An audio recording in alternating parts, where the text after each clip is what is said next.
permanent fire, cold frost on the pyre, fruit never expires. You've seen in your eyes, you've seen in your life. Hello? Hello, everybody. I'm here. Hello. Welcome back to the Luka stream. If it's your first time here, a double welcome to you. And also, I love you. Hold on, let's get Mina. Hello, Mina. Why is the game so loud in my ears? Oh, I just made it louder. Why are you so quiet? That's weird. Oh, yeah, that would do it. Oh, they can't hear you. Now they can. Hello, Mina. Cool. Hello. Are you ready to do an Ace of Attorney today? Yes, let's do it. We have to save the office and also hang out with our children. We'll probably finish it tonight. You think so? Yeah, this case is structured weird. It's just one investigation in one court. Aw, that's kind of a bummer. They're Oh, both wait. double long. Oh, I was like, does that mean we might start? No, probably not. Probably not. Maybe. It depends on how fast we blaze through it, I guess. Okay. I saw your magic tricks. They were very impressive, Raven. Y'all did so good at doing the assignment. I'm so proud of you. Alright. Let's do it.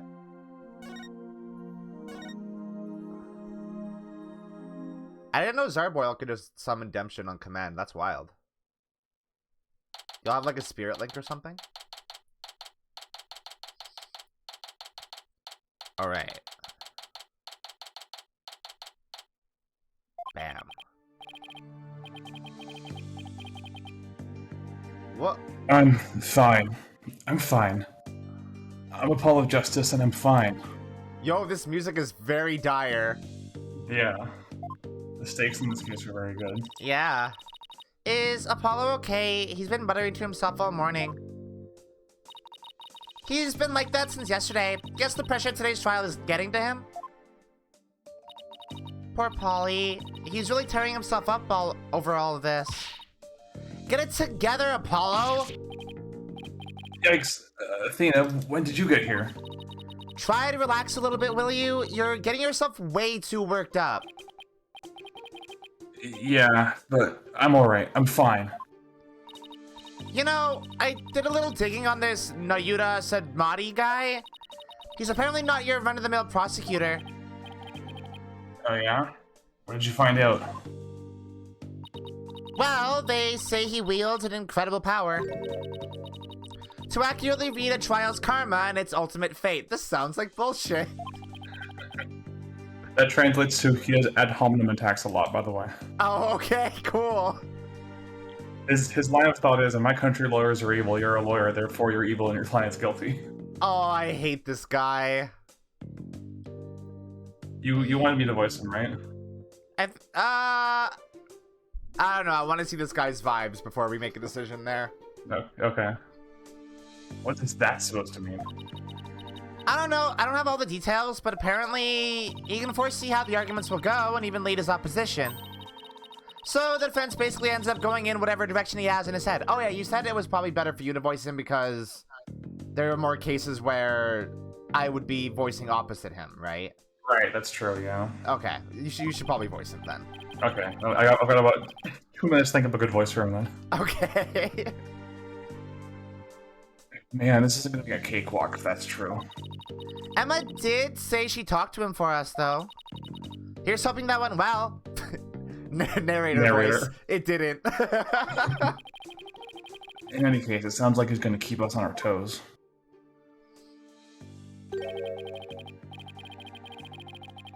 Oh, is this Phoenix? Yeah.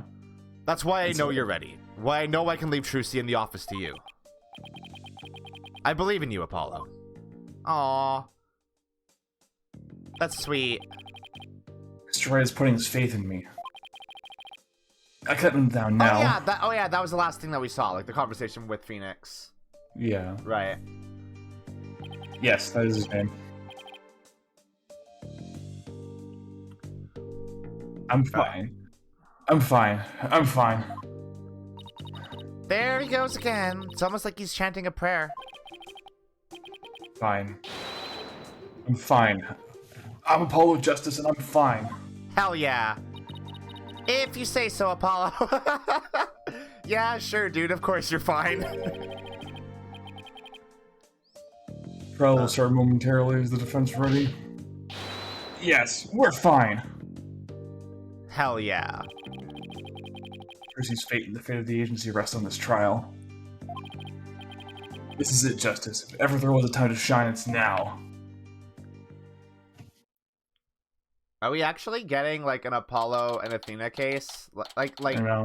like actually them leading an entire case, both in investigation and in the trial? That's wild. I know, it's wild, isn't it? It's almost like Dual Destinies could have done this the whole time and it would have been way better for it. Yeah, I would have liked Dual Destinies better if it was an Apollo and Athena game. Yeah, it would have been a way better game. Instead of just trying to shoehorn a fucking Phoenix in all the time. Oh god, wait. I'm voicing this judge, right? You were voicing the other judge. Yeah, I'm the Korean judge. Right. Court is now in session for the trial of Trucy Wright. The defense is ready, Your Honor. He looks so dapper. Yeah. His design hasn't changed, but he looks way better. The model, yeah, the model just looks better. It looks like way less goofy. Oh, look at this fucking dude. I hate this guy already. Yeah, flowing Lukami sash he's got. And the prosecution. Prosecutor Sadmati. 1,000 pardons. It was rude of me to keep you waiting. Cookie Monster's turnabout was fully Apollo and Athena, but that's not a good case. Phoenix keeps dropping by also. I'd be like, Phoenix checking also, in. yeah, Phoenix does also keep dropping by.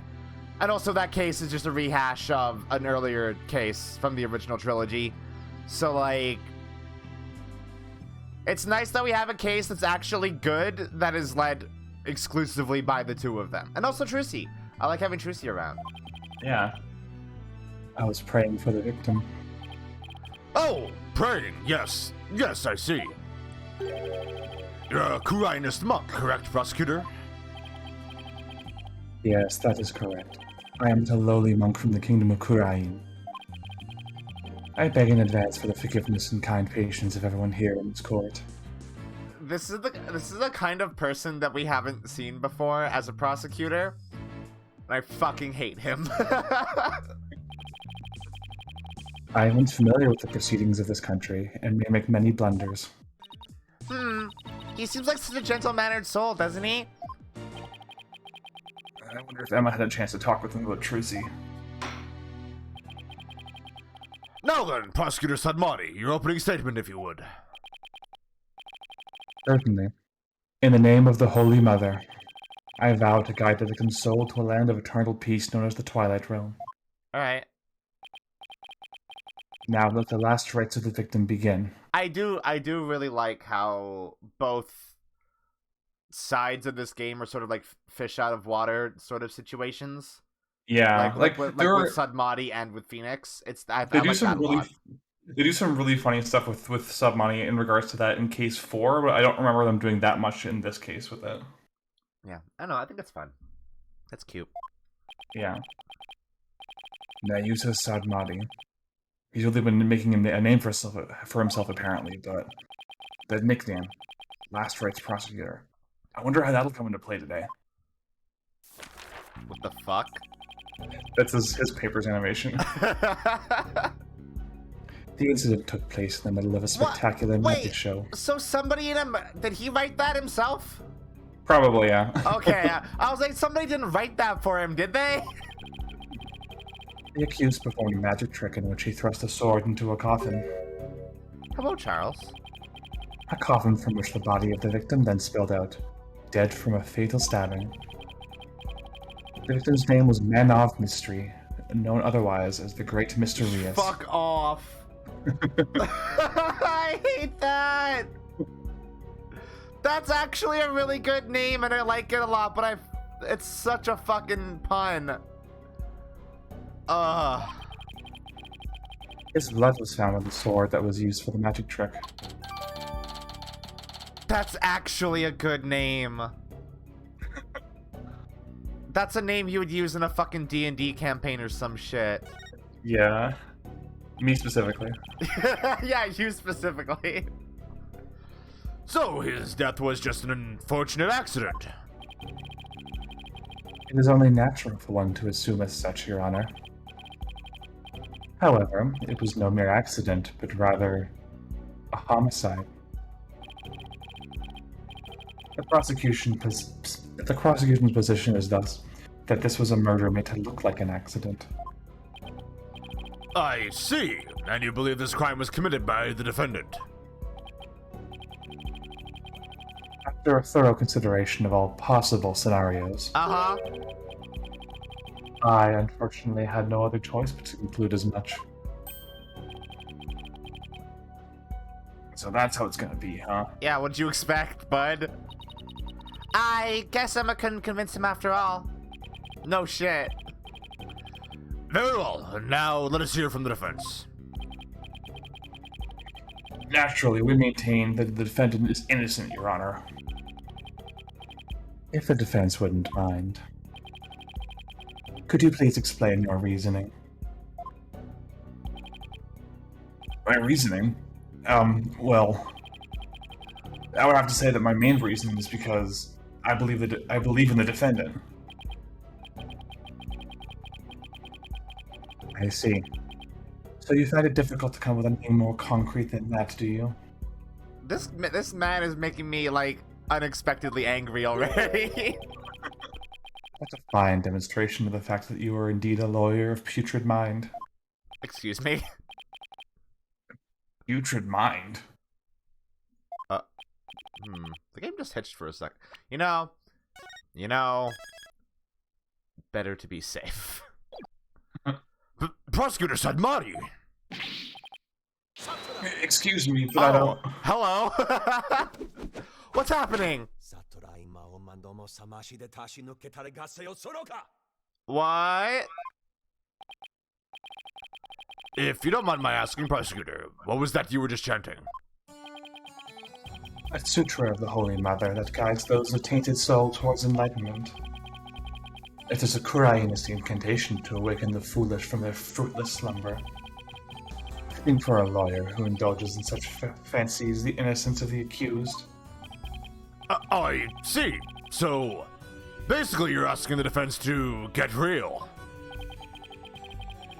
Allow me these few words, defense. It is my duty as a monk to punish sinners and to guide victim souls to the Twilight Realm. Should you show repentance and admit to the accused's guilt now, no harm will come to you. What? But, should you interfere with my sacred last rites for the victim, What? Are they gonna execute Apollo? We're in America, bitch! then I shall cast you down into the pit of hell along with Trucy Wright. You... what? Huh? He means metaphorically. He just Oh, actually no. have any authority. Okay, I'm like, you can't do that. You're just threatening to murder Apollo. Now wait just 1 minute here. Putrid pit of hell? Is that any way to address you? Someone in a court of law? Prosecutor Sadmari, that may be the way you conduct trials in Kurai, but I would appreciate it if you would refrain from such charged language here. Your Honor, that was but a Kuraiinist sermon for those who have strayed from their path. Shut the fuck up. Harsh words are often necessary to admonish contemptible deviants who cannot see reason. Okay, but you using the word deviance? I don't like you at all. Since coming to America, I have spent much time on this deviant art site of yours. No! I didn't realize. It is for this reason that you all must be punished. Yeah, that's fair. I guess they really do hate defense attorneys in Kurian, huh? Even still, that was way, way over the top as far as verbal abuse goes. I just gotta say, it's weird how Francisco was just allowed to whip Phoenix. And She wasn't allowed to. She just asserted herself. That's fair. That's fair. I was gonna be like, it's weird how the judge is like acting up when this guy is saying some mean things to Apollo, but Francisco whipping Phoenix was fine. Whipping is fine. Bullying, not okay. Not okay. And the trial's only just begun. Well, defense, I suppose the way a prosecutor does things varies by country. Why don't we look at this cross-cultural exchange and try to be open-minded about it? What? Bailiff, please bring in the first witness.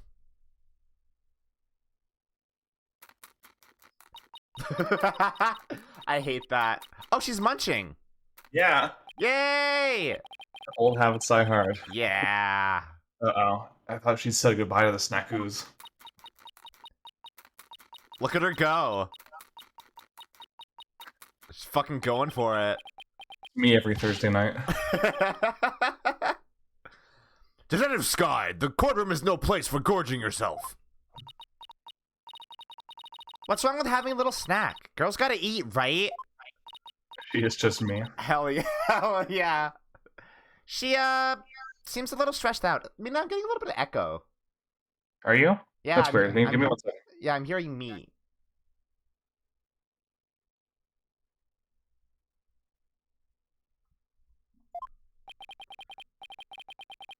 This is a new... Oh, am I gone? Ba. Yeah, I'm gone. I cannot hear me. Unless Mina muted. Did Mina mute? Mina may have muted. Mina seems to have muted. Okay, is this better? No, I can still hear me. Wait. Dang it, okay. Only if I'm really loud, but like that's most of these streams. That is really weird. Just give me 1 second. Okay. How is chat doing? I really wish there was at least music here. So the stream wouldn't come to a complete standstill.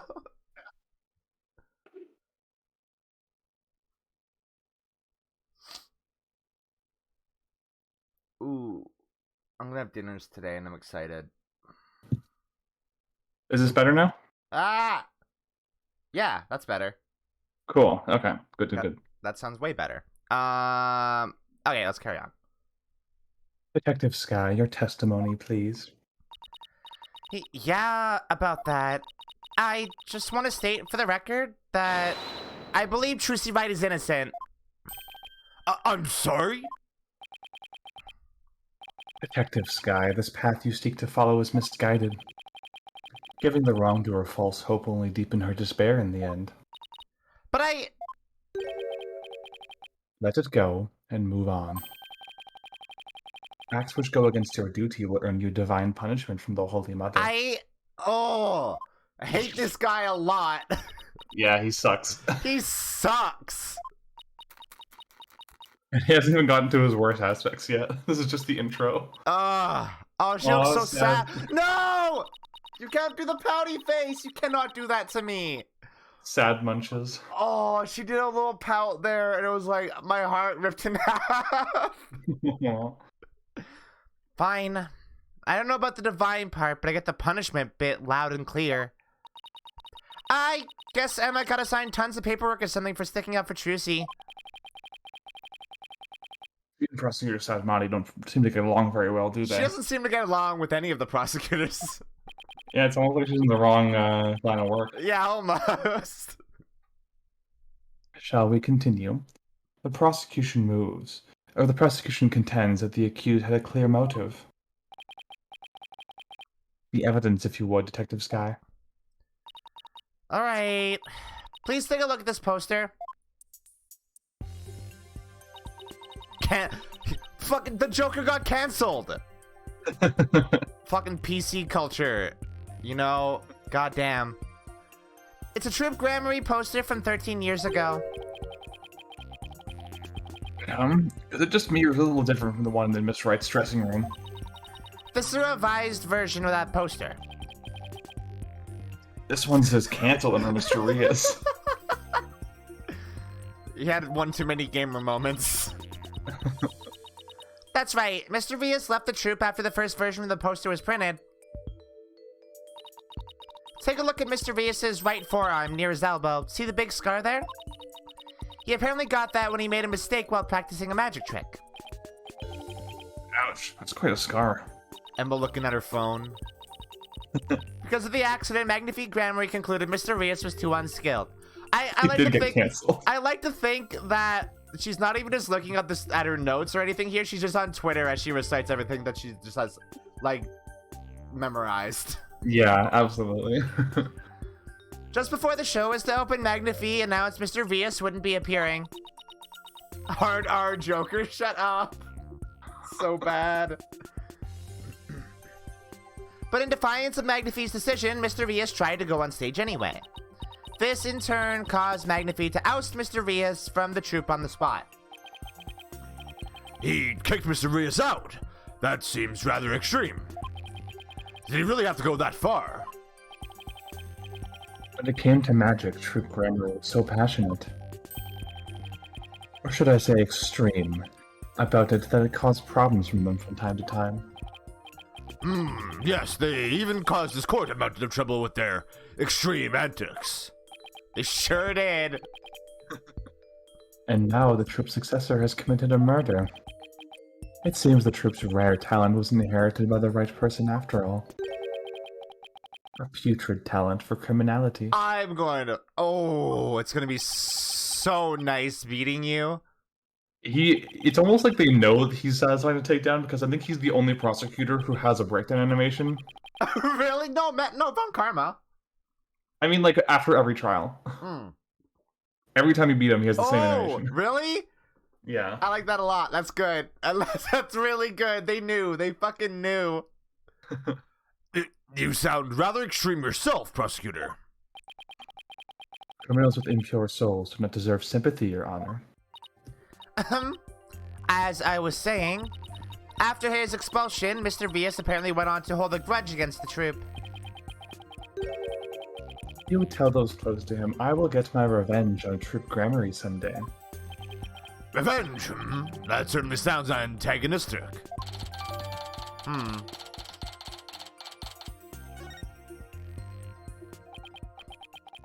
And then his chance for revenge finally came.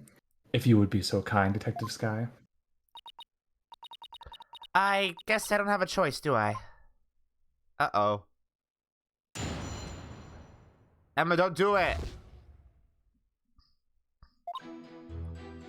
The victim planned to get his revenge on Troop Grammary during Trucy's magic show. Mr. Rios was going to first steal the Grammary notebook from the defendant. He then intended to reveal the secrets behind their magic tricks during the show. That was the victim's plan for revenge, and while he did, in fact, steal the notebook, the defendant murdered him before he had a chance to reveal the secrets. He did steal the notebook. He did try to steal the notebook, huh? Yeah. By the time the accused had discovered the notebook's theft, it was too late. Her only option was to kill Mr. Rios and make it look like an accident. Ooh. That's nothing but conjecture. The victim's assistant, Bonnie DeFam, gave the police a statement. Bonnie DeFam is her full name? Yeah. Is that supposed to be a pun? Yeah? Remove one M. Oh. Alright. That one's really lazy, huh? She testified that just before the start of the show, Mr. Rios said, I'm going to reveal all of Troop Grammary's secrets on stage today. What? Well, that isn't exactly a great starting point for a rebuttal, is it? You're telling me. Allow me to give you one piece of advice, defense. Oh? And what's that? Fuck off! Let it go and move on. Excuse me? Helping a sinner will only sully your own soul. One possessed of an unclean soul will burn in the flames of hell, and then be ever burdened with that sin in their next life. But I don't believe in that sort of thing. I'm an atheist. He is. God isn't a real submoddy.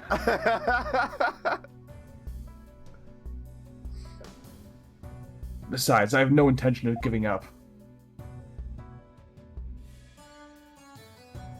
Uh-oh. Uh-oh? Sorry, I thought you dropped out for a second. I thought it had crashed or something. Oh, no. No crash Sorry, yet. did you say something between my last line and now? I didn't. My internet's being a bit weird. The bit in the stream is also a bit chunky. I don't know why that is. Maybe, hopefully it'll even out. Yeah, fingers crossed. Yeah. Oh, Holy Mother, grant me the strength to deal with this putrid lawyer.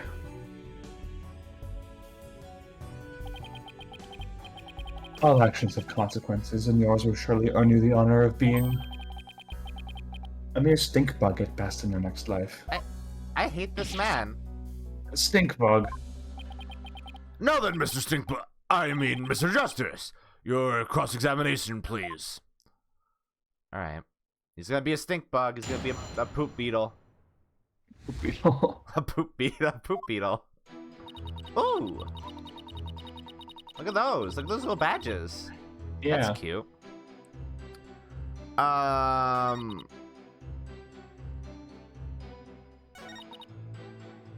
this is an Emma statement, so I just have to press everything, huh? I think so, yeah. Revenge after all this time? It's been 13 years already.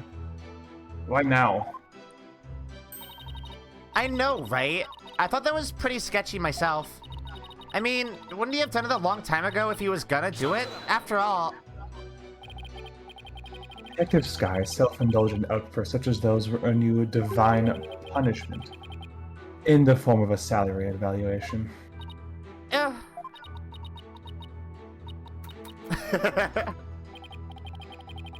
Wait, that's what divine punishment means?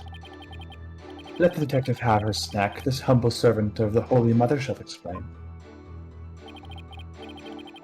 Over a decade ago, Trip Grammar was at the height of their popularity.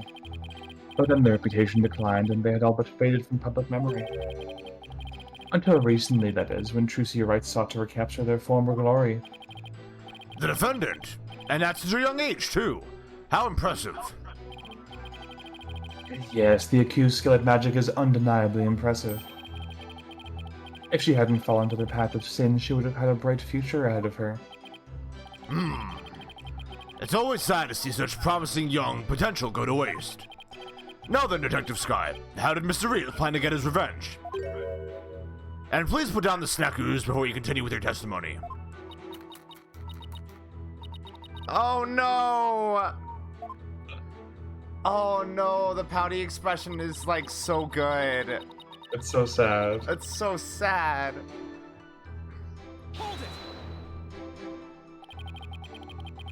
What evidence do you have that Mr. Rios actually stole the notebook? Well, you see,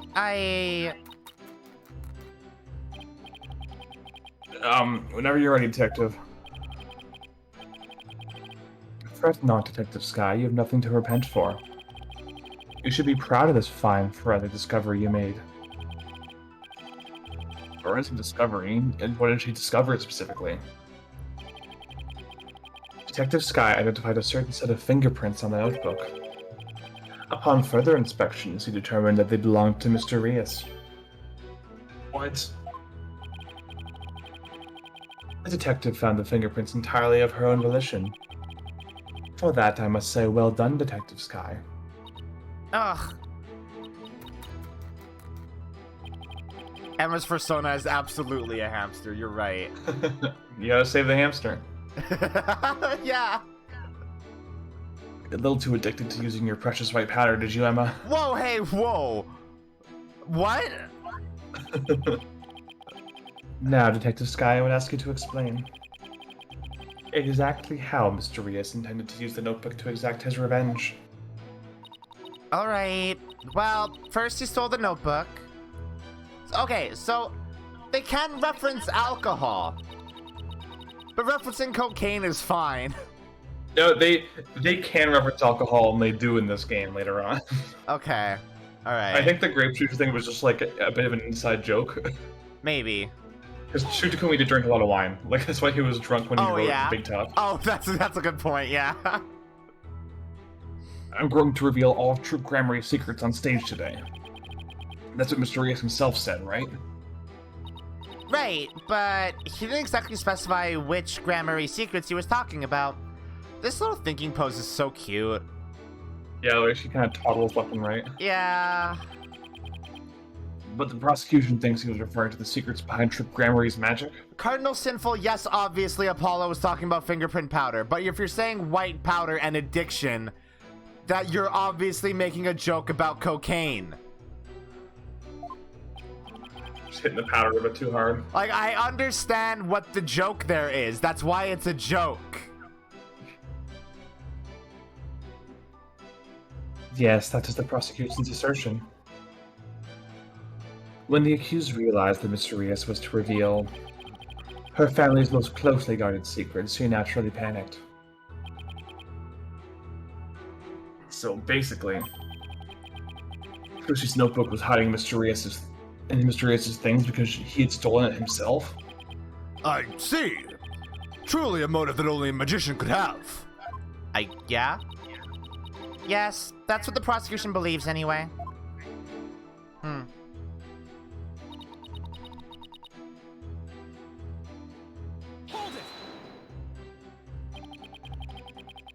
Do you really believe what you're saying, Detective Scott? Do you really think Mr. Wright or Miss Wright killed Mr. Rios to stop him from getting his revenge? Of course I don't think that. The Trucy we know would never... Keep your private considerations separate from your public duty. I warned you about this very thing before the trial began, did I not, Detective Sky? Yes, you did. No being a good cop allowed. Ugh. I hate him. Please recite my exact words to you. MS Sky, you are a detective first and foremost, not the accused's friend. Remember your duty and fulfill it faithfully. Excellent. So you do remember what I said to you. Your devotion to your work will be rewarded, but for the Holy Mother sees all. I want to punch this man so hard. This Holy Mother is no scientific concept I've ever heard of. Those two really don't get along, do they? Fucking Emma said God doesn't real. God doesn't real. Well, science and religion go together as well as oil and water. Yeah, you would think so. As I was saying, I hate the pouty...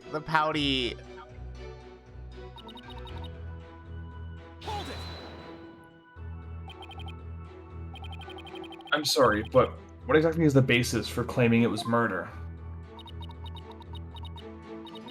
Beats me. What? The basis is beats me? You'll have to ask Prosecutor Sadmati over there because he hasn't told me his reasoning either. Detective Sky. Your feeding of information to the defense has not gone unnoticed by my eyes. Uh-oh. The bad karma of acts which go against your duty will impinge upon you in your next life. But before even that, it may impinge upon your job in the form of a transfer. Please don't get me kicked out of the forensics unit. Anything but that. Poor Emma. She's really been risking everything for us. Well, Prosecutor Sadmati, what are your grounds for claiming homicide? It was the luminous tape in the understage passage. What? I realized that it had been moved. Moved so that Mr. Rios would climb up into the downstage coffin by mistake. What? Mr. Rios, who was waiting in the understage passage, was supposed to have used the upstage ladder shown here on the left.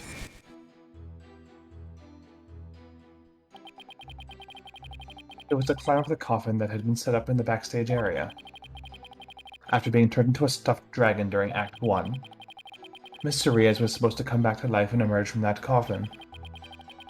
But the luminous tape had been removed to mark the downstage ladder.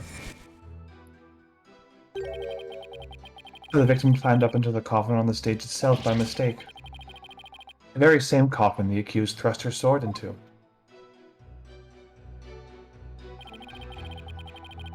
And you have proved it was my client who moved the tape? But of course, Detective Sky. Wait, what? Hmm? Oh, that's right. I identified the defendant's fingerprints on the luminous tape. You what? He actually had proof? Well, defense, are you finally ready to let it go and move on? Absolutely not. Detective, please add the information about the prints on the tape to your testimony. Oh wait, no, Trucy was wearing gloves.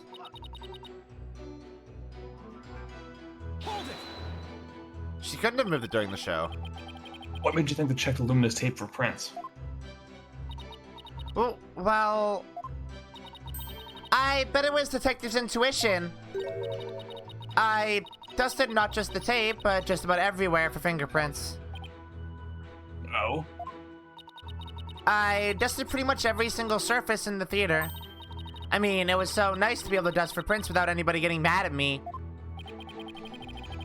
It's fair that you're enthusiastic, Emma, but there is such a thing as too enthusiastic. Is this her first case back? Like, is she, like, her first case on the job? Yeah. The entire last game, she was off retaking the exam. Yeah, that's cute. The tape was moved to guide Mr. Rios into the coffin that was downstage? If that's true, it does sound like a murder rather than an accident. It certainly doesn't help that Trucy's prints are on the tape. Ugh. I wish I knew what sound would even be appropriate to make in this situation.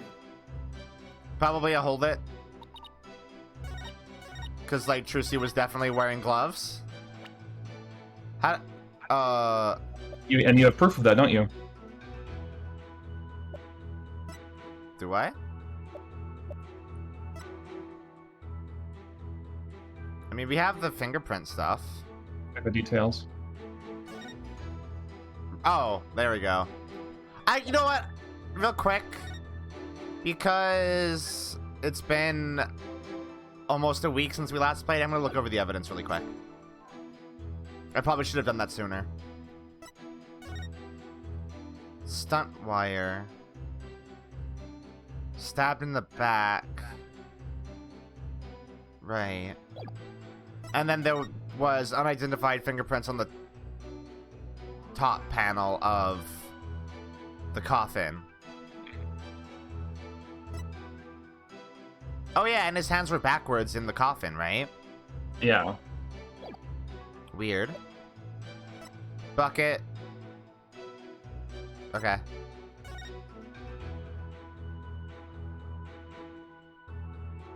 Mr. Rios' fire trick. Okay. How's that gonna be relevant? Cancelled. Cancelled. Oh, the fucking performance contract. Fuck Rettins. Fuck that guy.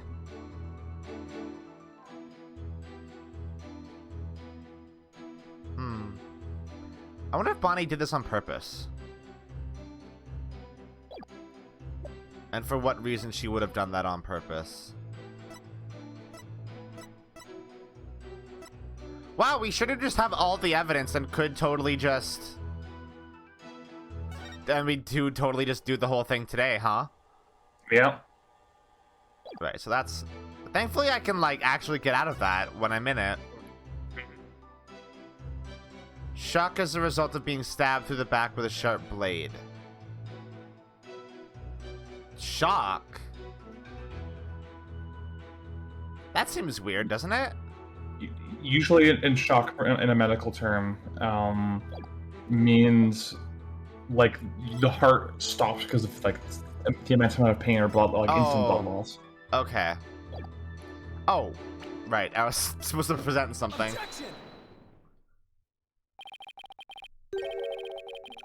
I'm sorry, Detective Sky, but there's a flaw in your testimony. Oh, really? Thank Also, God. hi, Vi. Thank you for joining. Hi, Vi.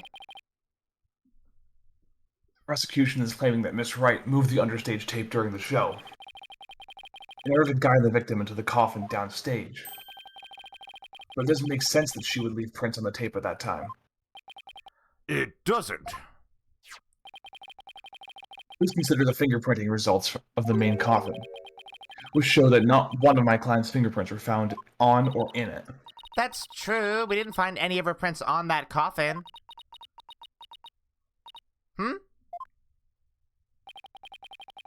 I think you realize what the flaw in your testimony is. Having Miss Wright left prints on the table during the show was inconsistent with the facts. Because she was wearing gloves during the show. Also, she wears gloves like all the time. Constantly, forever, because no one here ever changes their outfit. Smells really bad. Oh god, yeah. Apollo's like, you're always working like 8-hour days, and she's always wearing the same outfit every time. I hope she dry cleans that thing on the daily. Ugh. You must have left the prints sometime before the show started. In other words, her prints do not prove that she moved the tape to mislead the victim. The prosecution's investigation was insufficient. Fuck yeah. Oh my. But on a personal level, I'm very happy about that. I love that. That's very good. Well, Prosecutor Sadmati, if the defense's argument is true, then you have no evidence the defendant moved the tape to deceive the victim. I see. Apparently the defense is more intelligent than I had thought. More than the stink bucket, at any rate. Fuck you. Come on, you can bump me up to at least a stag beetle now, can't you? You do have the horns. Would that really be any better? Of course, way better. Stag beetles are cool with those huge mandibles of theirs. Stag beetles are pretty cool. So I was like, shut the hell up. I like Apollo Justice would fucking love Kamen Rider. Yeah. If the defense sorry, that's Apollo's voice. Yeah. If the defense wishes to be promoted to a stag beetle, then answer me this question. Alright, shoot. Even with no evidence that the accused moved the tape to misguide the victim, the victim still climbed the ladder using the tape as a guide. Uh-huh. And entered the coffin on the stage. The accused then thrust her sword into said coffin with the victim in it. So what you're saying is, the fact remains that the victim was stabbed to death, right? Precisely. However, this does drastically change one aspect of the case. If the accused did not lead the victim into the coffin on purpose, then it means the victim's death could have been accidental. Yeah. If it was indeed an accident, the defense can argue it was involuntary manslaughter. I see. If it was involuntary manslaughter, they could plead extenuating circumstances, and the severity of the crime could be mitigated. Defense, if you believe the accused did not murder the victim, then do you argue that it was an accident? This is it, the all-important question. The defense argues that Mr. Ria's death was... It was probably murder, right? This is Ace Attorney, it's always murder. It's always murder. The only crimes that exist in Ace Attorney are murder and one-time theft. Sorry, grand larceny. Yeah.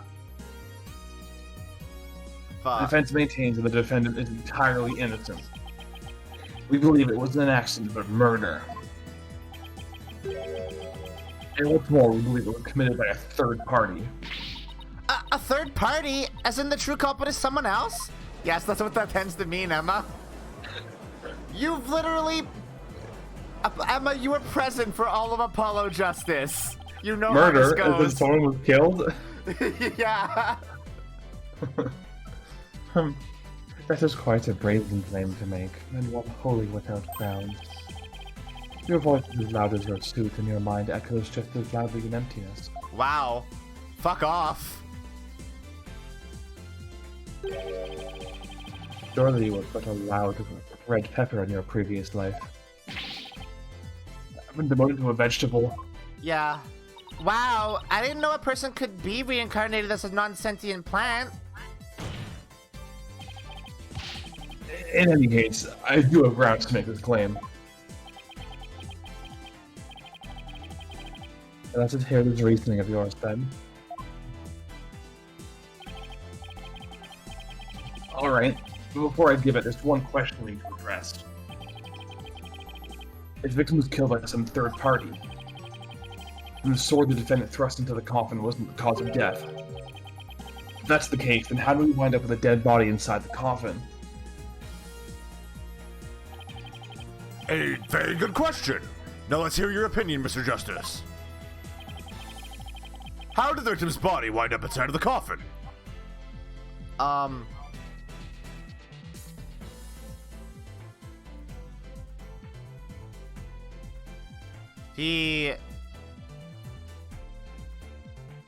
Would he have been killed in the coffin? That means Tracy was no one to kill him then, because no other swords entered that coffin. Yeah, it wasn't magic, obviously. Well, Oh, when you eliminate the impossible, what remains must be the truth. let's go for it. The defense would like to contend that it was magic. I've seen that kind of trick before. Money appearing in an empty box, for example. I see. And how does a trick like that work? What's the secret to it? The appeal of magic is in the mystery, wouldn't you agree, Your Honor? Sometimes it's better to just accept it for what it is. Enjoy it, and move on. Shut up! The real mystery here is how you passed the bar exam, Mr. Justice. Yeah, I figured that was not the right answer. Alright, let's just move on then, shall we? Okay, let's try again. So what's the other one? What if the victim was killed under the stage before being put into the coffin? In other words, what if the victim was already dead in the coffin from the get-go? No, Trucy was in the coffin here, right? Yeah. We should. I'm gonna. You know what? I'm gonna watch this again because there's something fucky about this, right?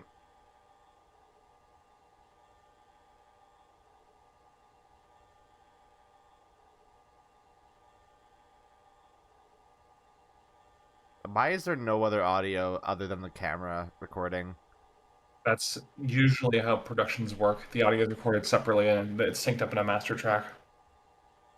There's that shadow. It's that dog again. Yeah. Sorry, the way you said it was identical to the way Leon says that. Yeah. Okay. And then you see it again, don't you?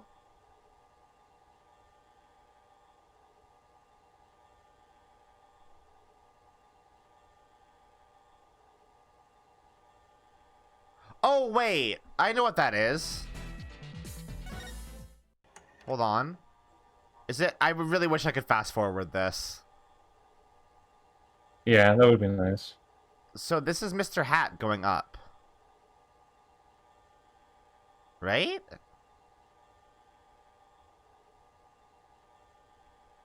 Wait, but why would he...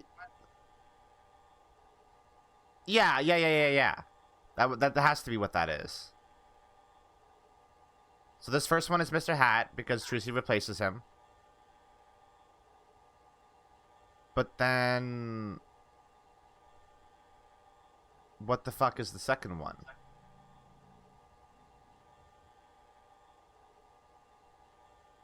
Trucy's model looks so good. It does. They've really improved it. Are these the same models they use in the actual game, too? I think so, yeah.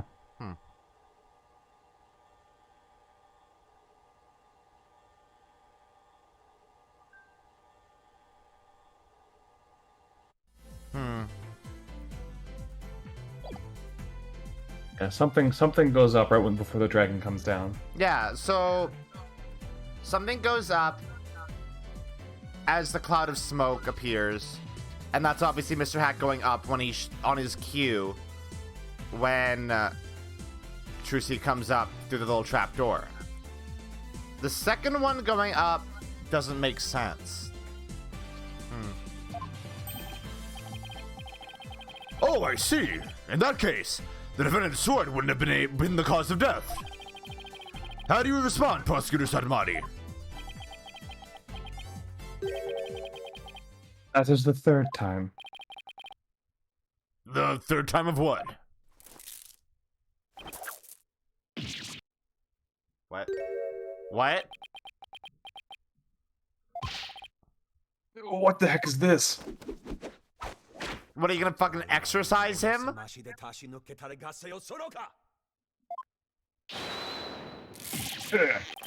What? Oh, my head. What? What do you think you're doing? Even the merciful Holy Mother did lose his patience if she is struck 3 times. Since you never learned, you needed to be punished.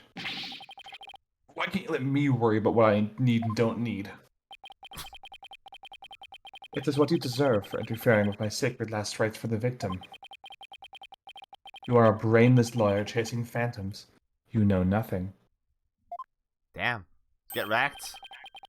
Let this humble servant of the Holy Mother give you an edifying sermon. I totally misread sermon. Whoops. Sermon? Now. There is a passage in the sacred scriptures of Koreanism. A cornered frog will swallow even a snake. Huh? A cornered lawyer has unexpectedly struck back hard against the prosecution. Did I get it right? No, for I am not done with my sermon. Fuck you.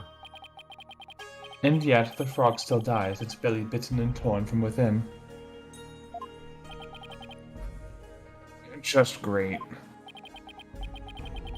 And in this case, you are that frog defense. Frogs are pretty cool. Frogs are dope. Frogs are pretty dope. What exactly is your point, anyway? Let's just assume for a moment that the victim was killed under the stage. Ha. Okay.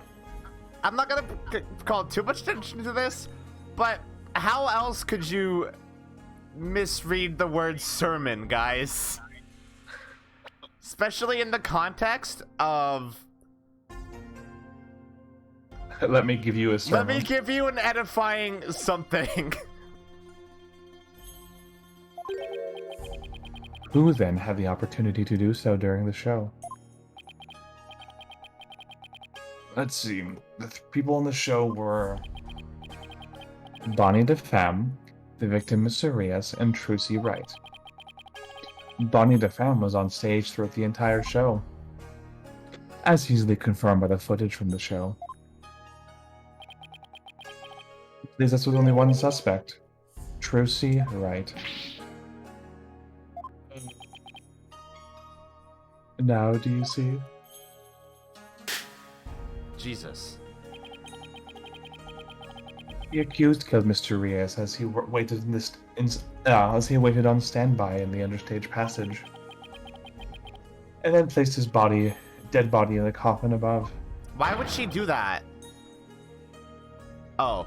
thus making the murder look like an accident. I see. No!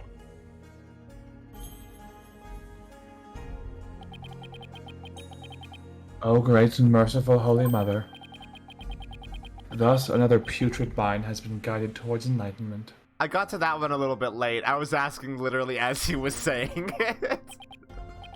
It's very funny. I can't believe I swallowed his trick question whole. Uh-huh.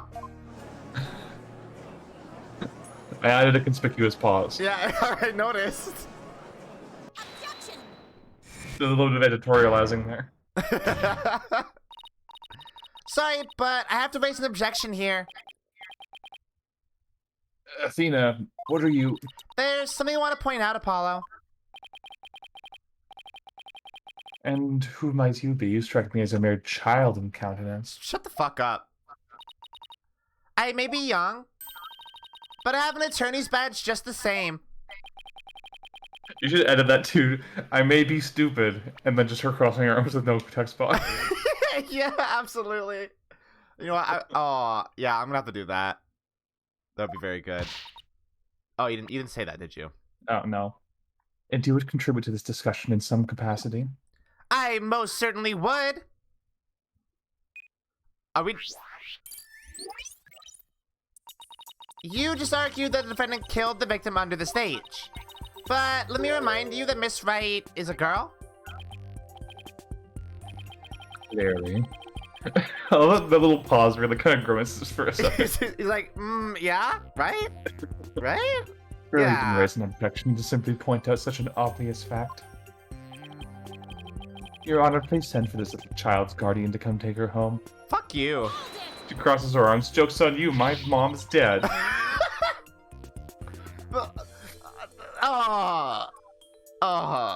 Yeah. But I'm not done with my sermon. You don't need to talk like Prosecutor Sadmati, you know. Listen, if the victim was killed in the understage passage, then his body would then have to be hauled up to the stage, right? However, Miss Wright is a young girl, and a pretty petite one at that. She couldn't possibly have hefted that large body up and put it in the coffin. That's true. It does seem like it would be a rather difficult task for the defendant. Oh, so now you accept this. So now you accept that this is borderline impossible for a young person to do. But in Serenade, you're like, nah, this is fine. Gas leak. Ugh, it was a gas leak. I don't even think I could do it. What do you think of that, prosecutor? Who's the child now? In my religion, the priestess of Kurainis are more revered as the pillars of our belief. So I naturally hold nothing but deep respect for women. Shut the fuck up! I'm something of a feminist myself. Man's really said, I respect women. I hate this guy. I also think highly of the female perspective. Says the man who called this fair maiden a little child.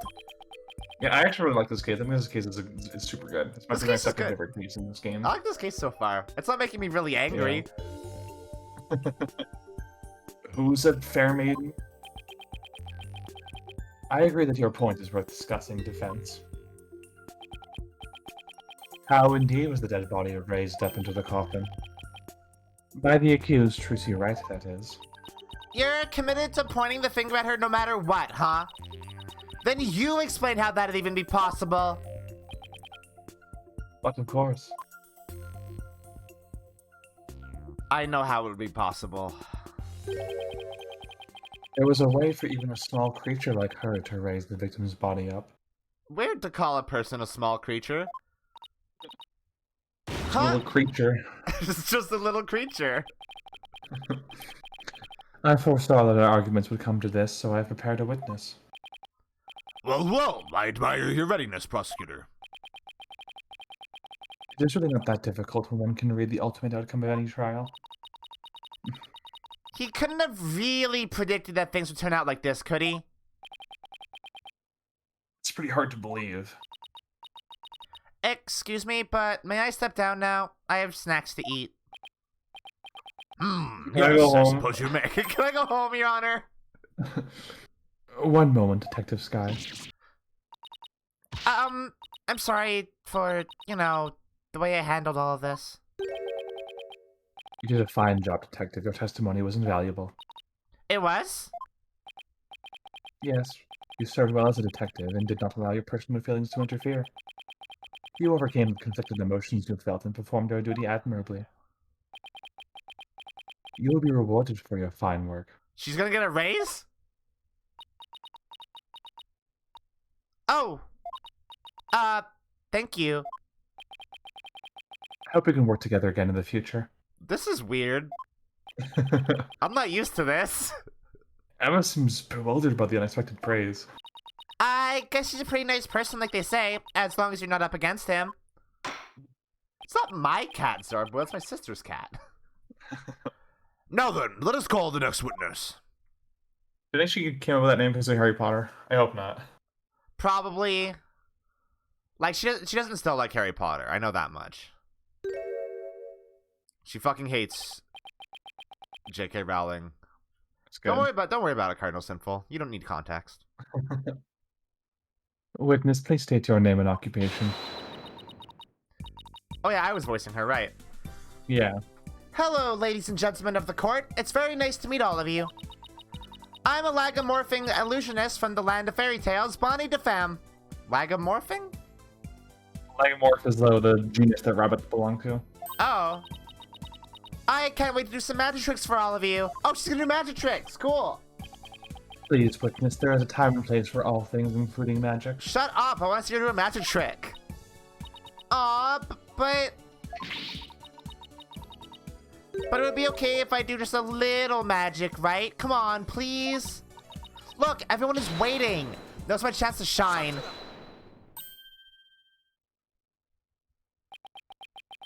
His unique exclamation is supposed to be Satora, but it sounds like it goes shut the up in an Italian accent. Yeah, it does. I didn't know you were in Mario, said Mari. I cook the meatball. That is your second time.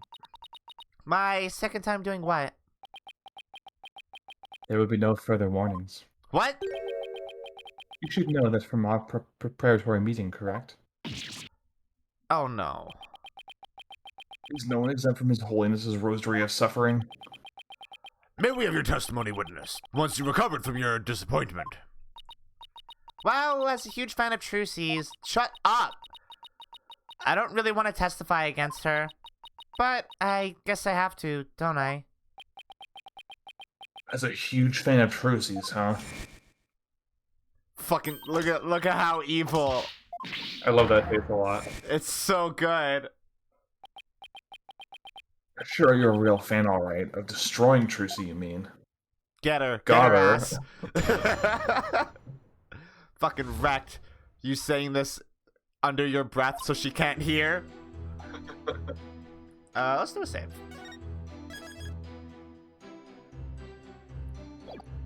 I really can't believe that Trucy killed Mr. Rios. I guess it's possible for a small girl to lift a dead body up if she used the stage lift. Is it possible? Could Trucy really have? If Trucy did use the stage lift, I think she must have used stage lift number 2. I was on stage for the entire show, by the way. Yeah, that's really inconspicuous that you point that out right at the last second. That's really normal for a person to do. I'm not involved in human trafficking shirt. Is raising a lot of questions answered by the shirt. Yeah. You know, yeah, it absolutely is a power move to show up in a Playboy Bunny outfit. Yeah, absolutely. I like Bonnie, even if she maybe did do a murder. She's cute, you know. I think people should be allowed to do murder if they're cute sometimes. I think that's a fair law to make. You were on stage the whole time, and you're sure about that? There is no question. The entire audience can testify to that fact. What's more, she is shown clearly in the TV show footage as well. I couldn't possibly have killed Mr. Rios, not little old me. Therefore, the only person who could have killed the victim on stage is the accused. Furthermore, by using a stage lift, even a petite young lady could have raised the body up to the stage without difficulty. You've got to be kidding me. Very well. The defense may now cross-examine the witness. She would not have had time to do this. She absolutely would not have had time to do this. Also, I don't think it was... I need to look at this. We looked at this, right? Yeah, this one's busted. Or... That was allowed she to move out of the way. So she claims it was already up. It was already fully raised when she moved it. So it's just a he said, she said, because you can't prove that she didn't use it and then move it or whatever. Fuck. So just press everything for now until you can find something else to pick on. I'm gonna pick on her so hard. Only the bunny. Oh, excuse me. Yawns. You said you're a huge fan of Trucy's, is that right? Oh yes! I even became a magician because I wanted to be just like her. The first time I saw her, she was performing at the Wonder Bar. She was only in junior high back then, but she got up on stage with tons of confidence. And then she proceeded to win my heart with her astonishing tricks and winning smile. Certainly sounds like she means all of that. She should be an actress, not a magician. So, finally being able to perform with her must have been quite a treat for you, huh? Oh, yes! After all, it's my chance to have her see me. Not just as a fan, but as a fellow magician. Oh, you're trying to play up the gay angle, ain't you? Funny. But then that horrible accident happened. It was not an accident. It was murder. I like him just stepping in here to be like, Hey, look, let's get the facts straight. Yeah. Witness, please explain, if you would, how a small young woman such as Trucy Wright could have raised the body.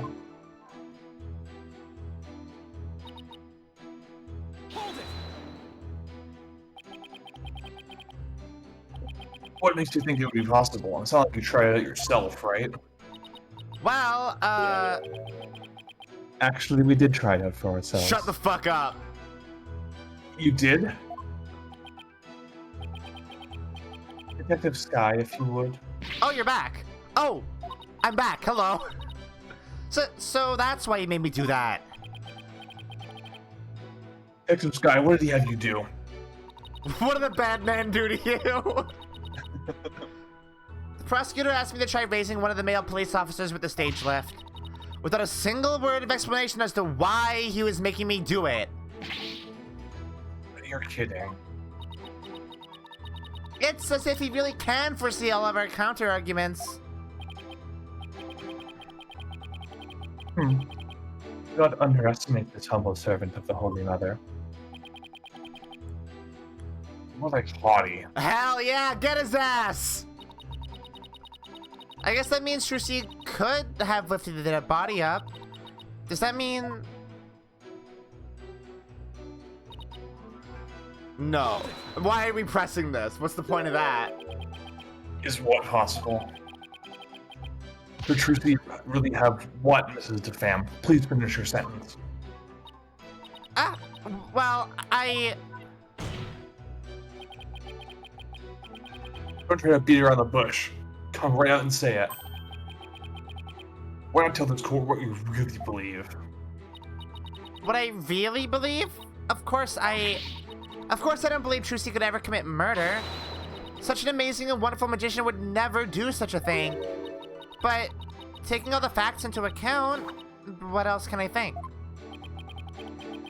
I have at least three other unflowering things you really think about Trucy.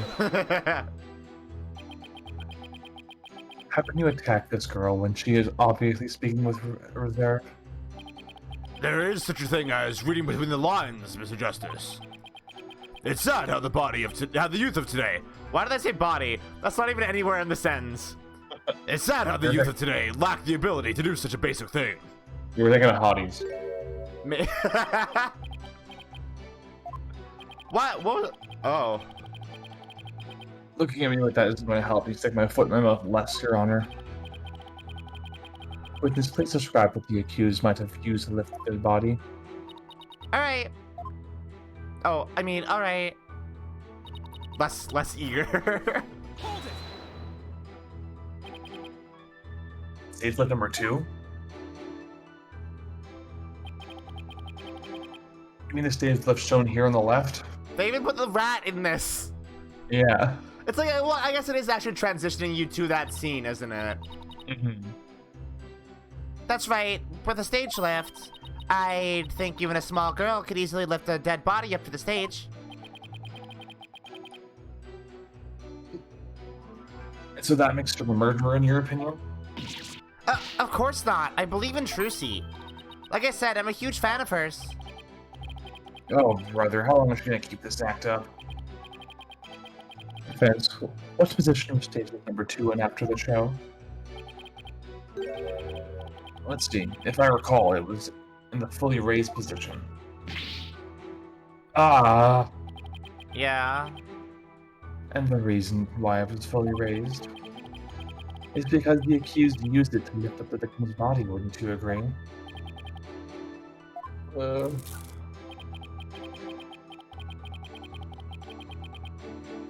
Feel free to slowly mull it over while you roast over the flames of hell, you evil red pepper. What? So Apollo's a roasted pepper? It's a roasted red pepper. That sounds yucky, but I'm sure other people would eat it. I don't like. So now- I don't like peppers. So now I'm also evil.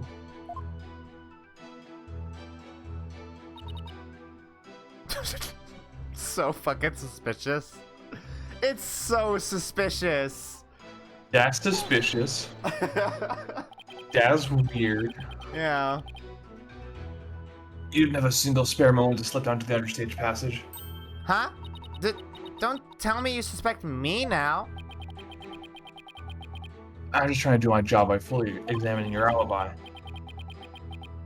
Depending on how solid it is, I wanted to suspect you, yes. Guys, I simply do not like peppers. Like, actually, the texture of peppers makes me want to throw up. What?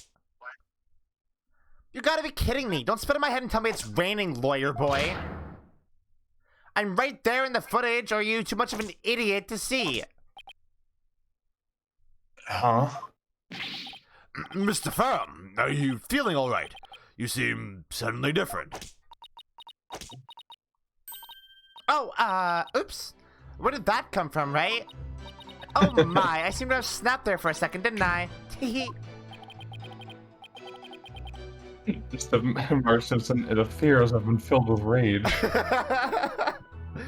I like her character a lot, actually. She's really fun, yeah. She's very fun.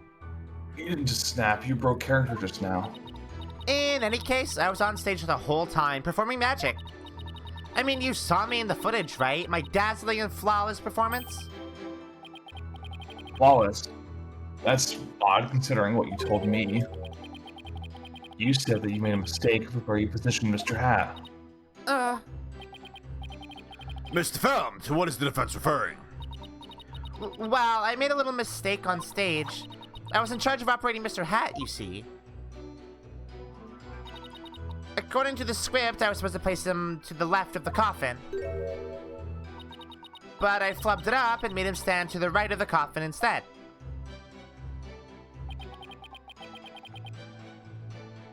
Because of that mistake, Tracy had to move the stage lefts around.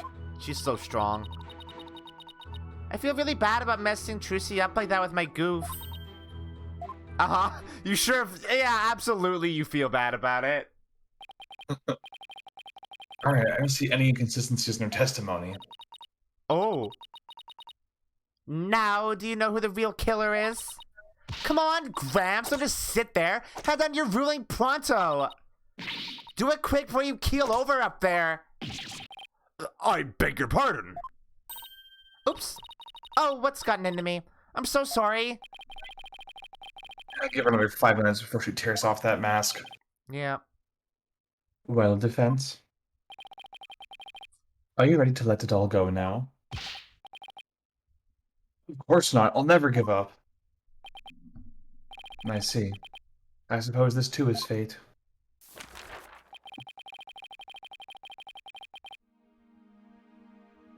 The sacred scriptures of Qur'anism describe a variety of hells for the damned. What are you doing? For someone like you who struggles ceaselessly against his fate, Papur Bojig is the most appropriate. What? Oh, wait, that's Qur'anese. What sort of terrible place is Papua Buljig? A place where the more one struggles, the further one falls into the abyss. At the bottom of the abyss, a ferocious beast awaits. Hell yeah, that sounds cool. It's a real Buddhist concept, by the way. Cool. Think of it as something akin to an antlion sandpit trap. Oh, there's one of those in my backyard. Wow, Kyrhinist Hell is closer to home than I thought. Now then. It would appear that the witness's testimony supports the prosecution's claims. That the defendant is the only one who could have killed the victim understage. Ugh. How are we supposed to get out of this jam? Hey, Apollo, if you can't find any contradictions, maybe it's time to use analytical psychology. You mean... I heard some discord in Bonnie's voice while she was testifying. Oh, we're actually gonna do this. I didn't actually expect that. See, we're just picking up on the noise in her heart, too. That's right, I think I can hear things others can't with a super sensitive hearing. You can hear the emotions people suppress as a kind of noise or discord in their voice. Alright, Athena, let's give it a try. Did they make it better this time? Yeah, you do it less for one thing, like you don't have to do it like over and over and over again. Okay. Alright. You got it! Was he about to do a verdict? What the fuck, dude? Your Honor! I'm afraid that our witness, Miss DeFam, is suffering under terrible traumatic stress due to this horrible incident. Cheers. Yes, what with that terrible death on stage, and her beloved Trucy getting arrested, she's under awful strain and shock. In fact, I don't know how much more she can take before she's unfit to testify. What? Oh, I've heard of that. What is it called? Postal stress disorder, right? It's where a person becomes uncontrollably angry, I think. I read about it somewhere. On the internet. Probably Facebook. That's going postal, Your Honor. This is PTSD. Oh my. So that's why the witness acts so hostile at times. As if she were a different person. Yes, and I think her condition is clouding her memory of the incident. Therefore, I suggest a short therapy session for the witness. Athena music happen. Huh? Therapy? You don't know the first thing about a magician's mental strength. You can be 100% sure that huh in Japanese was an eh. Yeah. I risked my life jumping through rings of fire and having my body sawn in half. Oopsie. Boy, I have to watch my temper, don't I? Alright. Miss Sykes, please do whatever you can to help this unfortunate young lady. And what exactly is this child planning to do, Mr. Justice? With her super-sensitive hearing, Miss Sykes can hear witnesses' true emotions. Simply from the tone and inflection, she can tell exactly what a person is feeling. I can even pick out feelings that a witness is trying to suppress or hide. Which it projects the emotions I hear into the mood matrix where I can analyze them, which is somehow admissible in court. It sounds like some sort of spurious devilry. Though I find it hard to believe, I must ask. How do emotions constitute evidence? While I won't say that emotions can be taken as evidence per se, I have seen how instrumental Miss Sykes' work has been in cracking a case. Therefore, I wholly support giving it a try. I see. If you are in favor of it, Your Honor, then I have no objections. Even this mere monk can see that something disturbs the witness. I'll disturb you! Oh, thank you for understanding, Prosecutor Sadmati. Apollo, you remember how to conduct a therapy session, right? You want me to lead the session? Of course! You're the lead on this case, after all. Fair enough, but do I need a refresher? You know, I kind of regret making that decision, actually. Fuck. I think I still remember it from last time, so let's get right into it. Okie dokie. You know what? At least I have my my handy dandy guide, Mina, to help with this. Yeah. So basically, you just pick the first stage is you just pick the emotion that seems out of place, whether it's one that shouldn't be there or something that should be there, or a weird change in intensity.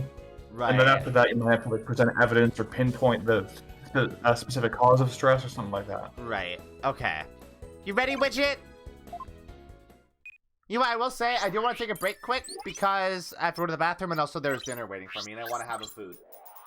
Sounds good. That's a good place to cut it off, I guess. Is this just one extended session and there's no, like, recess or anything? There's a very brief recess, but I can't remember if there's a save there or not. Okay, so let's take a little break, and I'll come back and then I'll eat and then we'll continue. How about that? That sound good? I think that sounds good. Sounds good. We'll be back. Good. In the middle of Ace Attorney's turn, just take a break to slag on someone for 20. You have to sometimes, you know? So yeah, you got it let off steam. Ugh. Look at that maniacal Trucy look. I love it. I love seeing Trucy evil and fucked up moments.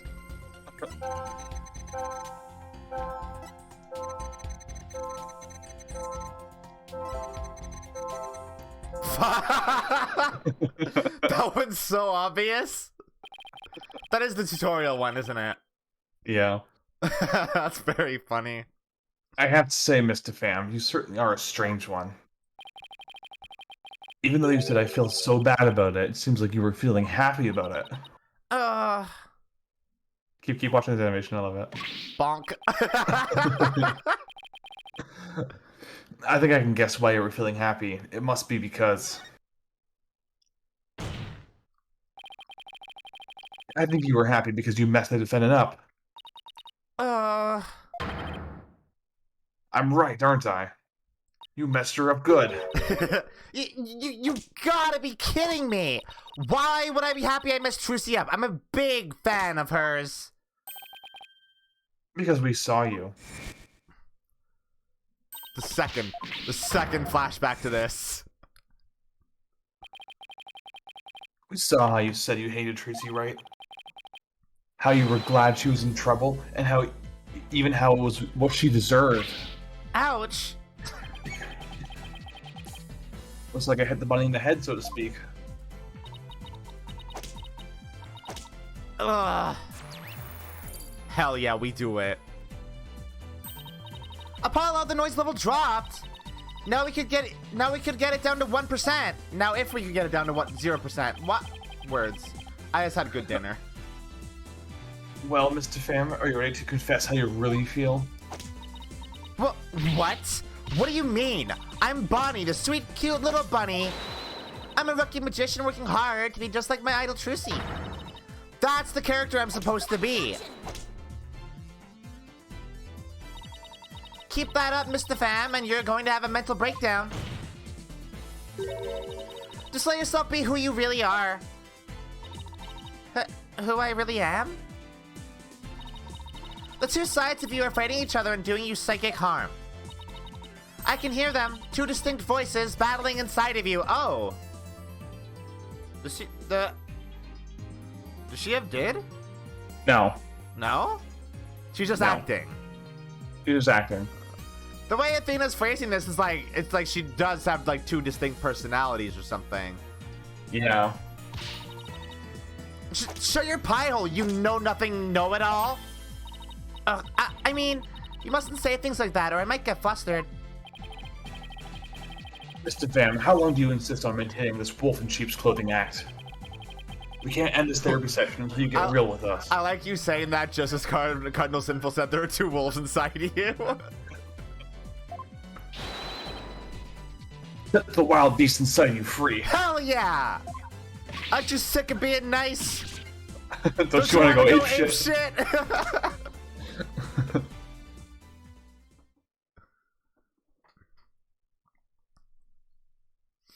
Uh-huh. Oh. There she is. Don't make me laugh. You don't know a dang thing about me. You want to see who I really am? Fine. Take a good look. What? Whoa! Yo! I like her a lot. She's So good. really cool.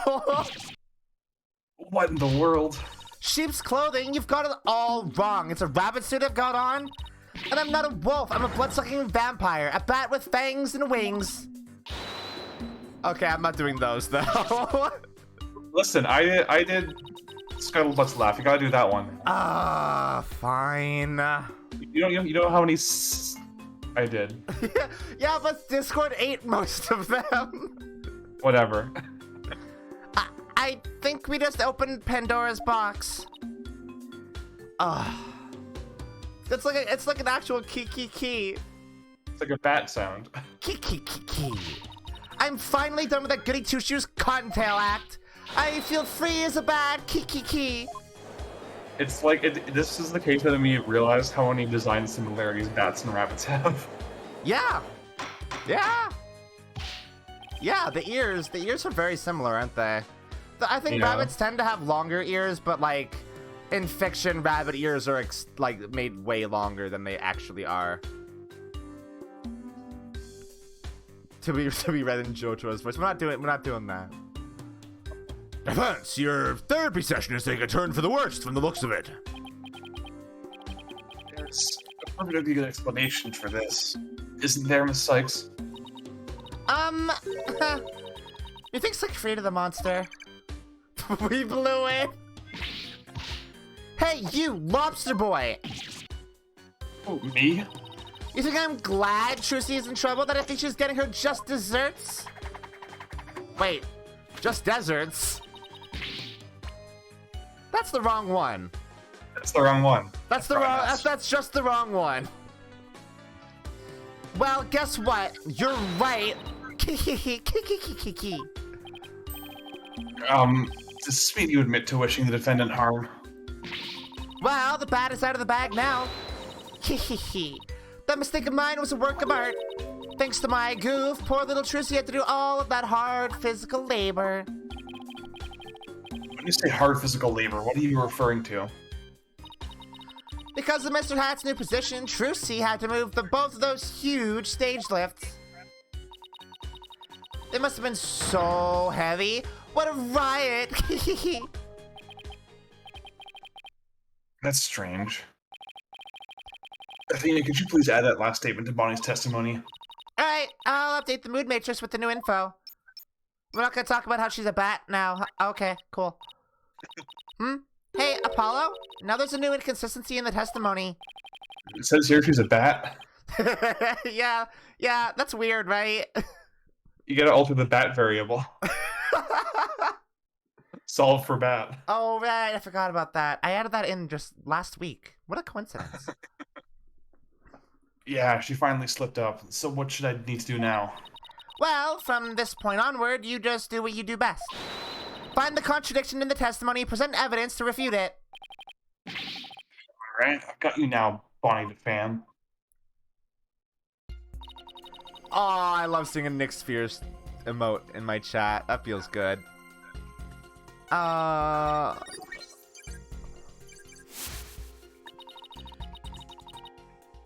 Ooh. But this is true. What is this inconsistent with? Look at all of your evidence again.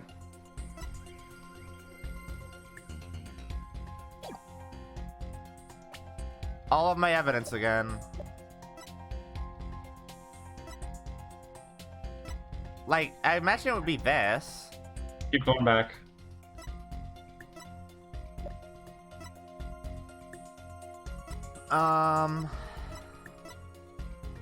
Probably not that.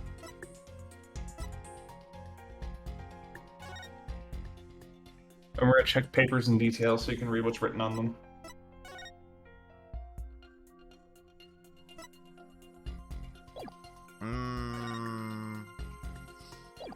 That can't be it.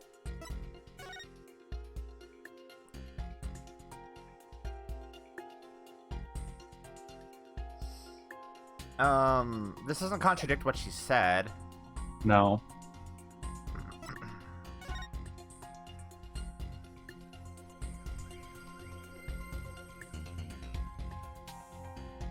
Oh. Objection! She never told anybody. Yeah. How would Bonnie know that? Well, of course Bonnie would know that. If she recognized that she made a mistake, then she would know that Trucy would have had to have moved the stage lifts. But she wouldn't know that they were in their, like, that she would have to move them, right? Like, both of them? Oh, yeah, good point. That doesn't make sense. What? So you think I'm crazy now? No, that's not the point I was trying to make. But I don't hear you denying it. Mr. Pham, allow me to repeat your statement. Mr. Pham, you are literally a bat. Thanks to that, she ended up having to move those stage lifts. That's right, and I still say that's just what she does. But how did you know? How did you know Mrs. Wright moved the stage lifts? Huh? According to her own statement, she didn't tell anyone that she had done so. Well, what? So how could you possibly have known what she had done unless you saw her? You saw Miss Wright moving the lifts in the understage passage, didn't you? Get wrecked, idiot.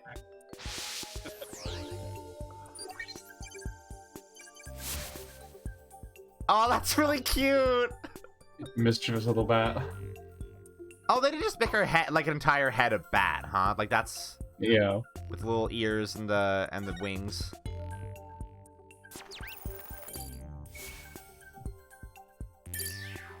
Bye bye. I still want to recreate that. That'd be so cute. You did it, Apollo. Noise levels are at 0%. But Mr. Justice, wouldn't that mean... Yes, Your Honor. Mr. Pham herself was under the stage where the victim was killed. And I hardly need to tell the court what that means. Ugh. You're one artful liar, Mr. Pham, and one spectacular suspect. Her design is so good. I gotta Very say, good, as though. much as the sequel trilogy is not as good as the original trilogy, the designs are so much better, actually. Yeah, there's so much more room to be creative with the 3D models. Yeah. I mean, even in, like, Apollo Justice. Like, I feel Yeah, like I guess- the designs were a lot stronger than in the original trilogy. Yeah, they just had better art budget in general. Yeah. Well, why, you shiny red lobster boy? You're saying I killed Mr. Vias? I'm saying that it's a possibility. What's more, I say you had a solid motive to frame my client for murder as well. My apologies for raining on the defense's merry revelry, I figured you would. This is fine. but you seem to have forgotten one very important point. Oh, really? The TV footage. As you can clearly see, Mr. Pham was on stage the whole time. The entire audience can bear witness to that fact, including you. Oh, yeah. Yeah, right. There's two of her. You have just taken a long and senseless journey only to return to the starting line.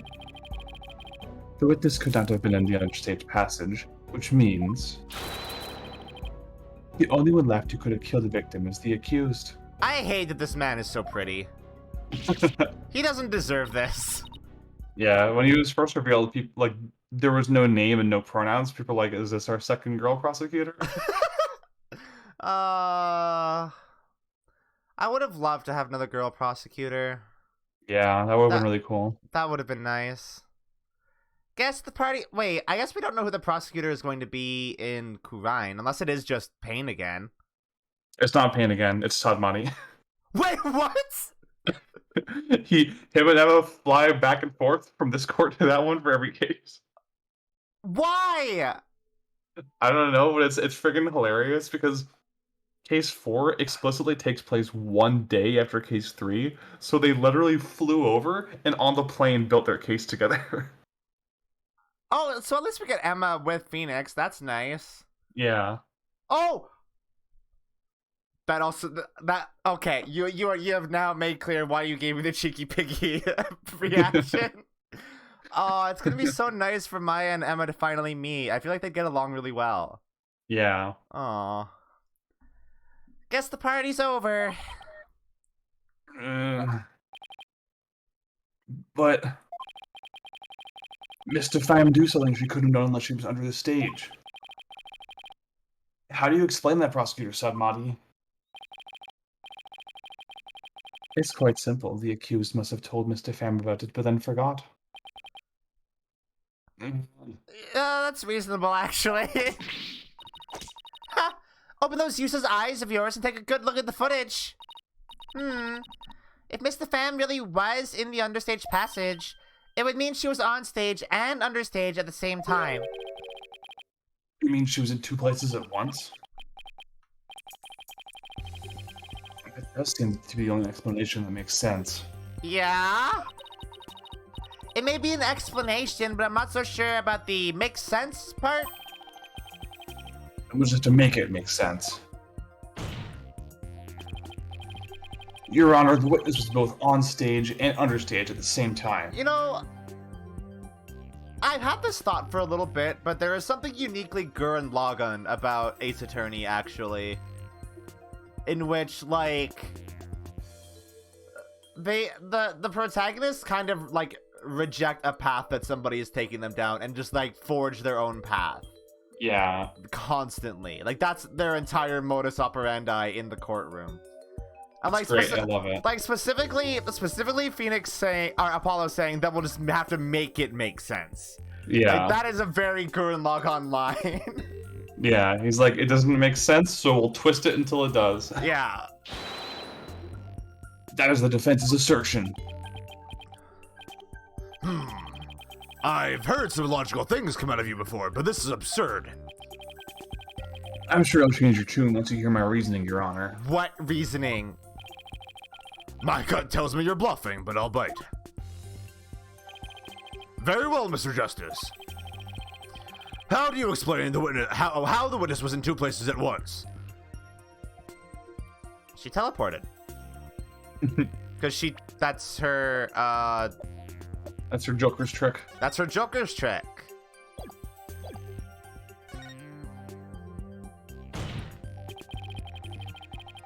Let's not forget that Mr. Fam's specialty is teleportation magic.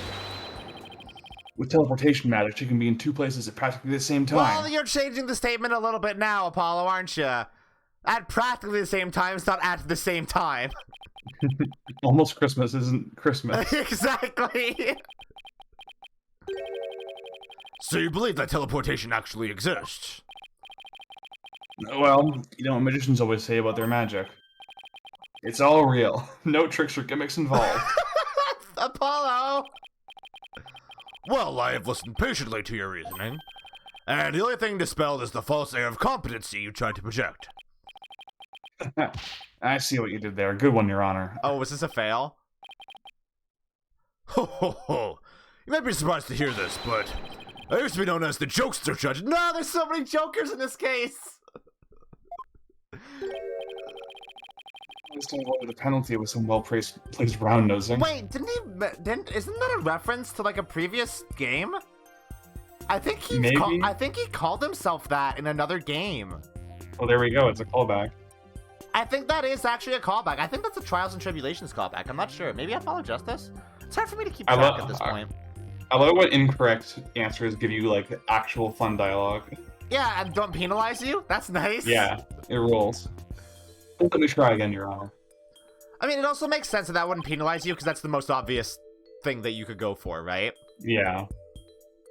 So, I mean, okay. The Bonnie on stage was fake. You know, okay. I mean, there's probably not going to be any way to tell in this. Also, because I think Bonnie is cut out of half of it. Yeah, she leaves.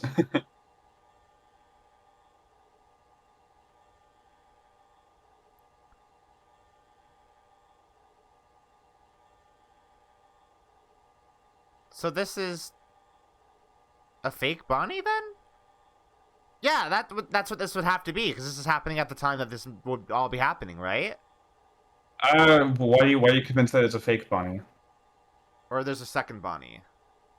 I mean, those are functionally the same thing, right? Those are functionally the same thing. So might as well go with the one that's actually what you mean, then. So the more outlandish one. Yeah. That's very fun. I like that a lot. Okay, yeah. So it's twins, then. Have we had a situation like that? Like a Mary-Kate and Ashley situation in this series yet? Iris and Dahlia. Oh, yeah. Yeah. And also, Mimi and Eenie. Yeah, that's true. But that was less twins and more botched reconstruction surgery. Yeah, that's fair. There were two Bonnies, Your Honor. If that were the case, it would all make sense, wouldn't it? Do people get the Mary-Kate and Ashley reference these days? I get it. Do people know who that is? I hope so. I know what a Full House is. I've never seen one, but I know what it is. I know what Full House... Yeah, I've also never seen Full House, but I know what it is. I don't know... That would probably not be a good show to watch these days, right? I mean, the fact that Fuller House failed super hard tells me that there's no audience for it anymore. Yeah. Alright. Everybody in my chat is old enough to have gotten that reference. Okay. There were... That's the age check. If you're below the age where you get that reference, you're banned from my chat. 2 of them? I suspected you had a few screws loose, but now I see some are missing altogether. Is there a toolkit in this courtroom, Your Honor? I suppose 3 screws to the head should righten his putrid brain. I hate you. Very well. Bailiff, could you... No, wait, please listen to my argument. Very well. I suppose it wouldn't hurt to at least give it a listen. As was argued earlier, Mr. Pham is shown in the footage the whole time. But at the same time, she was also watching Miss Wright in the understage passage. Lindsay Lohan doesn't actually have a twin, right? No, that was just in Parent Trap. That was just CG, and that was like good editing in Parent Trap. It was good editing in Parent Trap. And in Freaky Friday, that was Jamie Lee Curtis. Yeah, they look identical. Yeah, they're indistinguishable. The movie's really racist. Is it? Yeah, it's really racist to Chinese people specifically, Yeah. right? Like, there's like a lot of like Asian mysticism bullshit in that movie. Yeah, Cassie and I watched it recently, and Oh no. a number of times, Asian people appear on screen with like a scare cord that's like a gong or something. Is just like, it is insufferable. That's a black mark on Jamie Lee Curtis's career, I guess. She seems cool though. Yeah, I mean, she goes to Evo. What? Huh? Yeah. Huh? Her, What? she's really big into fighting games. What? And at Evo one year, she cosplayed as Vega, so that because that he wears a mask, so that no one would know it's her, and like try to get her autograph or whatever. I have to look at this. Oh my god. She really did do this, huh? Yeah, and her entire family, including her trans daughter, dressed up in fighting game characters as well. Jamie Lee Curtis is so fucking cool. She's really cool, yeah. I like her a lot. Oh, also I like Sigourney Weaver a lot. I don't know if Sigourney Weaver's cool, but I like her a lot too. I think she's cool. She seems cool, yeah. Remember that time in Alien Resurrection where she, in one take, fucking shot a basketball into a hoop behind her from the half court? Full court. Yeah. Was it full court? I think it was half I don't know if court. it was full court for a half court, but it was a long way away. I think it was half court. It was not a shot that I could make if I was trying and facing forward, so... One take, making it look completely fucking effortless. Yeah, and they had So to cut the fucking- shot early because Ron Perlman screamed the F word afterward. yeah, he's like, holy shit! Oh, yeah, that's so fucking cool. That's a fun bit of movie trivia. Yeah, I love that one so much. I also love that movie because it makes Joss Whedon cry if you mention it to him. Good. I love anything that makes Joss Whedon cry. Me too.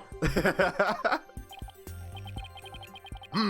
almost sounds like it makes sense. What do you think, Prosecutor Sadmari? This humble servant of the Holy Mother is of the opinion that we should lose no time in replacing the defense's many lost screws.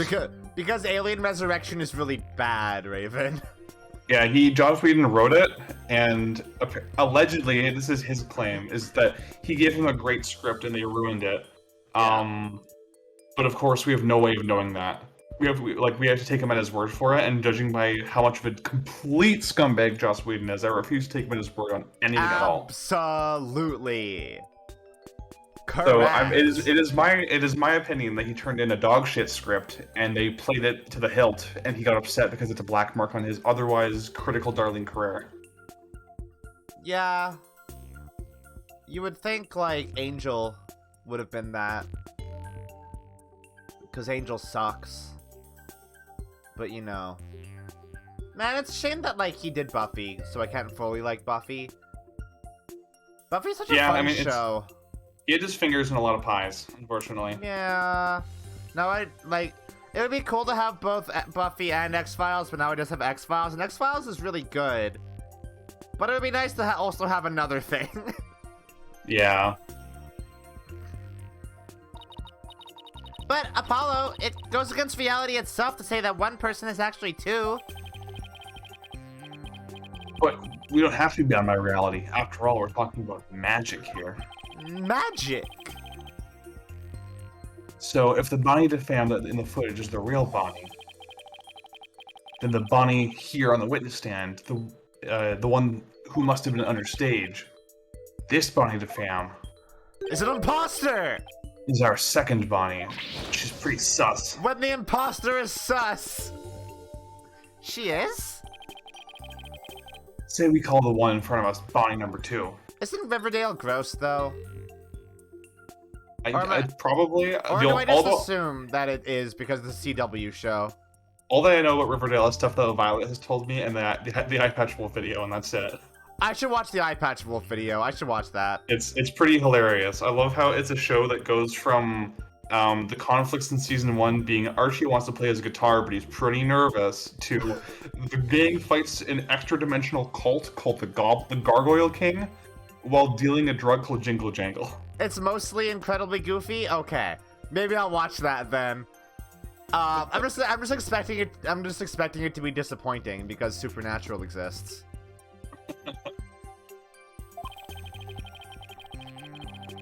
I believe I have just a piece of evidence to prove that a Miss Bonnie number 2 exists.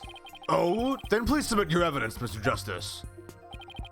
What proves the existence of Bonnie number 2? Okay, let's think about this. It's not the script, is it? No.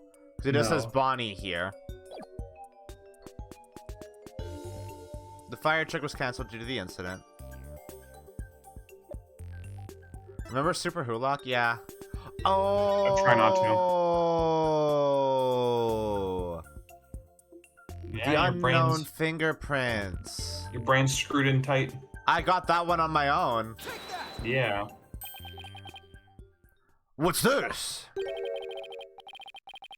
During our investigation, we found a set of unknown prints on the coffin on the stage. I just want to say, I came dangerously close to being a Super Hulock person on Twitter. I watched Supernatural, Doctor Who, and Sherlock. I thought... All at the same time? Yes. I thought Supernatural was dog shit, and I also thought Sherlock was dog shit. Doctor Who is the only one that's actually good in that equation. Like, Doctor Who is actually a good show. Not when it's written by Stephen Moffat. It's good up until that point. And even then, like, the first season of David Tennant is still pretty good. But maybe now it'll be better now that Stephen Moffat's retiring. I think the world would be better off now that Stephen Moffat's retiring. Yeah, that man makes bad shows. He also made Sherlock, and that show is bad. Fuck. I think that's the show that... I want to look at that clip of the fucking Sherlock Mind Palace. Have you seen that? It's like... Yeah, with the freaking Archer font. Yeah, it's so... Okay, I actually have to put this on stream. It's like such bad You're gonna get fucking copyright editing. stuff. Oh, I didn't even think of that. Yeah, you're right. You know what? I'll link it. Just like...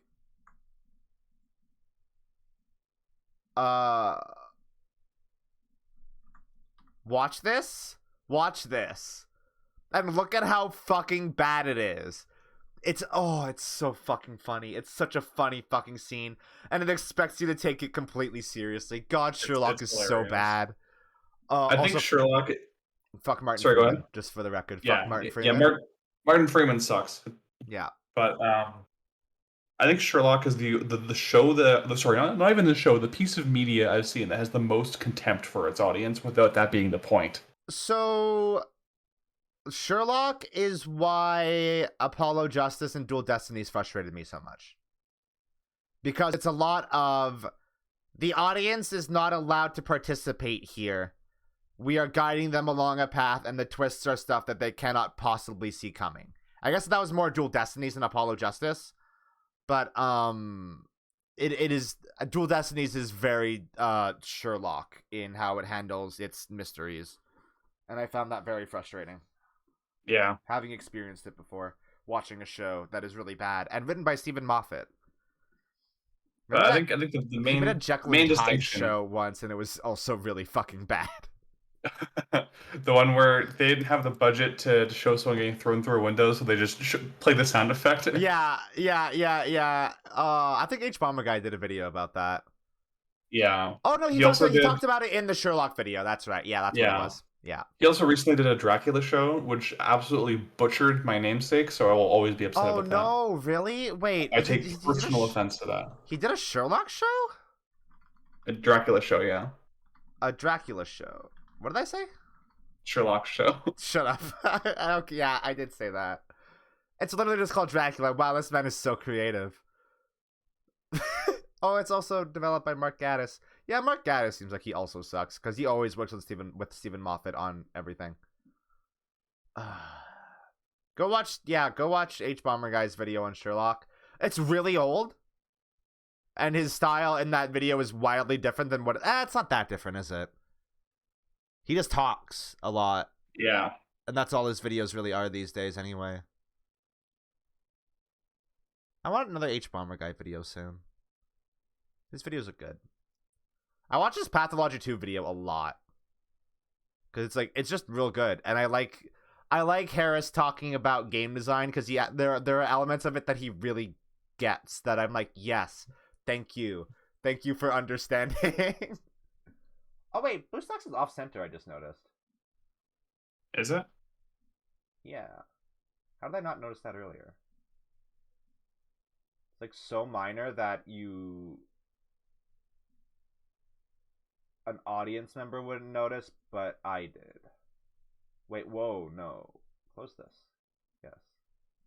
I need to move you out of the group and then center you properly. There we go. OBS is a piece of shit sometimes, so I have to really go out of my way to fix things. Alright. Did you say this one yet? I can't remember. We've been too busy podcasting. I think I did, yeah. Okay. These prints were most likely left during the course of the show. But they didn't match the prints of any of the people involved in this case. Oh. An unknown third party's fingerprints. Look at him stutter. I was not told of this. Emma must have kept it from him. Hell yeah, Emma. Fuck yeah.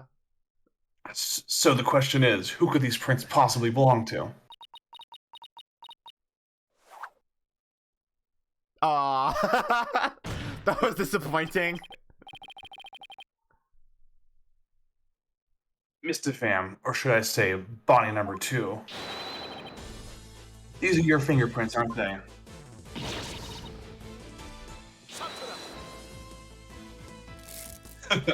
You know, I agree. I agree.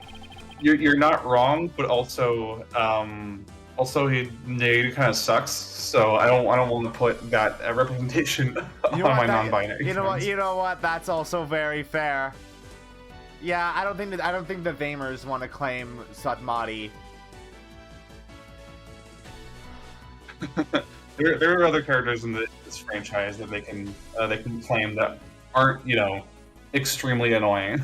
Yeah, wait. Extremely annoying hypocrites at that. Like who? I mean, Robin Newman's. You can 100% make yeah. the case that Robin Newman's gender fluid. The Phantom is, badass villain that canonically has no gender or identity. Yeah, I mean, Mask to Mask, you could also. I mean, Von D. Light in general, you could maybe. He's very androgynous. Yeah. I guess non-binary doesn't necessarily mean you are exclusively androgynous, but you get what you can claim Gumshoe too. You can claim Gumshoe seems like a pretty good rep. Gumshoe's a Thamer. Yeah. All right, let me get back to this. He's actually mad, so I've gotta put some oomph into it. Exactly, Vi. Wife guys don't have to be guys. Exactly. I am a wife gal, in fact. Enough of this foolishness. One person cannot possibly be two. Those fingerprints could have been left not only during the show, but at any time. It's not like you to lose your cool like that, Prosecutor Sadmati. How do you know? And I'm sure you know that.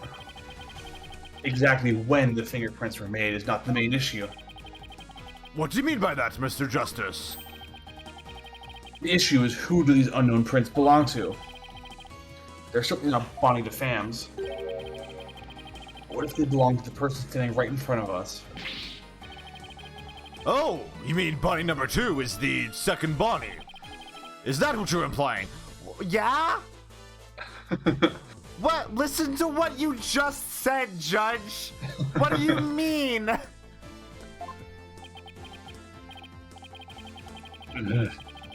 It's preposterous to suggest that those prints belong to the witness. I say they must belong to some other unknown individual. Prosecutor Sadmati, can you really look at her and still say that? Doing her best pouty face. Oh, what are you looking at? Take a picture, it'll last longer. Never mind. How could this be? If we check her prints, I'm sure they'll match the unknown set. Well, Bonnie, the prints don't belong to the real you. Belong to you, don't they, Bonnie number 2? Get wrecked, idiot. Witness! Is what the defense has said true? Fine, I admit it. The fingerprints are mine. Then does that mean you aren't Bonnie DeFam? What? Ridiculous.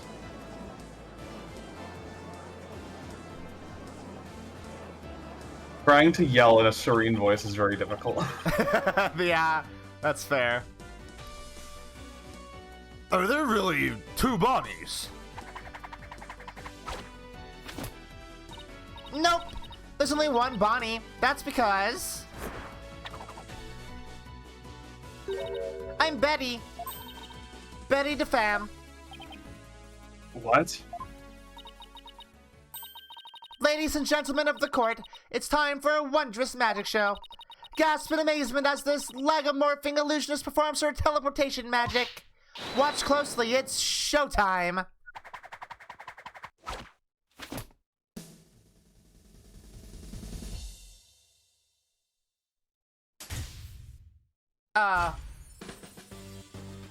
And she's gone. Oh, hello.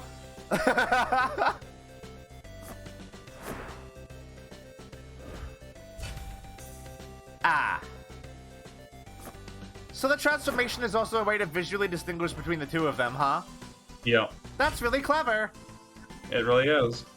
And, you know, it's a good observation because rabbits and bats are both members of the Lagomorpha family. Ah. What an amazing trick! The witness has suddenly split it into 2 people!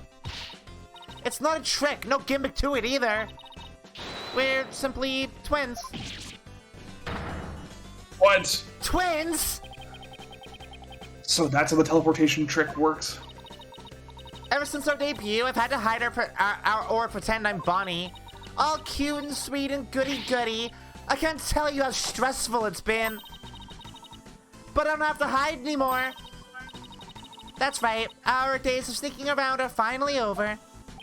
I think that when they decided to get into magic, they did rock, paper, scissors to decide who would be like the main one. Yeah, who'd like have to follow who's the face, right? Yeah. That's good. Okay, so what would be funnier? Betty trying to pretend to act nice or Bonnie trying to pretend to act mean? Bonnie trying to act mean would be very fun. Oh, so when Bonnie said that she was a big fan of Trucy, that could still be true. She was being honest, yeah. Oh, I see. Okay. This twist makes everything click into place really well. Yeah, this makes sense. The cover is blown, but they actually seem pretty happy about it. Yeah. So, which one of you is the nice Bonnie DeFemme we met in the dressing room? That would be me. In the Sharp Tongue Bonnie, we saw what the ratings Raja understage was. Hey, who you calling sharp-tongued? It's all starting to make sense now. God, this track is so good. Yeah, it's very fun. It's very, very fun. So, Mr. Justice, this changes the facts of the case rather dramatically, doesn't it? It certainly does. During the show, it was Bonnie who was on stage the entire time. So Bonnie couldn't have committed the crime. Bonnie is innocent. But Betty, on the other hand, who was understage, did have an opportunity. Oh, he angry. I love seeing him angry. That's very, very satisfying. Yeah. Well, so we now have 2 suspects. Wait just a minute there, Lobster Boy. I didn't do it. That's right. Betty might have a foul mouth, but she never kill anybody. Hey, who's got a foul mouth here? Oh, The animation. She's bullying her. This is very cute. Well, speak up, huh? They really are sisters. Yeah. Just shoulder checking her repeatedly. Yeah. Please save your sister squabbling for later.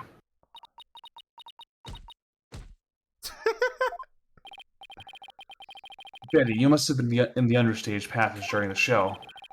Otherwise, you wouldn't have known about the stage lift being moved. So what exactly were you doing down there? Fine, I'll testify. Anything to get you off my back. Prosecutor Somebody, Betty DeFemme is ready to testify. What do you say? Betty, you lied to this humble servant of the Holy Mother. Hey, what else could I do? I couldn't blow our cover and ruin our magic act. Besides, am I gonna go to your Twilight Hell or whatever you're for being a liar? You will indeed. However, it won't be after your death. Rather, I shall give you a taste of your punishment of this mortal coil, an interrogation hell. Okay. Now then, Betty DeFemme, please explain to this court what exactly you were doing under the stage.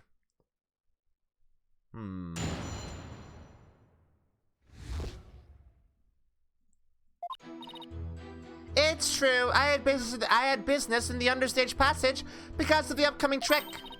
It was the fire trick, right? The one Mr. Rios was supposed to do. That's right. It's a very dangerous trick, so I had to make sure we were prepared for it. It was in the script, and I really wanted to see it, but I couldn't because of the accident. Shut up! You're gonna give it away! Anyway, I was real busy. Yeah, way too busy to have the chance to kill Mr. Rios. Why did I say that almost disappointed? Oh, that was certainly different. Now how's that for a flawless testimony and alibi? Yeah, I'm pretty sure this game in Japan actually came out like 10 years almost to the day from the prestigious American theater release, which is funny. Really? Yeah. Huh. Our magic is real. It's not a trick or a gimmick. Oh my, she's floating! Yeah, that's what's happening.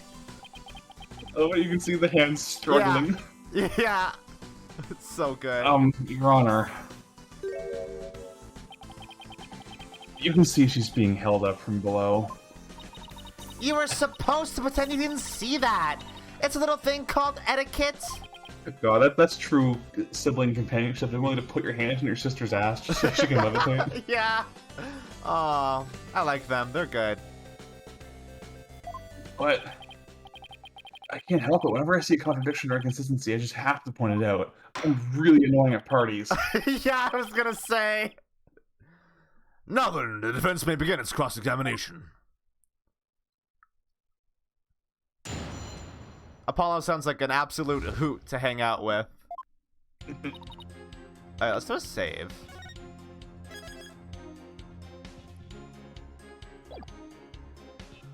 Oh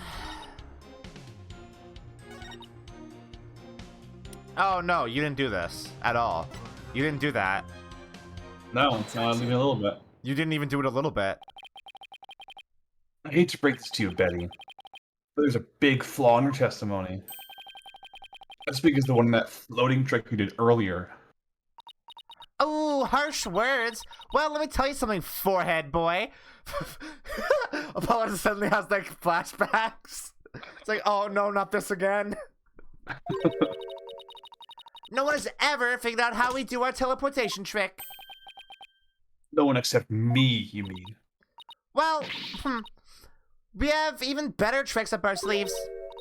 Huh? We do? I told you to keep it zipped. No, don't fight, you two. Mr. Justice wants to submit a flaw in the testimony. Apollo's a fan of CinemaSins. Oh, God. Oh, that sucks. The script has this to say about the fire trick. This will be dangerous. Make sure the fire bucket is ready. However, we found the fire bucket lying empty backstage except for a layer of dust. Ow!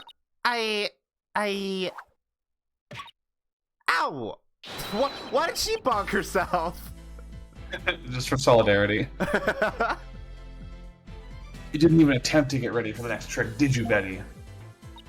Yeah, you got me!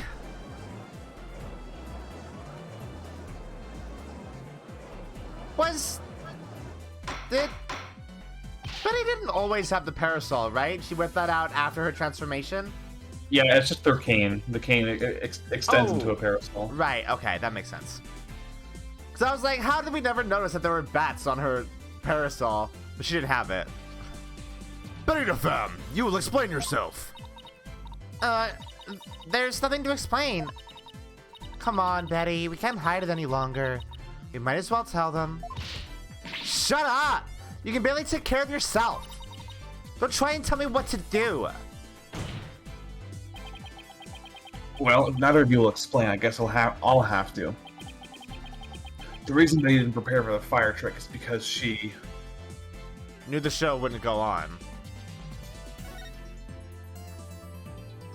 You didn't prepare for the fire trick because you knew, didn't you? You knew that the body would be found and the show would then be cancelled.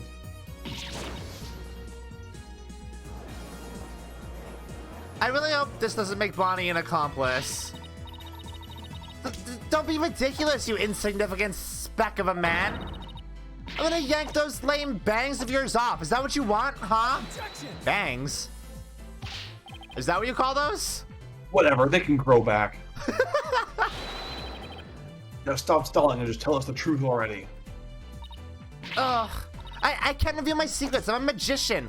That is not gonna fly anymore. Not again. You have been chasing the shadow of an illusory culprit, Defense. And having chanced upon a convenient target, you've let yourself get carried away. Exactly. Where's your proof, huh?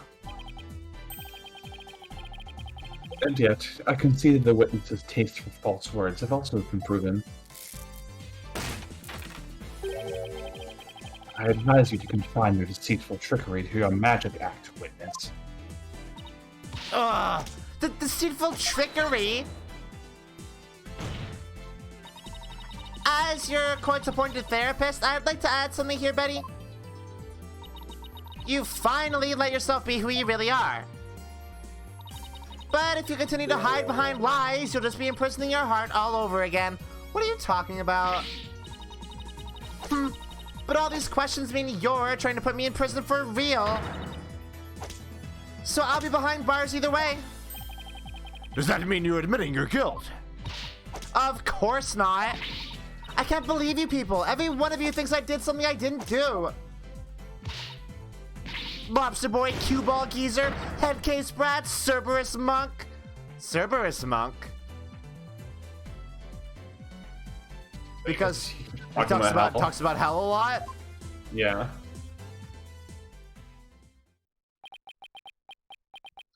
Cue ball geezer is real good. Cue ball geezer.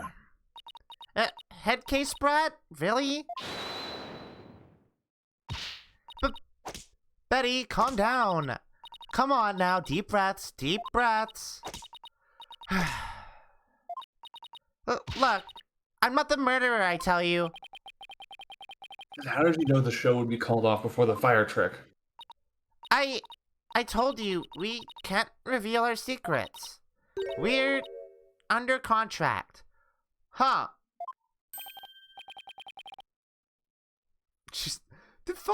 Is she under NDA? Oh, Contract? What's she talking about? I think NDAs kind of expire if murder comes into the equation.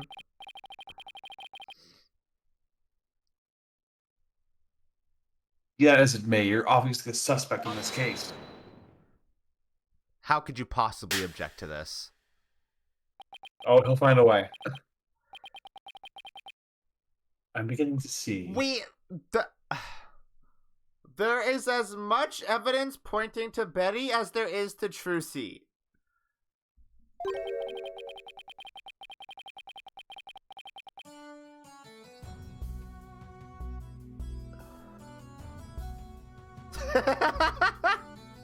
I like that a lot. That's good. Thank you.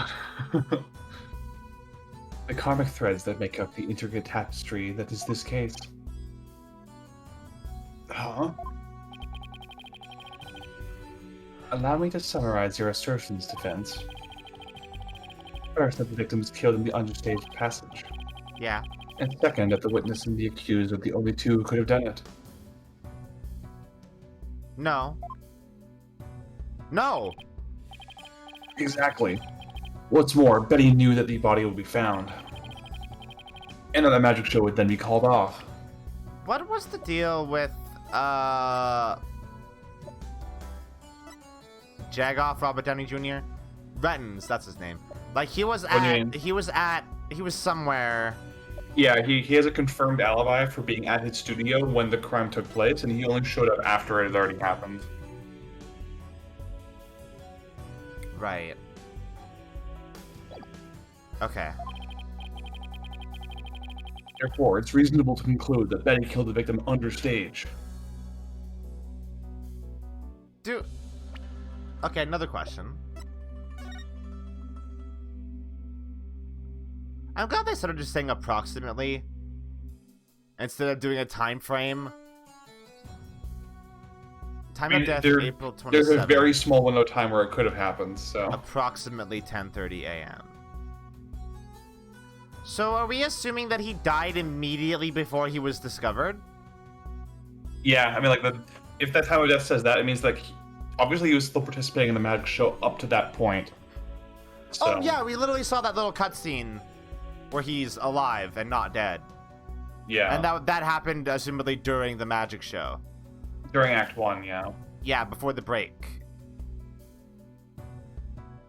Right. Man of mystery. Ugh.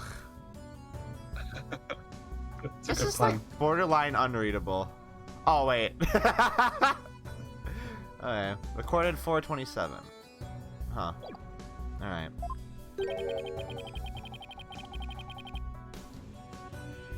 But what if Betty knew that the show would be called off for some other reason?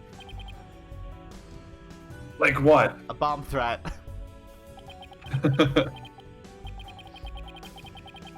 In the course of my investigation, I found it strange that the dragon set piece fell when it did. Uh-huh. That, in conjunction with the body tumbling from the coffin in such a dramatic fashion,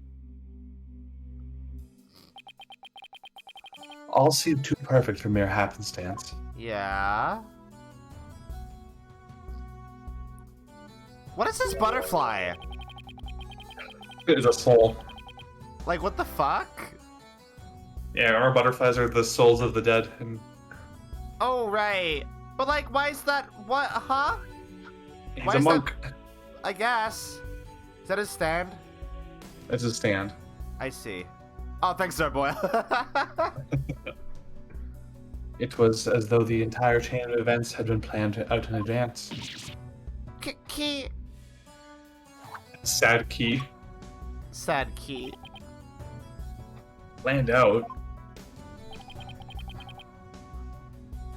After deciding to take this case, I scrupulously studied everything I could about the mass media in this country. I read the newspaper, old news reports, even browsed tabloid magazines. Oh, he did go to DeviantArt. How very industrious of you. I'm impressed.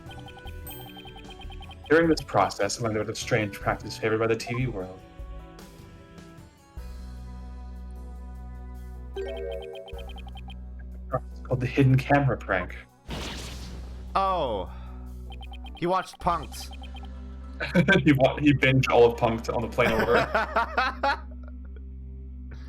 Koreanese Airlines only have entertainment from 20 years ago. Yeah, from like the early 2000s. Betty and Bonnie knew about this, did you not? About the dead body appearing, the set piece falling, the show being suspended. You two were informed of this plan.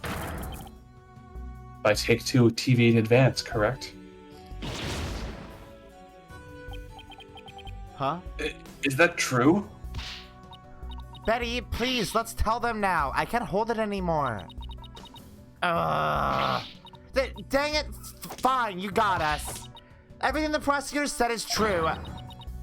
The TV station paid us to cooperate with them on this plan. It was all a prank, a big setup planned out in advance. Mr. Rios showing up dead in the coffin. The set piece falling down. It was all completely scripted. So it was all a prank. Bro. But he is actually dead. Yeah, he is actually dead. They killed him for the prank. That's the sickest prank of all. Bonnie, is this really true? Yes, Mr. Rios was supposed to pretend to be dead. That's how it was supposed to go. So he was on it too? That's right. He was supposed to show up dead in the coffin. And then the set piece would fall down. Trucy would be shocked and start to panic. That's how the prank script went. What? What the heck kind of prank is that? It's a fucked up prank, guys. But we never thought he'd actually wind up dead. Yeah, that was the only thing that was different from the script. Poor Mr. Rios. Ultimate Junkler move. I'm so completely lost right now. Well, Betty and Bonnie, it certainly sounds like you have some explaining to do. Alright. I guess desperate times call for desperate measures. Just this once, we'll share how it was done with you. So, listen carefully. You'll never hear this kind of thing anywhere else. Oh, a bat. Cute. Little baby bat. After a teleportation trick, I went down under stage.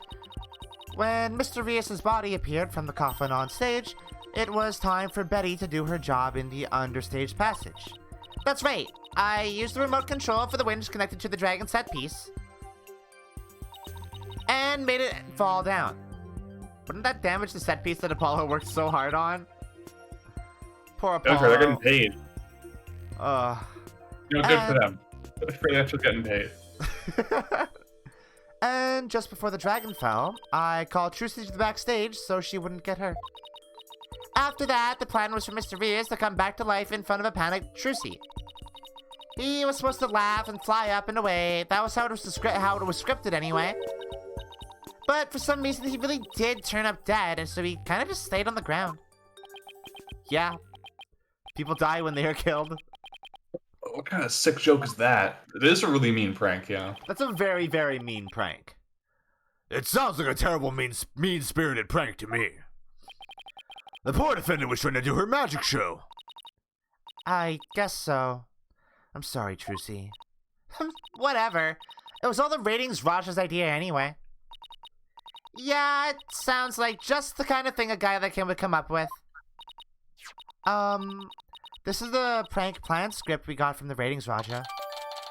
I need to look at that. I need to look at that. I just love how you wrote prank script in huge letters across the front. Prank script. Yeah, good prank, idiot. Oh my god, I can hear her slapping. I can hear her slapping in the background as I read this. Mr. Rios' body will appear in the supposedly empty coffin, which should cause a big ruckus. A whole hoopla. After capturing a bit of Trucy's reaction on film, Mr. Rios will come back to life, laughing and flying up into the air, causing another round of surprise. You slapping? Dang it, you made us break our contract. Now we won't get paid. But where does this all leave us? Who killed the victim and when? Yes, exactly. Those are the key questions. If Mr. Rios was only pretending to be dead in the coffin as part of the prank, then when he was under stage, there would still be life within him. Uh-oh. And if that is the case, then Betty, who was also under stage, may be excluded from our list of suspects. Ah, shit.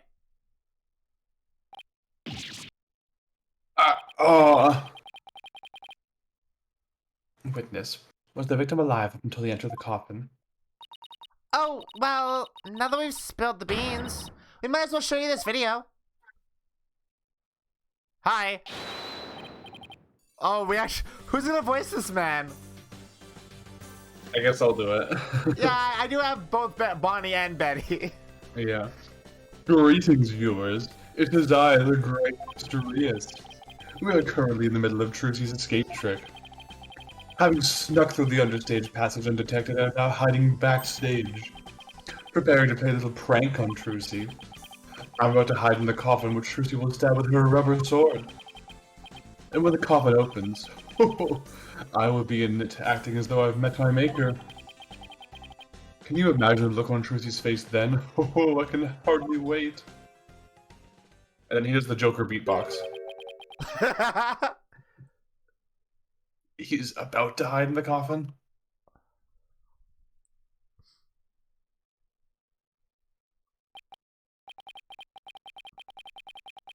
It would seem the threads of karmic destiny have led us to the truth.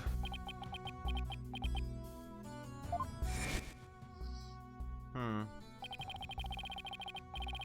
victim passed through the understage where Betty DeFam was,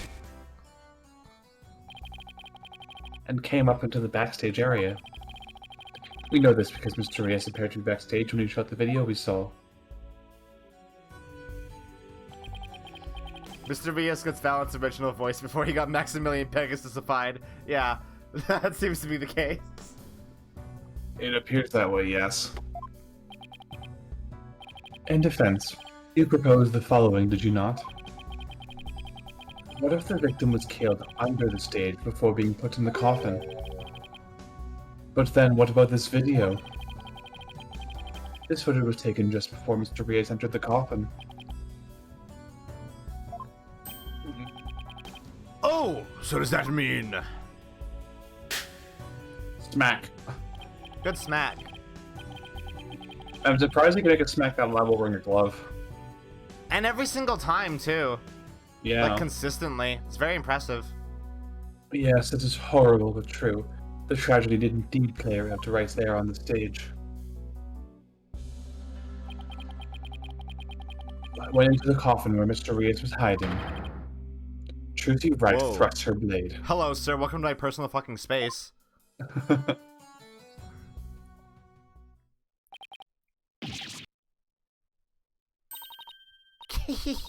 See? Told you so. So are you saying the incident was a tragic accident that happened during a prank? It would be an accident if the accused had no knowledge of the prank beforehand. Let us ask the accused herself. Miss Wright, did you have any knowledge of the prank? What? I... Tell him, Trucy, you didn't know anything about it, right? Of course I didn't. I didn't know a single thing about it.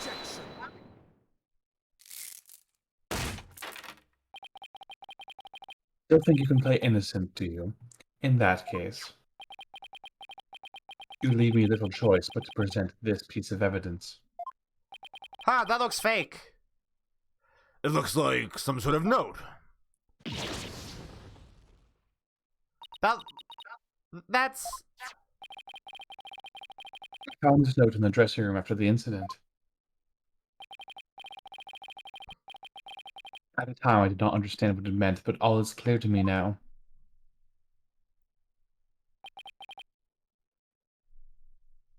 What's this? Let's see. It says, get the video camera after Mr. Vias comes tumbling out?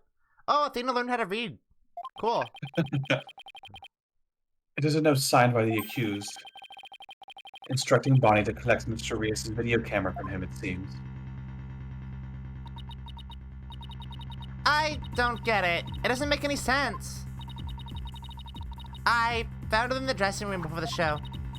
When I saw it, I realized that Trucy knew about the prank. It does bear her signature, I'll give you that much. It sure does bear her signature, doesn't it? So the defendant had prior knowledge of the prank.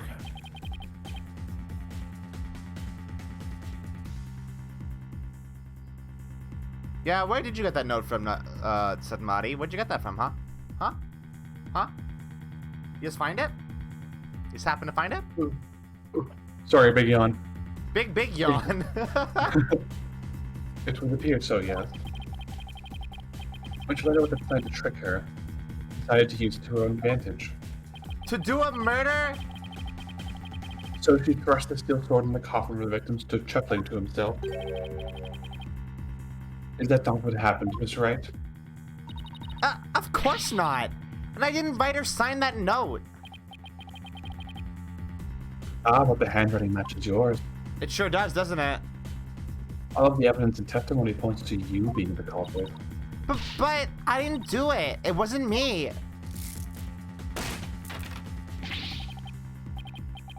Explain the existence of this note. You can do that, can you not? I can't explain it. I didn't invite it, so I don't understand. I didn't kill Mr. Vias. You have to believe me. I mean, we can definitely prove that she didn't write that note.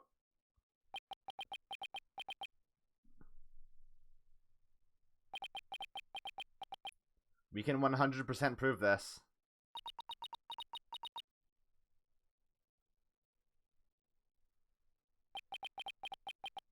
Uh-huh.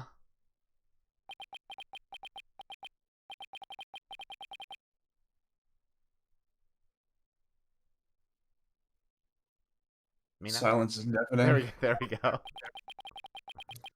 Continue struggling against the threads of your own karma if you wish, accused. Even as you are inescapably caught in the web of fate you've spun for yourself.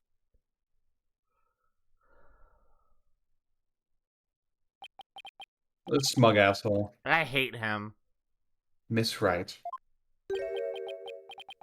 Is it time to resign yourself to your fate? No, I didn't do it.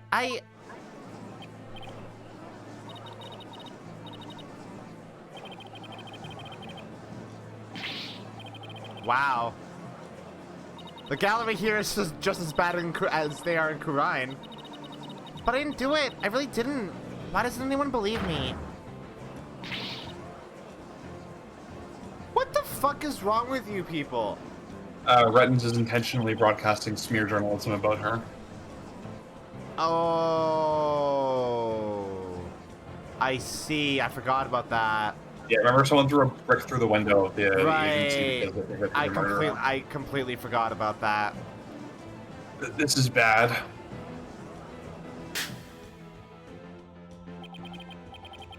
Your Honor, I suggest we put an end to this tragedy now. Give your official ruling and let us offer the victim's soul their last rites it deserves. Very well. I suppose I have no other choice. This court hereby finds the defendant, Trucy Wright.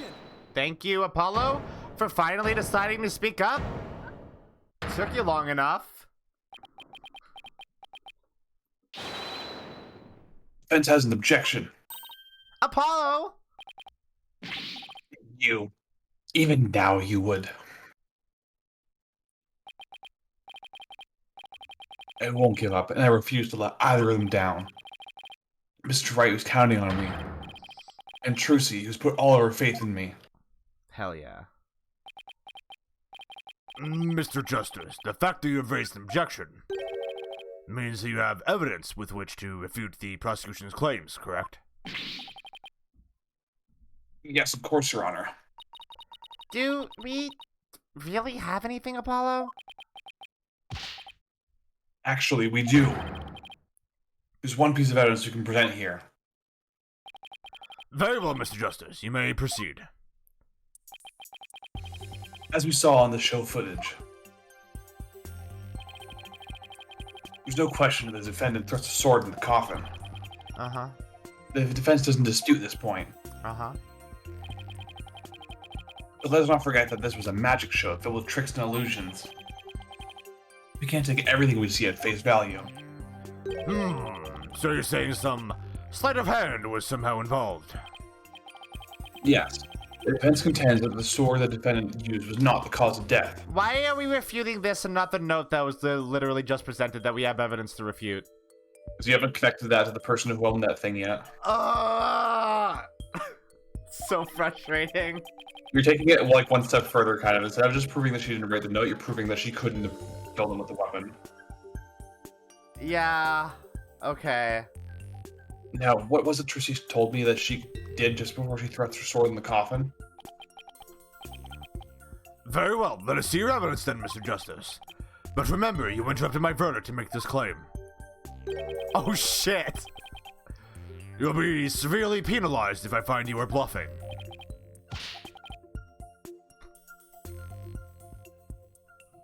That's fine, Your Honor. This shows that it's possible that the sword Miss Wright used was not the cause of death. The... No.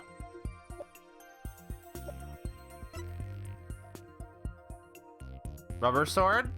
Yeah, rubber sword. She used rubber sword. It was not real sword. It cannot harm. It's made of rubber. What's this?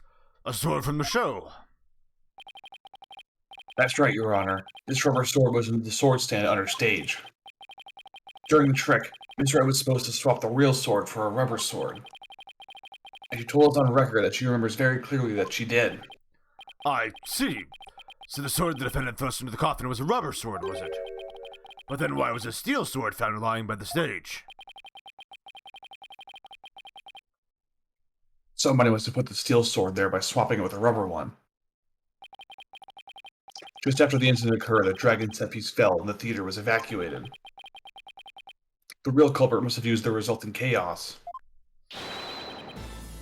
Swap the rubber sword for the steel one. What's your objection here? You do not know when to give up, Stinkbug. That is not possible. Blood was found in the coffin hole the sword was thrust into. Okay, coffin hole, huh? That's a Coffin good one. hole. It must have been left there when the accused withdrew the sword.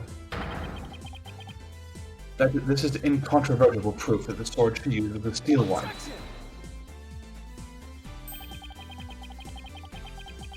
But that blood could have been the result of someone tampering with the crime scene after the fact. Yeah. After the set piece fell, the audience was cleared of the theater. There was plenty of time for someone to plant that blood there.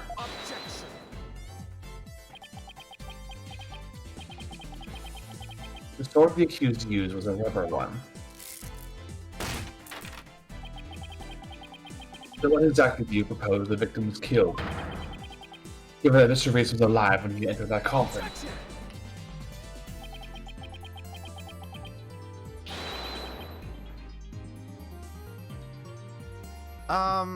Finding out the answer to that question is precisely why we need to continue this trial. We don't actually see Mr. Vias in this footage at all, right?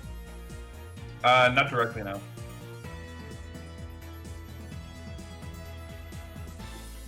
Okay.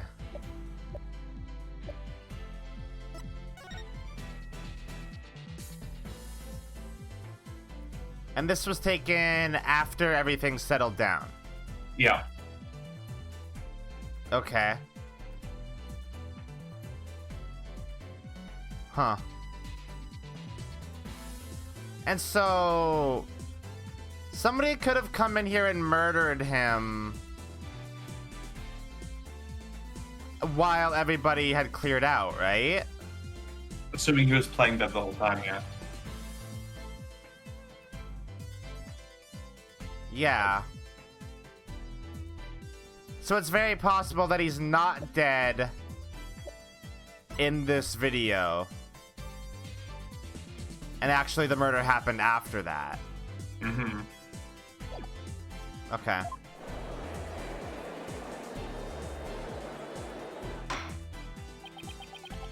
Let me express my opinion. By all accounts, it is certainly reasonable to suspect the defendant based on the evidence. But as to the question of whether the sword the defendant used was rubber or steel, I believe further discussion is warranted. I suggest we hear from the defendant herself on this issue. What would weigh more, a 1 kilogram sword made of steel or 1 kilogram sword made of rubber? The sword made of steel. Why is that? Steel is heavier than rubber. But they're both a kilogram. But steel is heavier than rubber. But they're both a kilogram. God, that's such a good bit. That's like one of the funniest videos ever. It's incredible. I love Dav Lemmy so much. Yeah, it's funny, funny dude. His cat's very cute too. Yeah. Very well, Your Honor. Yes, I saved it, somehow. Too close for comfort, but still. Wait, what? Was the photo itself updated? No, just the description of it. Okay. Oh! Huh, okay. Let's adjourn for a brief 15-minute recess. I advise the prosecution and defense to use this time to prepare.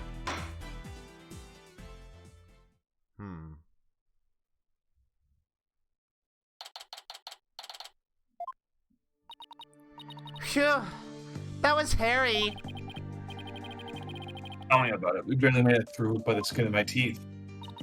I can't say I'm crazy about that prosecutor said Marty either. You know, with the way he says, let it go and move on as if it's nothing. Let it go and move on, huh? Oh boy, am I interrupting a secret conclave of villains or something? Hey, Robert Downey Jr., what's up? Got your next evil scheme in the works already? I think so. What do you want? You're making that a face, champ, and everyone's gonna change the channel. Look at this waitress, you know, smile for the camera. Let's see those pearly whites. Isn't that what the grammar decree tells you to do?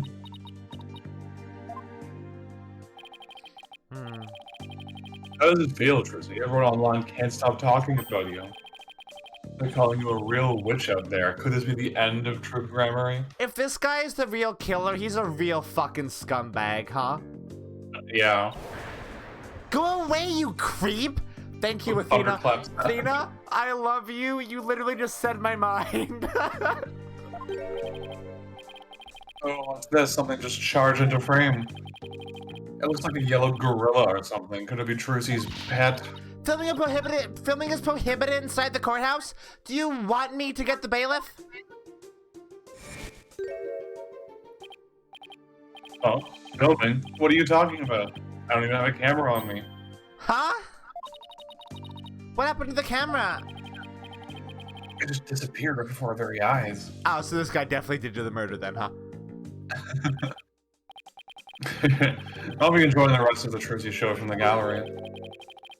I put a call for Trucy's fans to come and support her earlier, by the way. But I'll get some great footage out of them. This is gonna be good. Hang loose, baby. So this guy definitely did do the murder, because he's a magician. And he has motive to do murders. In relation to magicians. Alright. He called in some of Trucy's bands? But for what purpose? Apollo? That thing Mr. Benton's just said, that was some high-level sleight of hand. Why would you know how to do something like that? I don't know, but he definitely has some serious magic skills. No way. I thought he said magicians were all a bunch of good-for-nothings. Hello? Hi, Bonnie. Oh, hello, Bonnie. Can I help you with something? Well, there's something that's been bothering me. Really? What is it? Well, you see... Hey, dummy, what are you whispering to Lobster Boy about? But Betty... Who the heck do you think you are? Are you crazy? You want a piece of this? You know you have to talk to me first before you do or say anything, you harebrain. Oh, but I... Shut your mouth, you dumb bunny. Come with me, now. Oh. Poor Bonnie. I wonder what was bothering her. There's no way we're finding that out with Betty constantly hovering over her like that. Court is about to reconvene. Will you be alright testifying? Yes, it's just... I wonder what Mr. Rettens has up his sleeve. I doubt he's bringing in actual fans. Yeah, probably not. I wonder what he has up his sleeve, too. He better not be trying to get under Trucy's skin right now, of all times.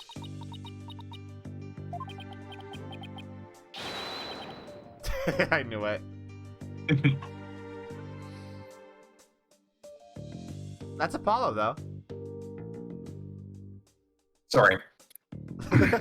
You're Trucy right, and you'll be fine. Oh! There goes Apollo with his best trick.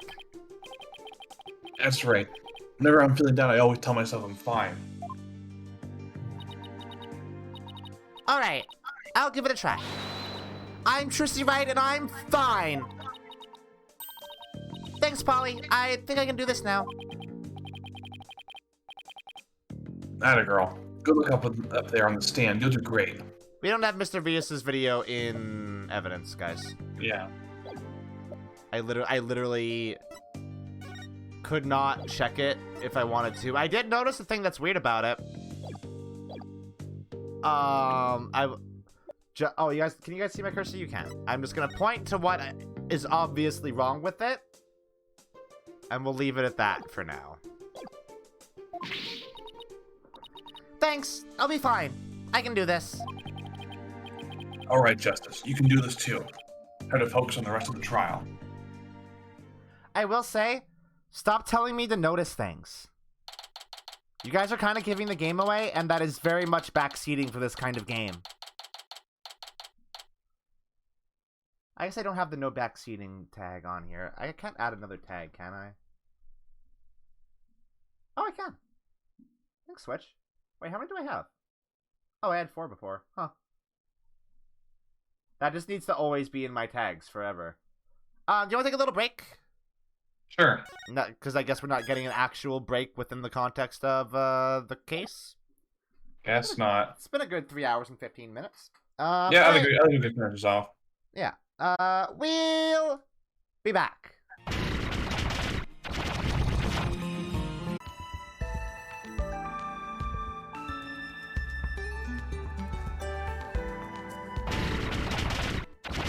Alright, I'm back. And hey, I have to say something really quick. And I don't know why this is now just becoming an issue 6 games into this series. And Cookie, it wasn't just you. Cardinal Sinful did it too. You guys don't need to point things out to me or ask me to notice something or look at something. That's why Mina is here. To guide me along the right path if I get stuck or if I'm struggling. To do so without me literally asking for help or a clue or a hint is literally backseating. And it is a core rule here on this channel that we do not do that. If you are telling me that there is going to be a twist, you are spoiling the twist. Alright? You do not need to do this ever. Not once, not ever. Alright? I don't mean to sound like I'm scolding you, but I kind of am. You don't need to do this. Like, Mina made a good point. Imagine if she fucking did this with Fulbright. It would ruin that whole thing. You don't need to do it. Okay? If I get stuck, Mina is here to help with that. That's all I have to say about this. And if it happens again, I am actually going to be timing people out. Alright? Moving on. We're continuing the case. Hello, Mina. Are you here? I don't know if Mina's actually here. Fuck. Did I come back to her? Yeah, sorry, I was just troubleshooting my mic. Oh, okay. Make sure we didn't get an echo again. We were still getting a little bit of echo, but I was like, it's fine. We'll push through it. It seems... I think it turns out it wasn't actually a problem with my mic. It was my headphones were doing that really annoying thing they sometimes do, where it plays through the headphones and the speakers at once. And because they're noise canceling, I can't hear the speakers. Yeah, I forgot that was an issue that you were having. Yeah, I have no idea what causes it. It seems to just randomly happen sometimes, like in the middle of doing something. That makes... Yeah, that did sound like it was coming from some, like, external source. It sounded very weird. Usually I pride myself on my headphones being really good and not echoey. Yeah, okay, it's good that'll be fixed for the last leg of this case. Yeah. Alright. It's okay, you didn't miss much. I just had to scold chat a little bit. That's alright. I understand the I will say, I do understand the impulse. Yeah. You control yourselves. That's yeah, all. It's like when I'm watching a movie with someone and there's a part coming up that I really want to see their reaction to, I have the very bad habit of I will turn to them and look at their face because that's just how I am. I love seeing people react to stuff, and that's why these streams are so much fun for me. Is I get to hear you react to them in real time. You got to see me react to Fulbright in real time. Yeah, like it is very, very fun to be with someone while they're figuring out a mystery. But yeah, like sometimes I go a little bit overboard with hints just for the sake of time. I don't want things to grind to a halt. We don't want these streams to end up being 9 hours long like all of my other streams end up being. Yeah, and so I will admit sometimes I do get a little bit overly aggressive in terms of hinting at what's going to happen, but I think that's my prerogative as the co-host of these streams. And if you were being overboard, I would actually tell you. Yeah. I try. That's why I try never to outright say what it is. I just say no, it's not that, or you should look at your evidence again. You give hints. You don't say it's this thing. Yeah. So like, I'm sorry for scolding you, chat, but sometimes it's like you just gotta let somebody experience the things naturally. I did notice the Rias thing on my own.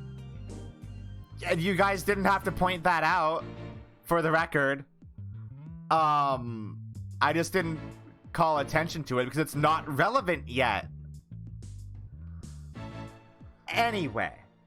Yeah, I'd just say, like, if you want to discuss a twist, like, hold it in until the twist happens, and then then we can have a great time discussing and going, wow, isn't that cool? Or, hey, did you notice this foreshadowing? Or, did you see this as early as this or whatever? Mina having free reign to give me hints doesn't mean that you guys in chat do. There's a different relationship going on there, all right? Yeah, don't worry about it too much. Like this is the first time it's happened across 6 games, I think, which is really impressive. Literally the first time it's happened. Yeah, it's I think the reason why Luka is the reason why Luka is being harsh about it now is so that this is the first and last time that it ever happens. Yeah, like I was actually worried that it would happen for like every game of the first 5 games. And then I was like, oh yeah, with this one, this will be fine. People have been really cool about me playing these games. And then like second case, people are like, hey, look at this, do this. No. Please no. But it's okay. Like thankfully it wasn't like a huge twist because you were saying it out loud before people started saying to check stuff. So. Yeah. Like also, obviously, Mr. Rias is sus.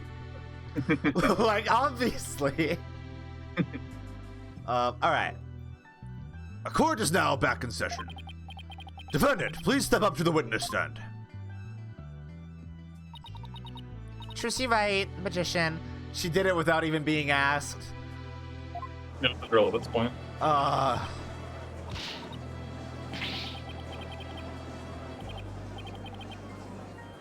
Like, why?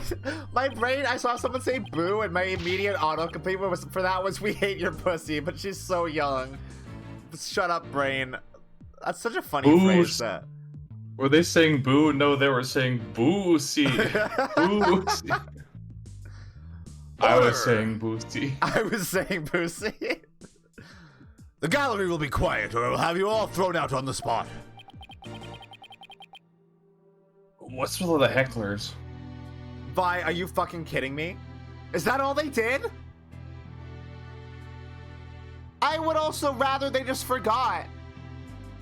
I literally tweeted about it earlier, and I was like, well, it's 1 a.m. in Japan right now. Anniversary's over and nothing happened. So sad. At least they announced something or teased something. I know we just got the Great Ace Attorney, like, 2 months ago, but at least be like, hey, don't worry. We're doing something. I mean, I guess maybe they just assumed we all saw the leak and know that 7's in the works. Yeah, but, like, that doesn't mean that you shouldn't, like, mention it like it's actually a reality. You know, it's just very silly. Thank you, Maiden Tree, for following. You're a real follower, actually. That's nice. It's nice to see not a bot. Such a rare occurrence these days. Such a rare occurrence these days. You can't talk in chat, probably. Maybe. But, hello, welcome. I bet they're the fans Mr. Ren's invited. What a grade A jerk. Always not gonna psych us out. Now then, Miss Wright. It's so weird saying Miss Wright. Yeah. This court would like to know if you switched from the steel sword to a rubber one on stage. So please testify about this issue.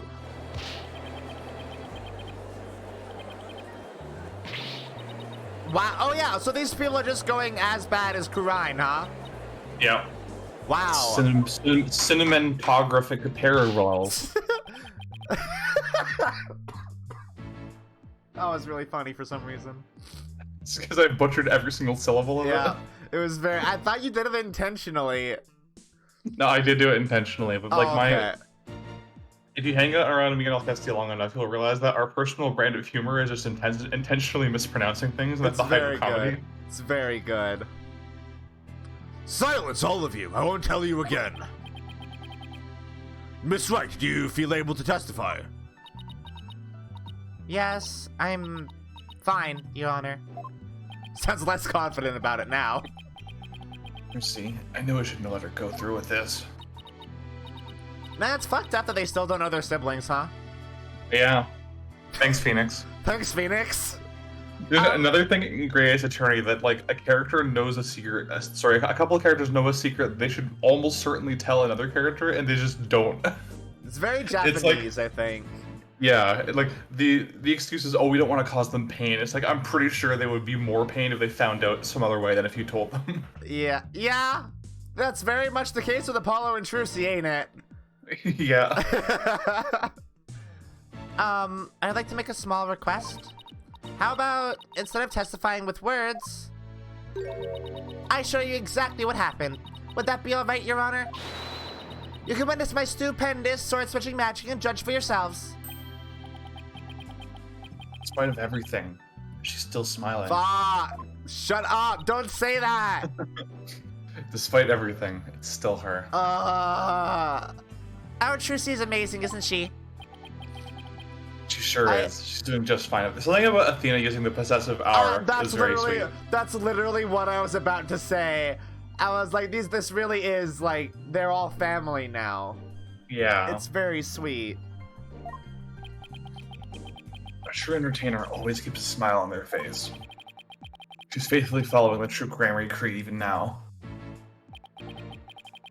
She really is something else. I'm glad that they're not purposely making connections between that motto and Phoenix's motto as a lawyer. Yeah. I'm glad they're like, it's obvious, but like, I'm glad they're not also explaining the obvious thing. Yeah. It's showtime for magical girl Trucy Wright. Watch carefully now, everybody. Oh, okay. This is exciting. Yeah, it's totally cool. Ladies and gentlemen, please focus your attention on this sword. Allow me to demonstrate just how sharp this blade truly is. Hell yeah. See that? No tricks or gimmicks. A very sharp sword indeed. Now then, ladies and gentlemen, watch as I take this sword and... Presto Sordo! What? There, I've switched it. How? And now... It does a little spin. Hup.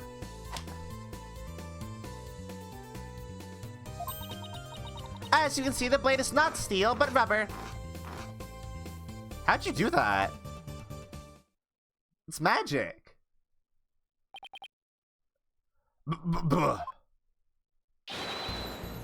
Bravo, Miss Wright! Even the gallery's like, holy shit, cool. Will you turn the room around? Of course she has. The hecklers are being drowned out by all the cheering. Where did the steel sword vanish off to, Miss Wright? In order to deepen our understanding of the case, please tell us if you would. I'm not asking out of mere curiosity, just so you know. I usually hide the steel sword backstage when I switch them during the show. So when you thrust the rubber sword into the coffin, the steel sword wasn't even on stage, but behind the curtain. Exactly. So, you see, there is a trick and a gimmick to it after all. Wait, but how did you just do that? Are we not gonna find that out? She just chucked it into the gallery. And as for where the steel sword went when I performed the trick just now, it's a secret. Wouldn't want to spoil the magic for you now, would you? Oh, they wonder her panties. Ho ho ho! That's our Trucy. Oh. Yeah, still. I love these characters a lot. They're really good. They're like really underdeveloped compared to every character in the original trilogy, but I still love them a lot. Miss Wright. The part where you spun around. To be fair, I think Trucy is as developed as a character in the original trilogy. Yeah, I mean, Apollo gets some really good development in this game. By the last case, like, you'll be really impressed by his growth. Mm-hmm. I guess Trucy didn't really have much in Dual Destinies, but I think Apollo Justice alone, like, characterized her really well. And, like, the opening of this case, like, also characterized her really well. And, like, oh, I don't want to think about that last scene before the trial. That's an actual part of the sword switching trick you did for the show, right? Right. The other parts, like the apple, were just to help with my explanation here in court. That's funny. I think I found an inconsistency in her testimony.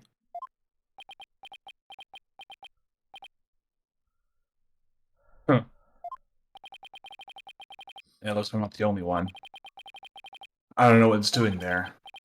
But now that I've found it, I have to get to the bottom of it. Now then, Mr. Justice, you may go ahead and witness and question the witness. What is he saying? Wait, hold on. I think I found an inconsistency in her testimony. But try not to ask dumb questions and spoil this wondrous magic. I thought it was supposed to be my cross-examination. It's my turn on the Xbox. Alright, so... Man, they actually ever animate the whole time, huh? Yeah, this is a very visual testimony, which is a hint for what you need to be looking at to find the contradiction.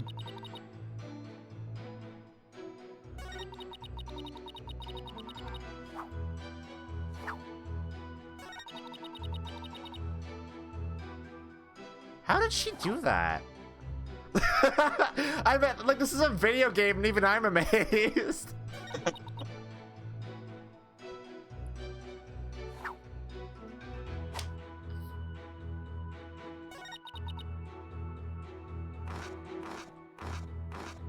Yeah. That sword sure is rubber, huh? Oh, she's just like inhumanly strong. And she's bending a steel sword. She is Phoenix's kid, so it would make sense. So, okay, what was Apollo saying the contradiction, like... He didn't actually give a hint about the inconsistency, huh? No, just that he saw something. He saw something that don't make sense. Yeah. And so that's your hint for what you need to be looking at. If he saw something, then it means that it's something that he recognized about this trick.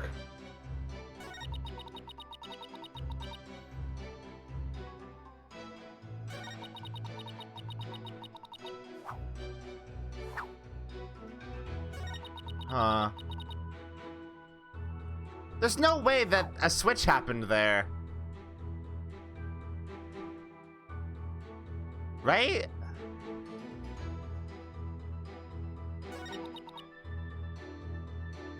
Like, hold on.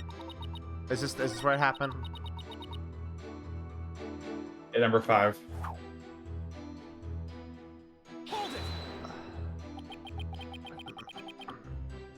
So you switched swords when you spun around just now? That's right. It's the same way I do the trick in the actual magic show too. He's got strength too. He kicked down the door to the Korean village channeling chamber by himself. That huge, massive fuck off door. But I'm also doing a lot of extra things that I don't do during the show right now too. The key point is the sword switching. If only we could prove she did it during the actual show too. Right. Prove that you switched them during the show. What's the matter, Apollo? You look troubled. Oh. Oh, it's nothing. Uh-oh, this is quite the pickle. How should I go about handling this? Miss Wright, please continue with your trick. So you've all just witnessed me switching the swords? Right. I don't think she switches them, actually. I think the thing with the apple is just like an illusion. Like, it's not... That sure does look like a whole apple, though, huh? Yeah, and just consider what Athena said there as a hint. Like, oh, I sure wish there was a way that we could prove she did it in the actual show.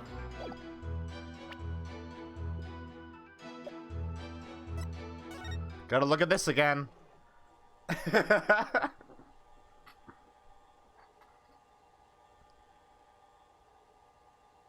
So...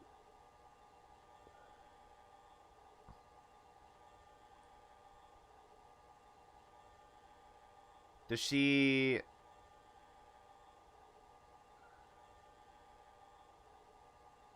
She must do it here, then. I don't think I ever noticed her doing a spin before, though.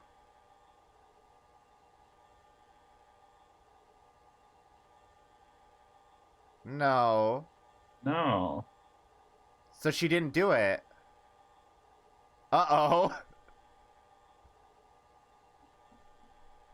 So, the thing Apollo just said is...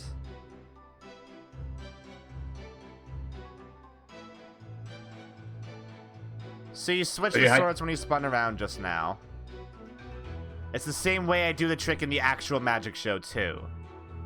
So yeah, go to that statement that you pressed for that, and then present the evidence you have. Yeah, whoops. Because she didn't do it the same way if she did it at all, right? Yeah. You got it. Puzzled it out. Cool. That one's a little bit obtuse. I remember watching the video like 500 times, trying to think of like what it could be. I did get there, because I mean, I did get there pretty quick, so like, there's no way she actually switched the sword there, right? And I was like, But that's not actually what the inconsistency is. We got there in the end. We got there in the end. That's all that matters. Yeah. It doesn't matter how you get there, as long as you get there. Yeah. Mr. Wright, there's something I'd like to confirm with you. Well, what is it, Apollo? There seems to be a discrepancy between the way you performed the trick for us just now and the way it appears in the show footage. What? But that can't be. I performed it exactly the same way both times. What's going on here? Mr. Wright, I have the show footage right here. And the part where you twirl your cape around is missing from it. What? But I did it! So... Did she do it while she was in the smoke? It really is the exact moment you switch the swords? Yes, that's right. I knew it. Oh, shit. Whenever you see him do that condescending sigh and shake his head, you're like, oh no, he's about to say some dumbass bullshit. Well, I certainly never expected the defense to expose the accused lie for me. Mr. Justice, does this mean that you are arguing that the defendant did not swap the swords during the actual magic show? No, Your Honor, that wasn't my intention. I mean... I did swap them. I know I did. I'm absolutely sure of it. I love the angry pout. Yeah. Trici's so cute. I love her. Human memory is unreliable at best, but in this case, I am afraid that it is the witness herself who cannot be trusted. We can see the footage for ourselves. The claims of this witness are false. But Slap. every time. Now that it has been proven that the accused did not swap swords, it means that the use of the steel sword to pierce the coffin was wholly intentional. And by the way, was it not you, Mr. Justice, who argued that Mr. Reyes' death was not an accident but murder? I assume you have no objections to that still. It was, after all, your own assertion.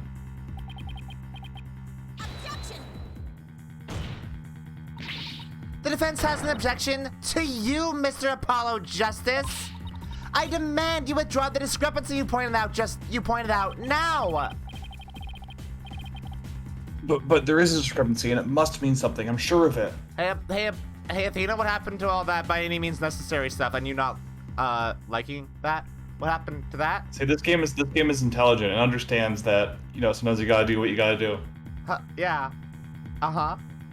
Sucks that was a large part of her characterization in Dual Destinies, though, huh? I mean, for one case of Dual Destiny. Yeah, I mean, it doesn't really come up again, but still, it's weird that she's now like, hey, just do some shit. Would the defense team kindly save their spat until after the court is adjourned? Now, after all of this debate, it seems we've come back around to the original argument. The defendant knew about the prank plan that would place the victim inside the coffin. What's more, the defendant did not perform the sword-switching trick on stage. Through her actions, I'm afraid I have come to see the true intentions of the accused. Her murderous intentions. It's such a shame. But I did switch the swords, I swear. You're knee-deep in it now, Justice.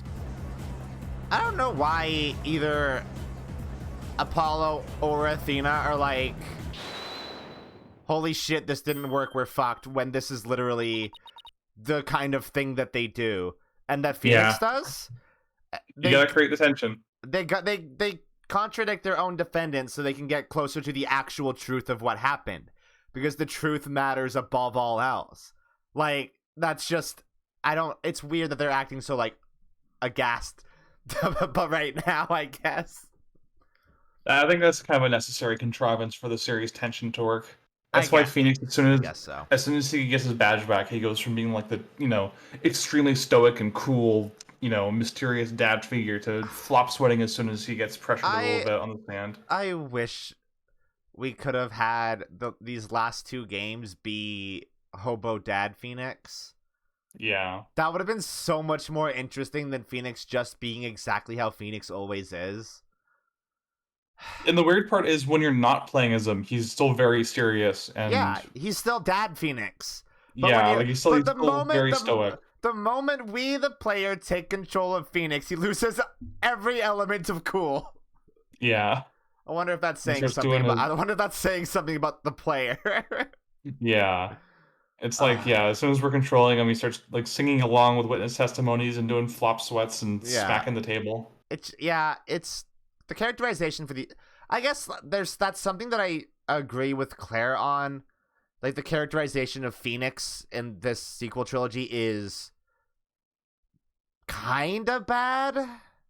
I'm not super hot on it.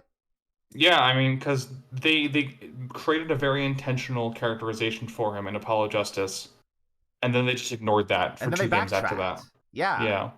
Yeah. Like I mean, it's also yes, like obviously Dual Destinies and this game would probably benefit a lot from Phoenix not being so present. Yeah, but sort of this paradox where Phoenix coming back is the worst thing for the story, but it's also what saved the series. We probably wouldn't have 6 or Great Ace Attorney if Dual Destinies didn't sell so well. But I don't think that's what saved the series. I think Dual Destinies having 3D models is what did it.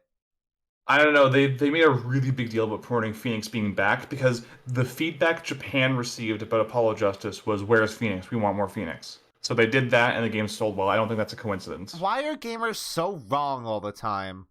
It's because they're a hive mind. Phoenix actually just should have been out of the series after Bridge to the Turnabout.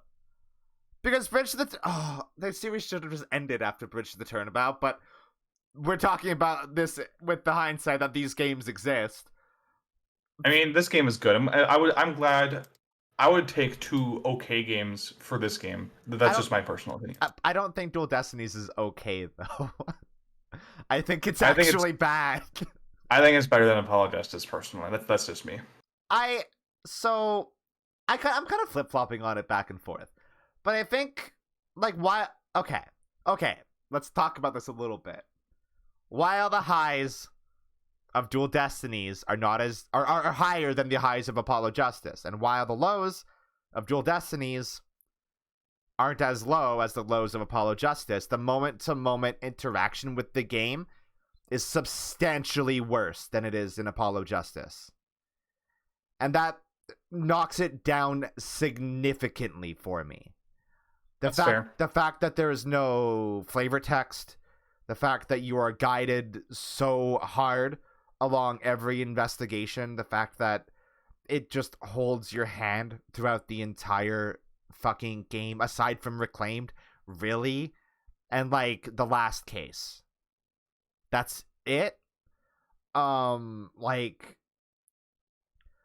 Justice, for all of its flaws, all of its many, many flaws, called Turnabout Serenade, it actually still lets you investigate entire scenes, even if those scenes aren't directly relevant as far as you know, and you actually do still get to look at most things in the scene and get all these little nice bits of character dialogue that aren't directly relevant to the case. Yeah. Now, honestly, we could argue about how that dialogue is maybe not the best written, because I don't think any of the characters in Apollo Justice are particularly well written, aside from maybe Trucy and Phoenix. I think that's it. That everybody else is kind of cardboard. Even Apollo. I like Kristoff. I think the fact that Kristoff gets to be the villain of 2 entire cases gives him some good development. Yeah, but I don't think Kristoff is very interesting. He just is a bad guy. I think he's interesting in that it shows that he's the only main villain in an Ace Attorney that doesn't have any grand plan or whatever. He's just a selfish douchebag. Yeah, that is something, but I don't know. I think I would like Kristoff a lot more if they spent more time developing the relationship between him and Clavier. I would care a lot more about Kristoff and Clavier as characters if they apparently had actually spent time to flesh that out. They apparently had planned that but cut it out, which is a big shame. That's a big shame, because that would have made Apollo Justice probably one of the better ones in the sequel trilogy. 100%. It just makes me think of I'm not saying this to excuse Dual Destiny's flaws, but perhaps explain them. I think at any time any franchise shifts to 3D, there's going to be a lot of growing pains. Yeah, but I think back to the backgrounds aren't. You can still let us look at those. No, that's the thing though, is that going to 3D for the first time takes so many resources, especially if you're using the same team as before, which I think most of Dual Destinies was. I guess. like the same like art team and whatever.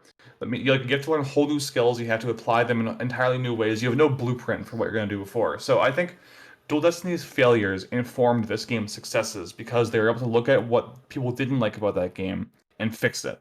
Yeah, and they had the experience with 3D, so they could like streamline things a bit more and like put effort elsewhere. Yeah, I think it's kind of a necessary growing pains thing. I'm not saying that to excuse it. I just think of all the franchises that made the jump to 3D and how the vast majority of them, the first ever 3D game is dog shit. Ocarina of Time does suck. You're right. I won't go that far. I will go that far. Mario 64 also dog shit. My hot take is that Ocarina of Time isn't nearly as good as people think it is, but I won't go as far as to say it sucks. I don't want to get murdered in my sleep.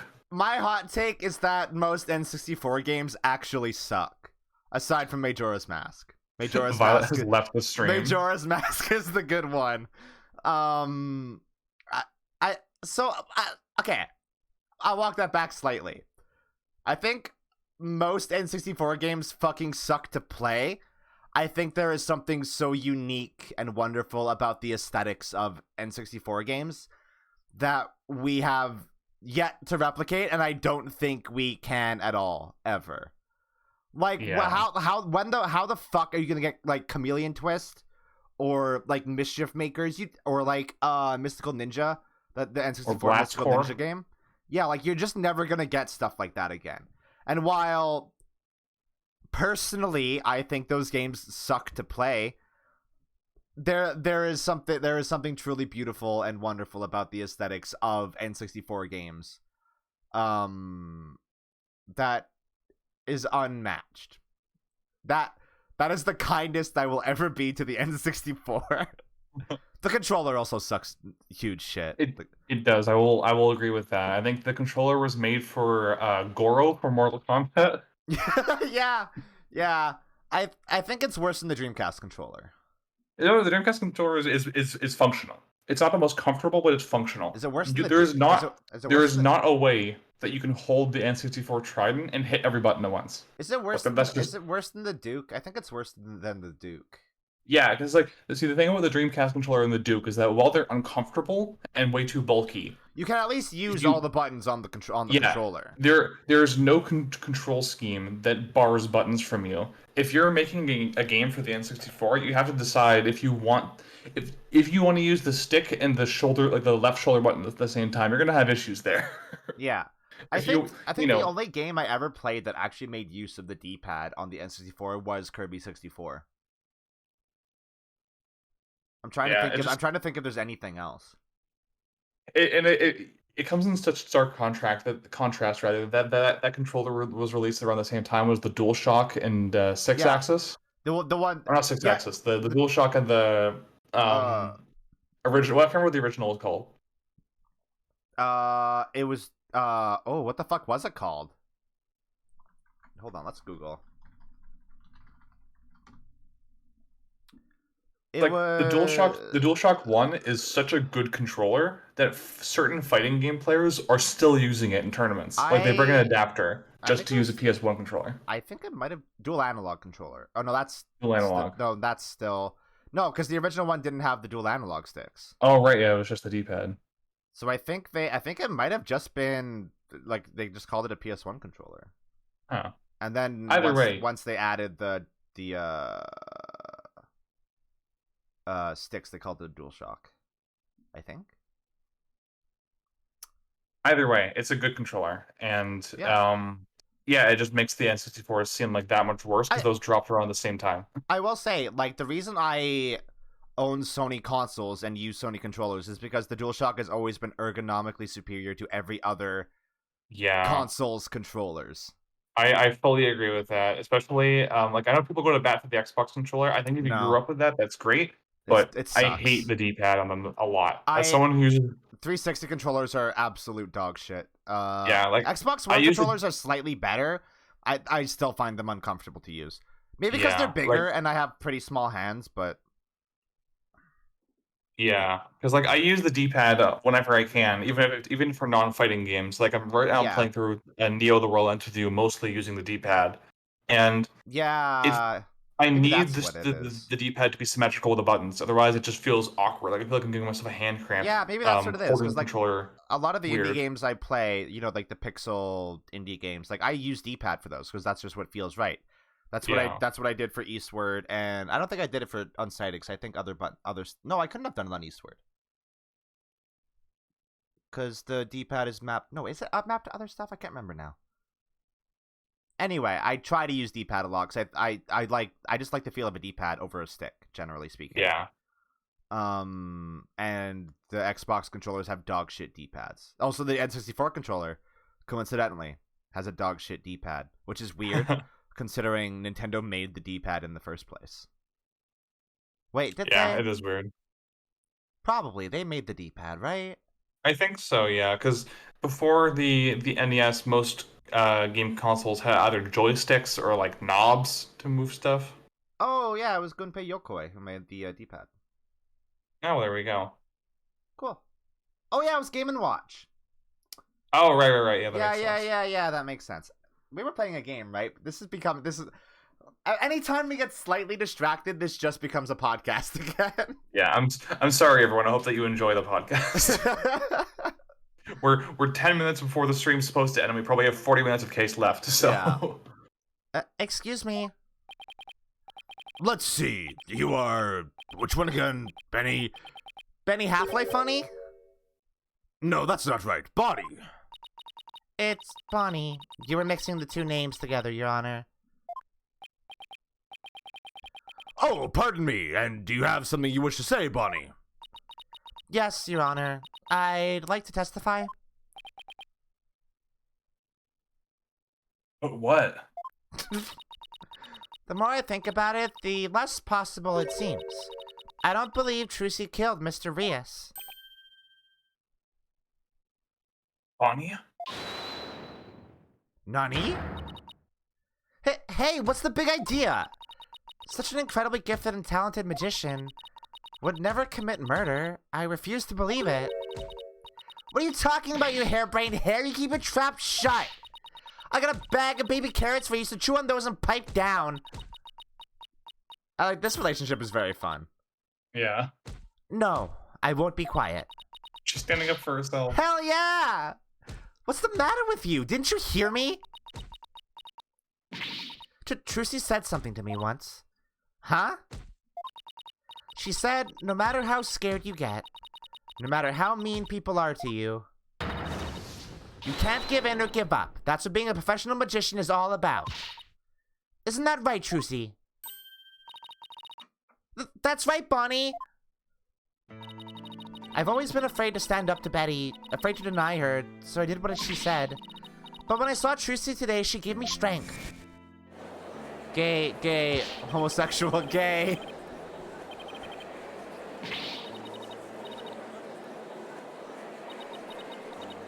Hold on, I just need to double check if I don't regret saying that in retrospect. Not the worst. Not the worst. Not the worst They're this both series has smoking. done. They're both still teenagers, at least. Yeah.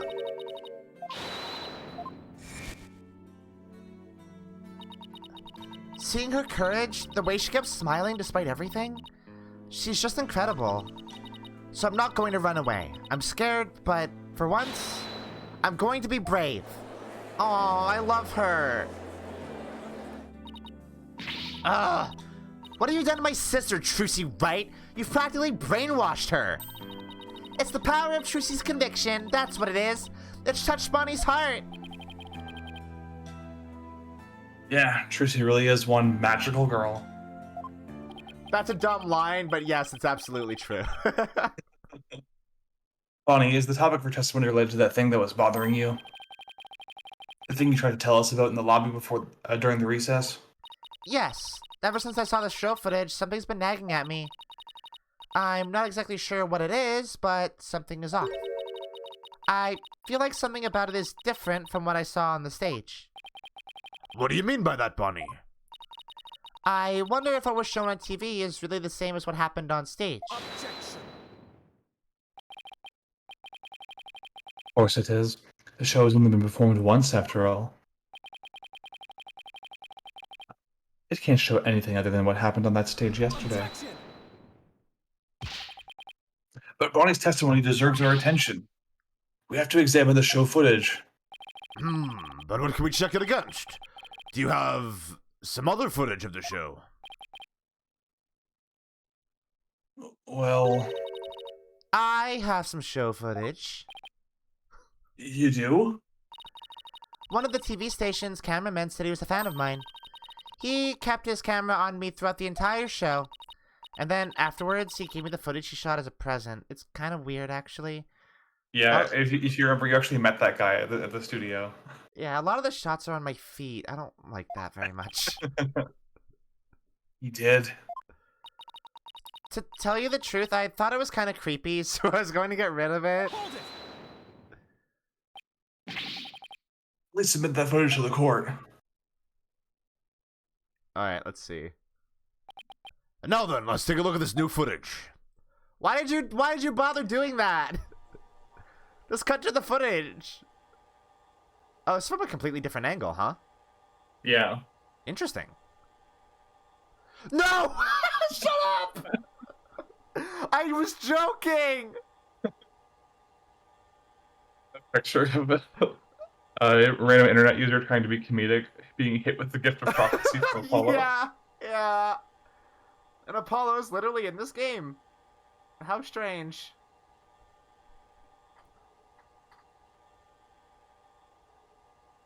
This is what is that? I wasn't in the other one. That wasn't in the other one. What happened? Oh. Bowl him right over. I think I wrote this game. Fucking hell. Okay, I just want to, we're gonna watch this again for like the 5th time.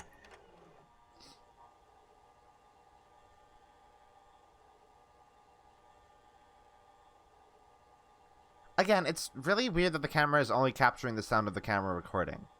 Is that just a thing that cameras do?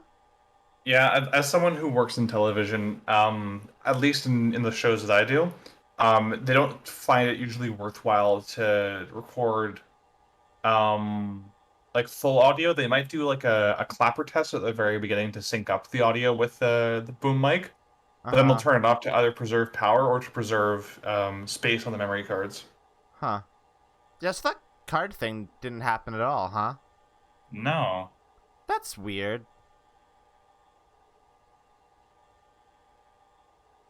Is this a different... Like, we do not see Mr. Rios' body in here at all. No. But Trucy's reaction seems like that's what she's reacting to, right? Yeah. So this has to be when the murder happened, right? Or something. Or something.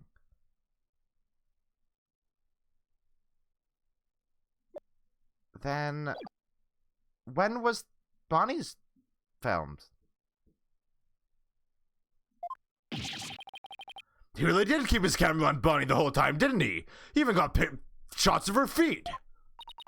I think this cameraman needs to keep his personal feelings out of his work.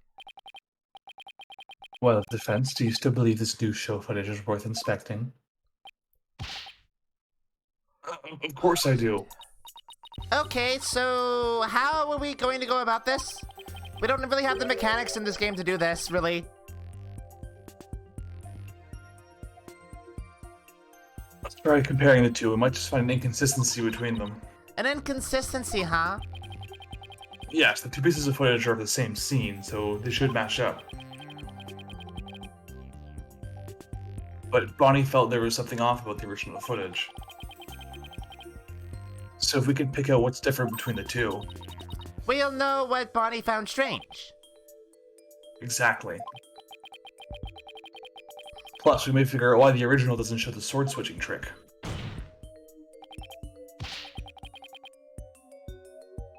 Your Honor, the defense would like to compare these two pieces of show footage. Very well, I will allow it. What a waste of time. Apollo, do you know how to compare the two pieces of footage? No, I've never done it before. I think the cameraman was the same one from Report from Hell. Yeah, I agree. Yeah. Uh-huh. So it was you. I'll give you a little lesson then. Use the on-screen buttons to operate the video playback. Oh my god, okay, they did actually implement the mechanic for this. Okay, cool. Yeah. When you want to speed through, tap the fast forward button, and if you want to go back, tap the rewind button. Why couldn't you have put this in... Alright, fuck you. If you want to halt the playback, just tap the pause button. Oh, and by the way, if you fast forward or rewind when the playback is paused, you can do a slow frame-by-frame playback. Okay. Oh, that's Apollo. Okay. And so how do I switch between the two videos? Just tap the switch camera icon on the top left. Now, if you find a difference between the two pieces of footage, put the cursor over what's different and present it to the court. Thanks, Athena. You really know your stuff. You're really good at tutorials.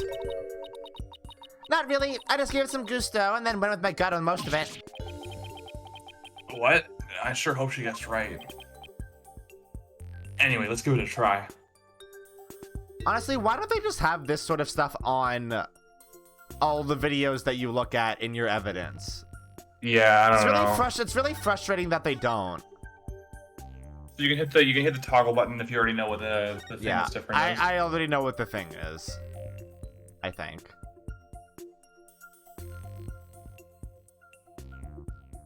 When did it happen?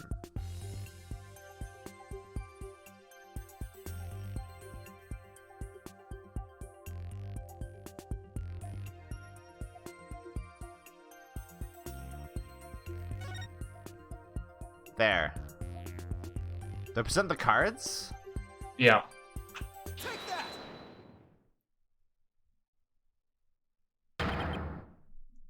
This is it right here.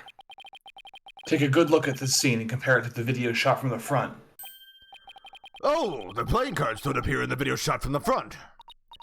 Hey, you're right. What's going on here? Miss Wright, what can you tell us about these playing cards?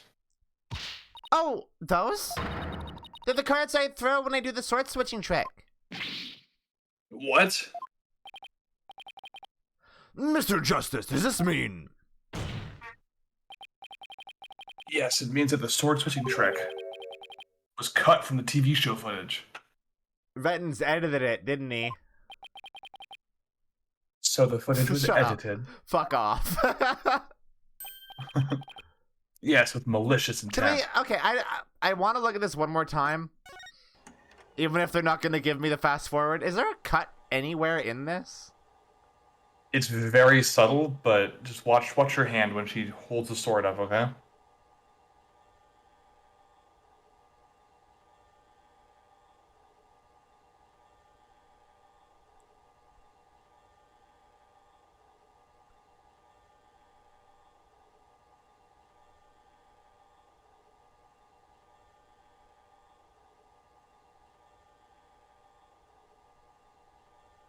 Oh!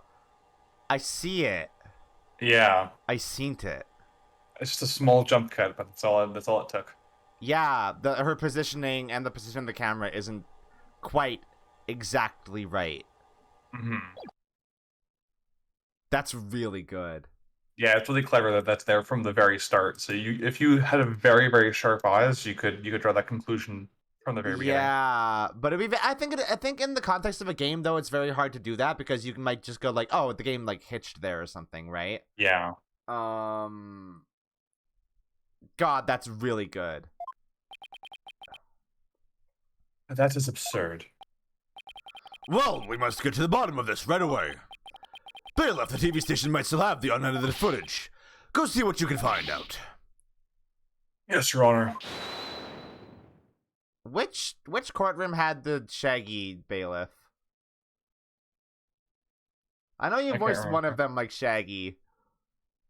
Hi, Robert Downey Jr. You don't want us to do this, do you? Honestly, I just pick a random voice every time I do a bailiff. I don't have any consistency. That's totally fair. It's you. Now, hold up, Your Honor. This was all just a big misunderstanding, believe you me. Give a guy a chance to defend himself before he started pointing fingers. And who might you be? Right, sorry about that. I got ahead of myself there. Here's my business card. Charmed to make your acquaintance, Your Honor. Is he really just fucking himself over this hard by just introducing himself to the court when he doesn't need to? What an idiot. Oh, well, how very polite of you. It's lovely to meet you too, Prosecutor Submoney. Please take my card. A business card. Yes, I read about this custom among businessmen in this country. I've been familiarized myself with the various replies. How do you do, good sir? Or, what's crack-a-lackin', homie? Shut the fuck for example. up. Shut up. Why? That's kind of endearing. I'm mad about it.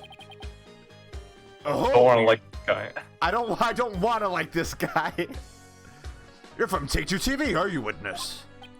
Come to think of it, I believe I've seen you on television before. Yes, Roger Ratings, otherwise known as the Ratings Raja. He's a TV producer and appears in many of his own shows as of late. He's best known for his catchphrase, "Hang loose, baby." Okay, here's what I want you to do. If he does this in the future, I want you to deliver it as unnaturally as possible. Okay, I'll do that. Because I think that is how he would deliver those. Oh my, so you're the Ratings Raja. Hang loose, judgy baby. Nice courtroom you got here. I never thought I'd get to meet you in person. But Prosecutor Sanbody, how do you know so much about him? In preparation for the case, I watched all of his shows. I found the Ratings Raja Goes to Burger Barn of particular interest. Did you?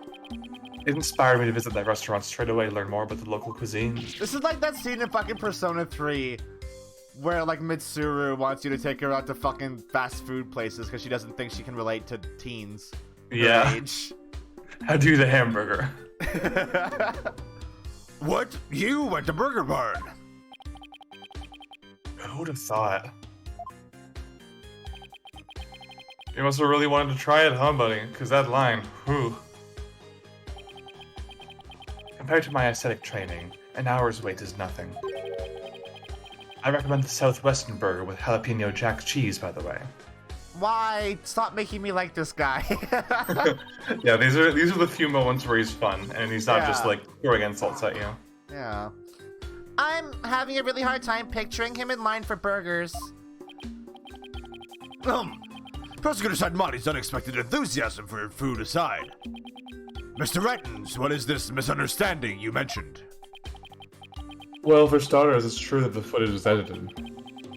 You'll get your hands on this all anyway, so I might as well show you the unedited footage. It's a pretty long video, so I'll just show you the part with the playing cards. Eat your hamburgers, not you, that. Oh, you can see the cards when Trucy spins around, so keep your eyes peeled. Hey, why'd you edit it, though? Hey, real quick, why'd you edit it, though? That looks cool. How'd she do that? Yeah. Magic. Did you see the part where that was cut where Trucy switched the swords? She spins around and the playing cards go flying, everything's like it's supposed to be. Then it seems the defendant really did swap swords during the trick. Which means the sword Miss Wright thrust into the coffin was the rubber one. In other words, Miss Wright couldn't have killed Mr. Rios. Yeah, see, that's the first misunderstanding right there. What do you mean?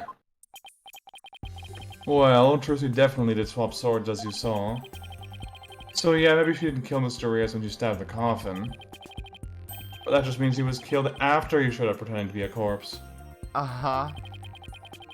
So you're saying that up until that point, everything was going according to script? If that's true, then when and how exactly do you think he was killed? It was after the dragon piece came crashing down.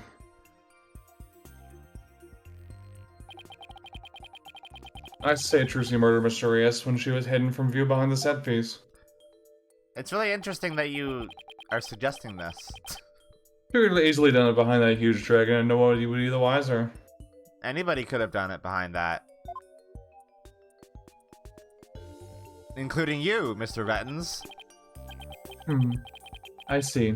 Indeed, there is a ring of truth to your assertion. You bet. Plus, there's a suspicious-looking shadow in the footage, too. It's towards the end of the footage, just before the dragon hits the stage. Yeah. It might be easier to just see for yourselves. This is true. We're only just now coming to this, huh? This is something that Athena pointed out when we got the footage. Yeah, it's like, huh. It's only for a split second, so it's hard to catch, but look here. That's in a different place. This suspicious shadow must be Trucy. What? She's using the steel sword she hid behind the curtain during the trick to kill the victim. This is like when somebody... Okay. This is like when you'd see a ghost video on the internet and they isolate one single frame and remove it of the context of the rest of the video and say, hey, look, it's a ghost. This shadow, in the context of the rest of the video, is clearly traveling up very, very quickly.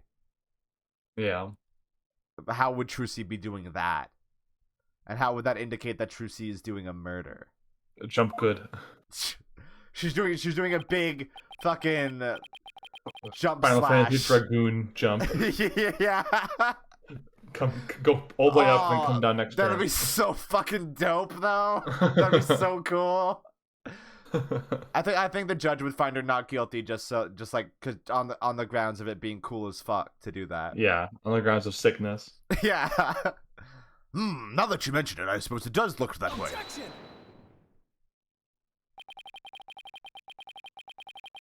This witness is just trying to ram his theory down our throats, Your Honor. And that's not all. Aren't we forgetting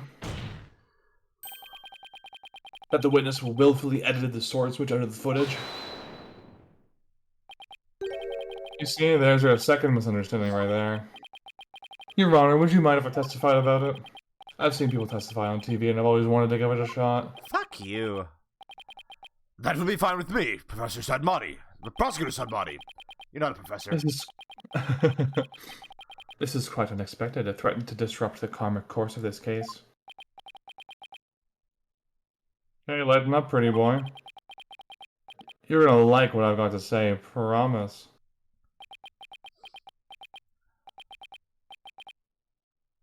Very well. However, if you do anything to impede the last rites of the victim, I will have you removed. All right, with Prosecutor Sadmati's permission. Please give us your testimony, Mr. Rettins.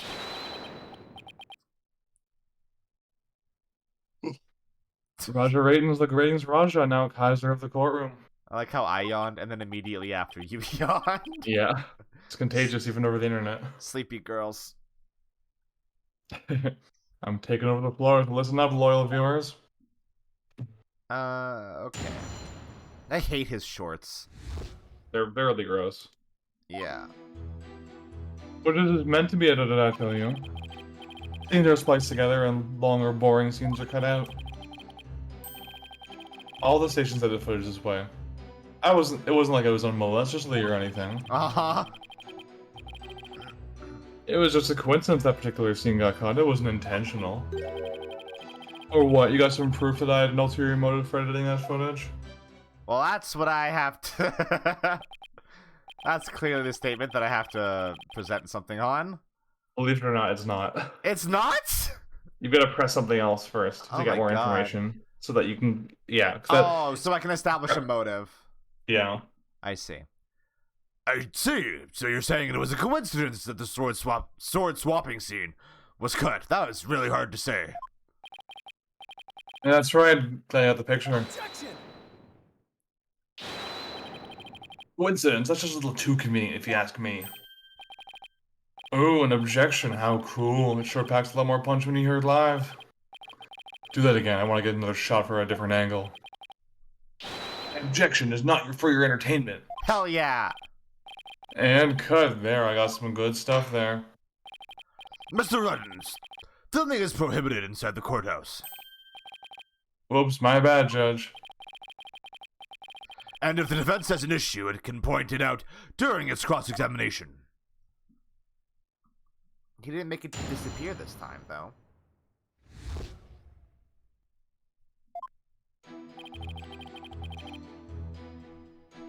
Alright.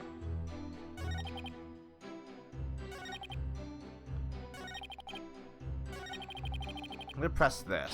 That feels right. And of all the scenes you could have cut, why the sword switching trick? That seems like too much of a coincidence to me. Oh, so now you're gonna tell me I'm supposed to edit my programs, Big Shot? A big shot. Now it's time to be a big shot. It's hard being the boss kid. You gotta make some tough choices, like which content gets cut. Let me ask you this: why exactly did you make such a tough choice in this case? You wouldn't understand, champ. It's all about artistic vision.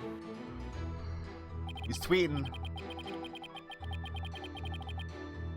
I tell you, people tell you how to do your job when they don't know the first thing about it.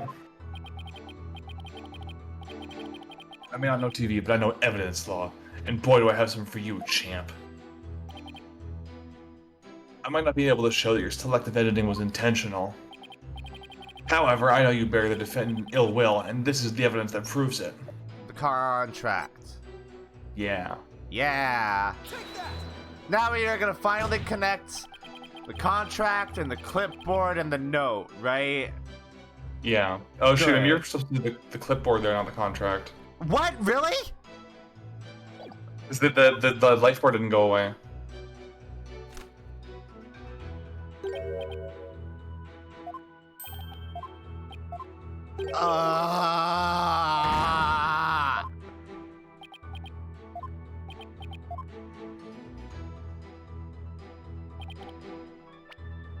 They're two so similar. They both point to the same sort of thing, though. Yeah, I feel like this should have been one of those cases where you can present multiple pieces of evidence and they're all right. But like the clipboard does generally point to more trickery and deviousness than the contract does, I suppose. Yeah. Because if we are operating under the assumption that Trucy signed this contract, then clearly she saw nothing wrong with it, right? Yeah. There we go. Oh, what's that you got there?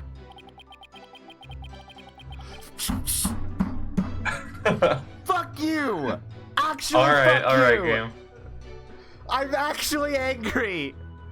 Okay, game. Like, yeah, okay, sure. Yeah, me presenting the contract was the wrong thing to do, huh? Uh-huh.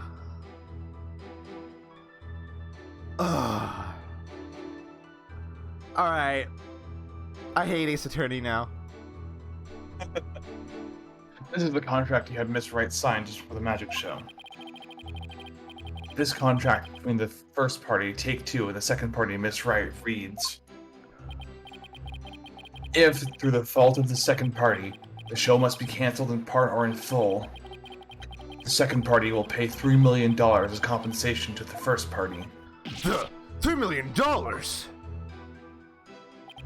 That's a completely unreasonable sum. I couldn't agree more. And of course, Miss Wright doesn't have that kind of money. Nevertheless, Roger Ratens had her sign this unreasonable contract anyway. Or more accurately, he conned her into signing it. Conned her? How did they do that?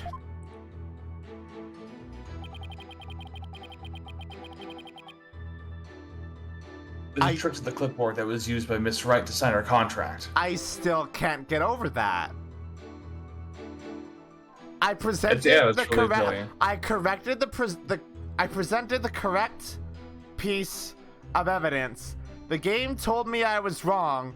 I presented what the game wanted, and then it presented to me the evidence that I originally presented. Am I insane for being frustrated by that? No, I thought that was the right thing too. That's Very actual silly. dog shit. It houses carbon paper that can secretly copy your signature onto other documents. Oh, come on now. That's quite a nasty accusation you're slinging my way. I got pranked. Luka gets trolled. For starters, you don't have any proof I have anything to do with that carbon paper stuff. Just because True Senior Agency can't pay up, it doesn't mean I conned her. But $3 million, that's totally out of reach for the average person. In any case, this is important new information. Please add it to your testimony, Mr. Reddens.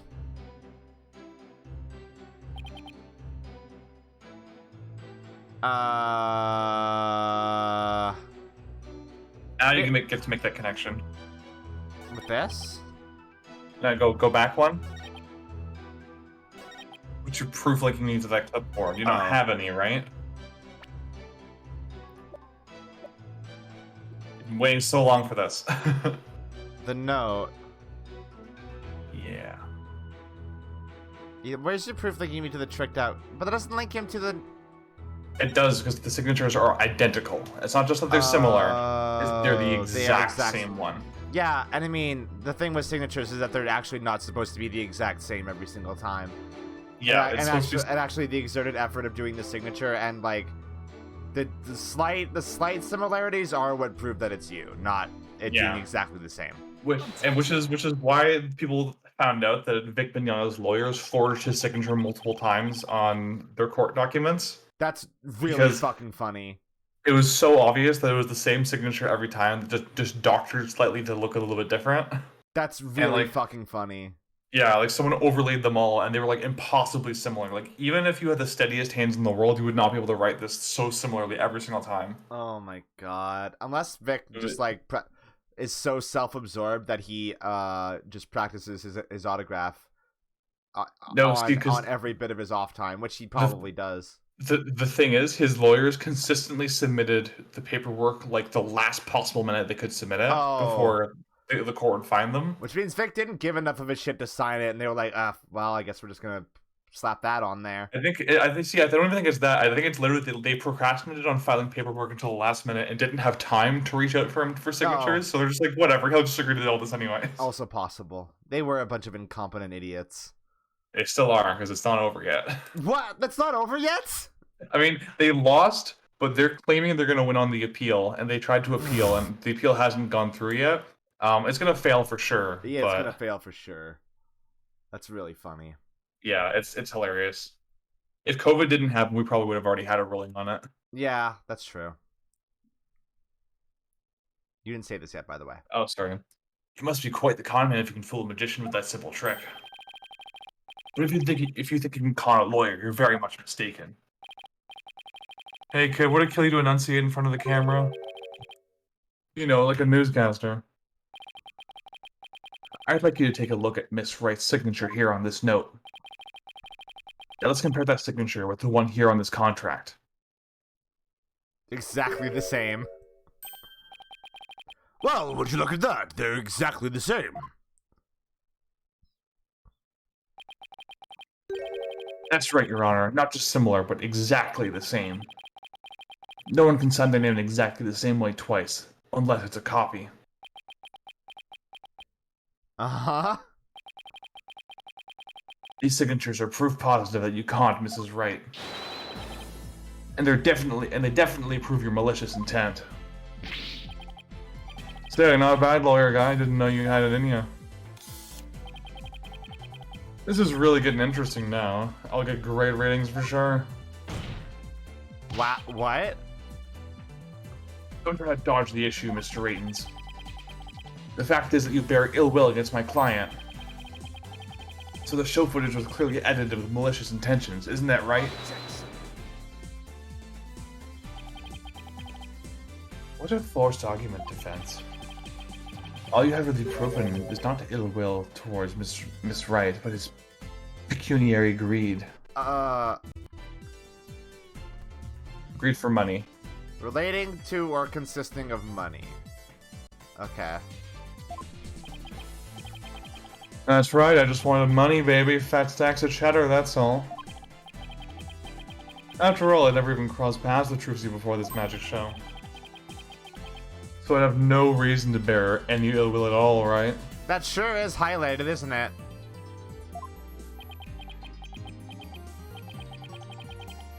He didn't bear any ill will, huh? Fat chance. This guy definitely has some major hate for Trucy. Yeah. I can't prove it with anything, but the things he said all point to that fact. There must be something between the two of them that gave birth to this grudge. Some sort of connection that not even Trucy is aware of. He's her dad. Your Honor, League of Legends. I'd like to argue that Roger Raytons and Trucy Wright must have crossed paths before. There must be some hidden connection between them. Hidden? Connection? What is it now?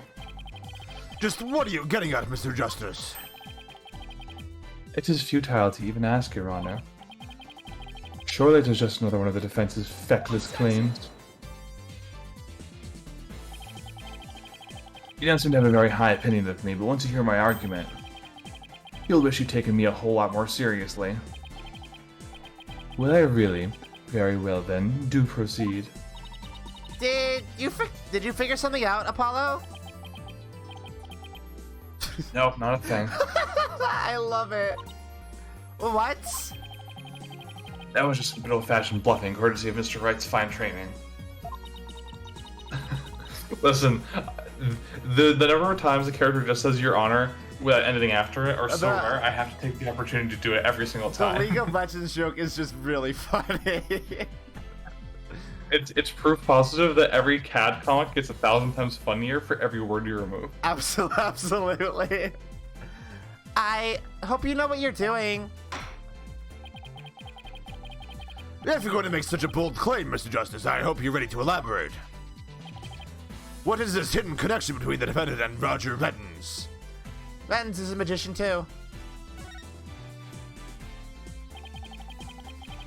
Slight hand trick Mr. Raytons did during the recess earlier.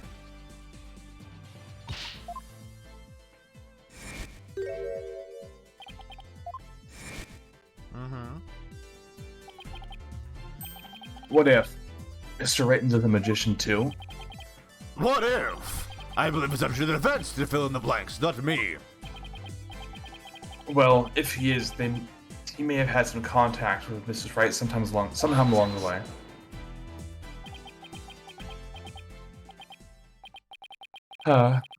Your argument is hardly worth responding to. But by all means, please do continue. As passage in the sacred scriptures of Crurianism states, he who gives a sermon to a monkey is himself a monkey. Yeah, it doesn't matter what you say to a dim one, he's not gonna get it anyway. But we saw Mr. Raytons perform a magic trick. He made his video camera disappear in the blink of an eye. Well, I think it would be pretty funny if I were a magician. He must have been seeing things. Want me to introduce you to a good eye doctor? If a connection is as tenuous as this is all that it takes, then every magician in the country could potentially bear ill will towards the accused. This is true. I guess you're right. Not the sharpest knife in the drawer, are you, short stuff? You would do well to cleanse that putrid mind of yours in the holy waters of Mount Pony Pony. 3 days under a frigid waterfall, and even you should rise to the level of a monkey. A numbskull for a numbskull. I hate these two so much. Well, this numbskull has thick skin, so there. I think I get what they're driving at. Even if he is a magician, it's not exactly a reason to bear a grudge against Trucy, is it? Hold on. I can think of one person. One magician who has reason to bear a grudge against Trucy. Zach Grammary! Or rather, one magician who has a reason to bear a grudge against Troop Grammary. Oh?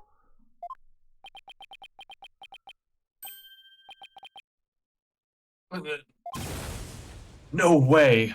Yeah, way. Is something wrong, Mr. Justice? Your Honor, the defense wishes to submit evidence at this time. Anytime you just say Your Honor with like a conspicuous pause after it, it just makes me think of that now. You're gonna have to be on guard now. Yeah. I Could drop the bomb anytime. And what sort of evidence do you have for us? Evidence that points to the real killer, the one who had a motive to commit this crime. What?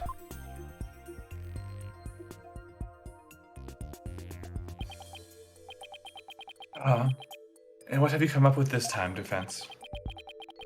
Juicy Right is the sole heir to True Gramarye and its name. This puts her squarely in the crosshairs of one particular magician. This piece of evidence points towards that one person with a grudge against Miss Wright. Yeah? No? No, that. Yeah. Yeah. Yeah. I got it. Yeah.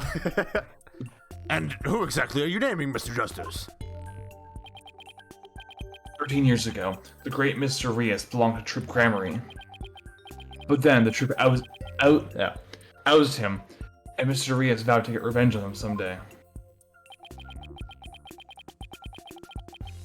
And what better way to accomplish that than through the ruination of their sole heir?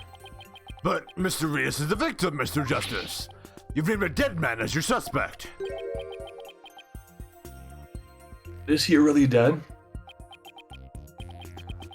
What do you mean, is he really dead? If the fact that Mr. Rias is the victim is what's throwing you off, then how would we consider this possibility? What if the man who died on that stage yesterday wasn't Mr. Rias?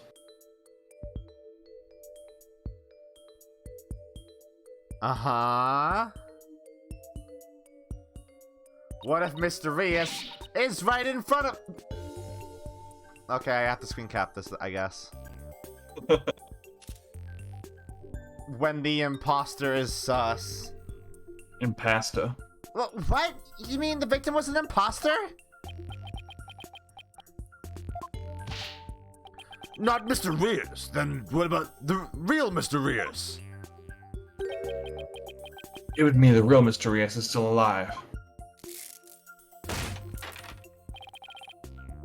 That's absurd. You certainly have not heard about murders in our country, have you? Zach Gramarye also wasn't dead. Oh. What? Big news. What? 7 minutes ago, Uh-huh. the Ace Attorney Series 20th Anniversary website just launched. Ooh! It features a message from the development team and anniversary-related initiatives. Is there... Okay. I'm looking at it right now. I can't read it because it's in Japanese, but the landing page shows Phoenix and Ryunosuke from Great Ace Attorney standing back to back. And the logo for the 20th anniversary has both of them in it as well. I wonder if something's happening. Yeah. There's That's some what... cool new merchandise they're showing off here. And there's a history of the series coming soon up there as well. Ooh! That sounds interesting. Yeah. I hope they announce a thing. I mean, they wouldn't make this website just for merch, right? There's gotta be something else coming. Yeah, right? Because obviously Capcom would just have their own store. Yeah, you can like buy I don't think merch? they would. Yeah, like I don't think that they would do this big landing page just for merch. That's exciting. Yeah. Anyway, Hmm. sorry for interrupting. That was breaking news. I mean, that's relevant. Mr. Justice, who is the real Mr. Rias, if not the victim of this case? I think I know who. It's all coming together now. I finally see the gimmick, the trick to this entire case. The gimmick. I understand what the writers of this case want now. This should explain everything, Your Honor. The real killer, the one who hated Troop Gramarye and wanted to sully its name. A magician lurking in the shadows who set up a fake Mr. Rias in his stead.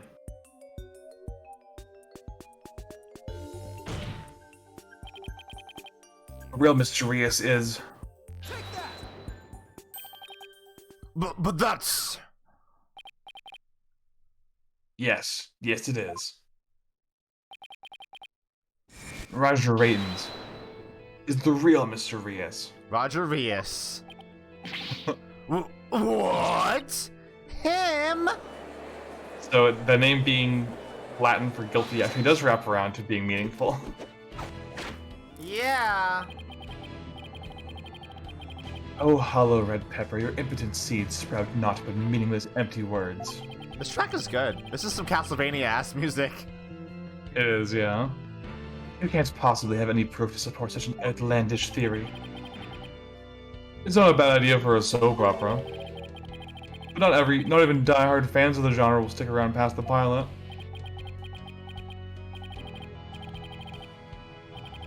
You want proof?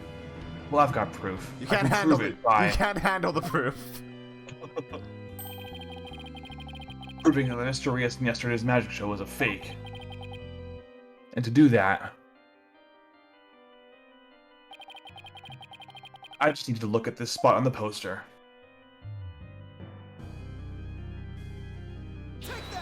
Right there. Oh, did that miss? No, I got it. This is the injury Mr. Rias sustained while practicing a magic trick 13 years ago. However,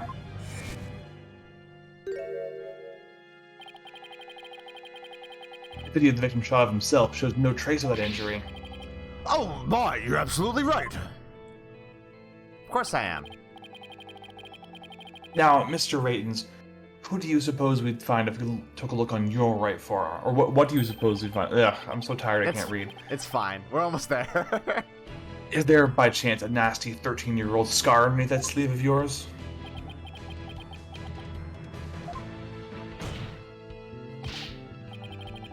Well, Mr. Ratons, why don't you roll up your sleeve and let the court have a look? Or are you hiding something else up there? A gun. Just got a bionic elbow.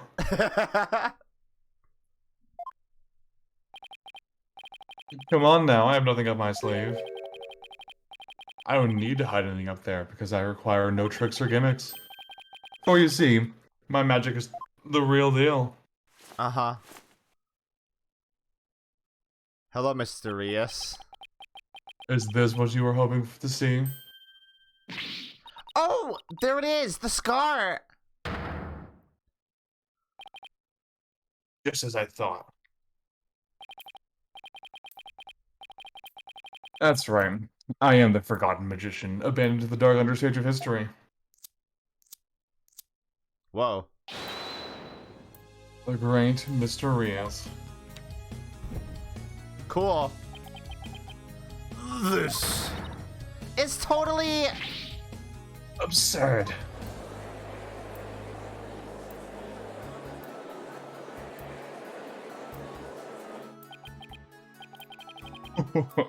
How ironic, wouldn't you say? This odious mark carved into my trip grammary would bring me back in the limelight once more. Strange are the karmic threads before me.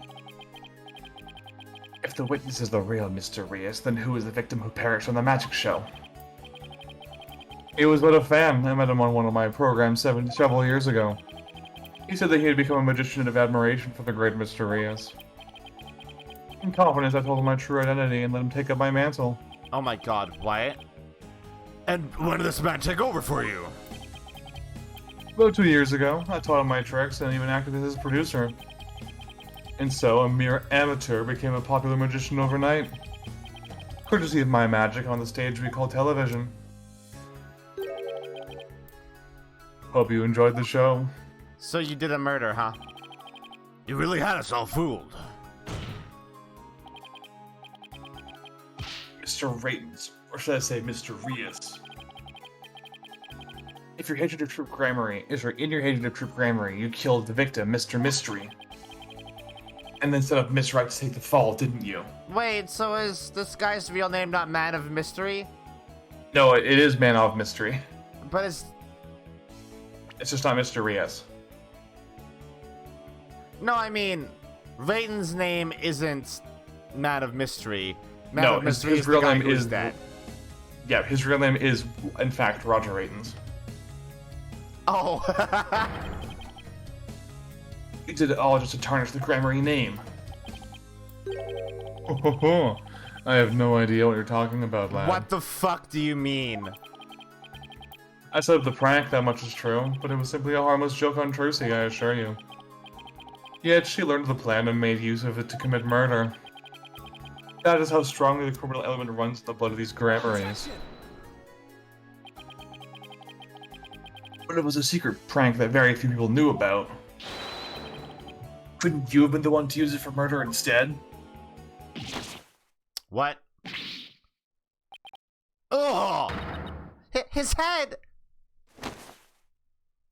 Whoa, how'd you do that? Just kidding. What the heck was that? Give my words, Lawyer Land, for I feel your grasp on reality is slipping. I do believe I told you my magic is real and employs neither tricks nor gimmicks. We don't do bits here, my lad. We do not do bits here. Enough with the ambiguity. Why don't you make your point already? My alibi is as pristine as ever. Wouldn't you agree, Prosecutor Sadmati? Yes, I suppose that is correct. The witness does have a solid alibi. What? Oh, right.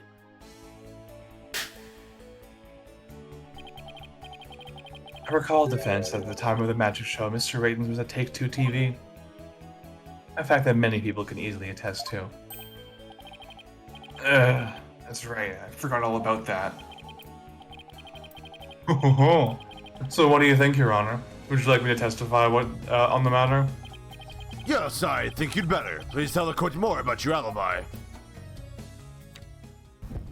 That card thing was cool. Yeah. Very well then, on with the show.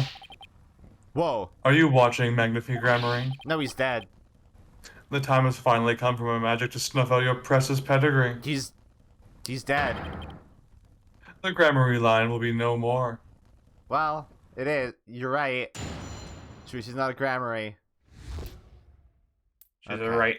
She's a right. Your entire motive for committing this murder is completely fucking worthless.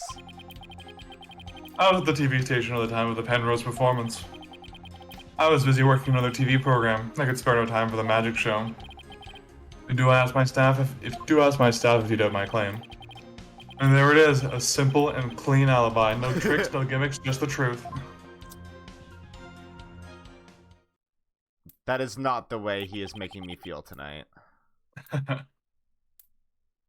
Do you understand now, perhaps?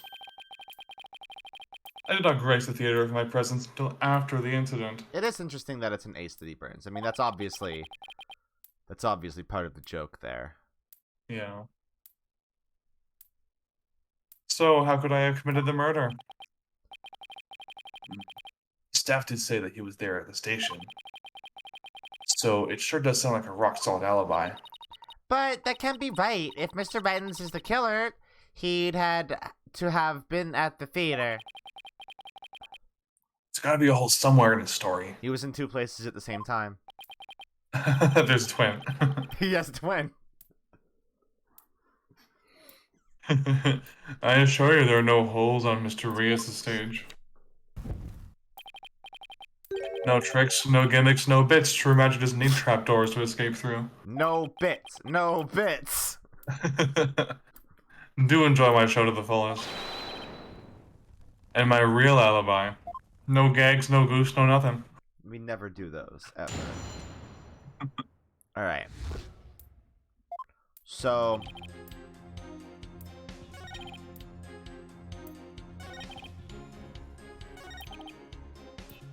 yeah. I don't think we actually have anything that contradicts this, or I would remember that we do. Just keep on pressing, baby. You'll find something eventually. Got it. Do you have a brother? Thank you, Apollo. A brother looks exactly like you, maybe? Again with the twins business? You think the audience will let you get away with using the same gimmick twice in a row? Maybe? If you do not believe in defense, why not investigate for yourself? Though I'm sure your effort will prove to be thoroughly fruitless. Yeah, I guess the twins theory is a little far-fetched. Yeah, that's never happened before, huh? Oh, it's like I'm poking fun of itself. Yeah. Okay. Just gotta press everything. I thought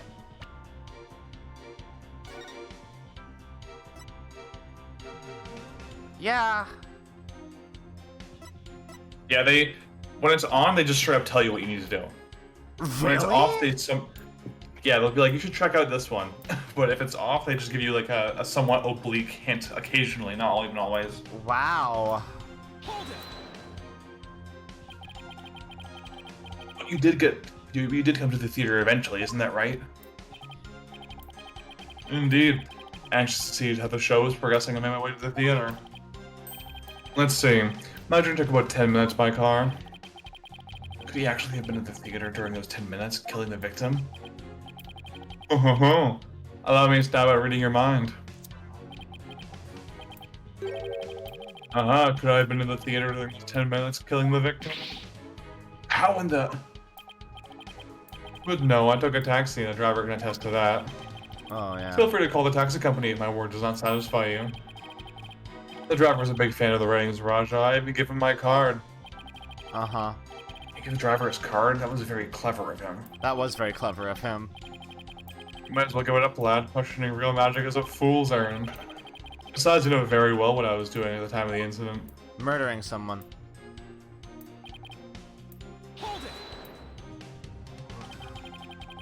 What was this other TV show you were working on? My own special project, you see. One moment, perhaps it's more appropriate. It's a Writings Raja special production, yeah, hang loose, baby. It's called Desperation Regeneration. Oh, Doctor Who. He switched personas just to say that. Oh shoot, maybe I should be getting his magician persona a different voice then. Maybe. It's almost I'm already more using a funny. douchebag voice. It's almost more funny if he doesn't try, though. Yeah, that's true. If just his composure changes and not his overall personality. Yeah, because I mean, I already have a good douchebag voice for him. I can't have a better one for Exactly. What's the show about? Washed-up has-been singers and comedians get together and play musical chairs. The winner of the game is given a second chance at their career. The priceless prize for chumps who washed up too early in life. Sounds great, right? Isn't that exactly what happened to you? Might I suggest to appear on that show, Mr. Justice? Shut the fuck up. Fuck you. I love how every line he says goes into your skin so deep. I hate him so much. It's because he looks so smug as he delivers every single line. Yeah. As the ex-lawyer who tried to make ridiculous bluffs in court and faded sadly into obscurity. At the ratings, Roger produced my TV debut, not in this lifetime. You have great reactions. Who knows? TV might be your true calling. Hey, who saw you on? In any case, I was overseeing production of this program during the Penrose performance. Yeah, it's like... Sudmati definitely gives me a big air of smug condescension constantly. Yeah. And I hate that.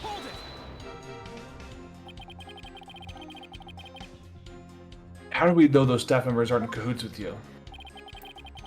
I make it my business to perform solo. No, you My don't. magic is neither need nor want of assistance. No, you don't. You had Bonnie and Betty under contract to not talk. After all, one of them could reveal the secrets behind my magic, could they not? So he doesn't trust anybody, huh? He's the complete opposite of Trucy. There were many people in the studio audience who saw the witness as well. Fuck. Even if he had been able to persuade his own staff to cover for him, he could have convinced so many complete strangers to do the same. Yeah, that's true. He really has made a rock-solid alibi for himself. Yeah, it's almost too good, you know? It's Yeah, very hyperbole. yeah, it's like he's over here like, hey, I'm over here talking to people. Here I am with a picture of me holding today's newspaper in front of a big clock. That's exactly what's happening. Has all been revealed to you now?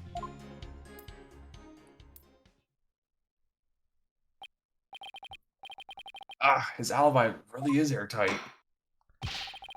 I believe we've heard enough.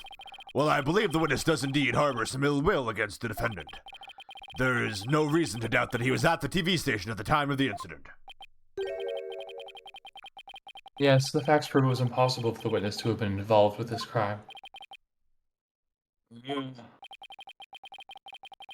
These last rites for the victim have dragged on long enough.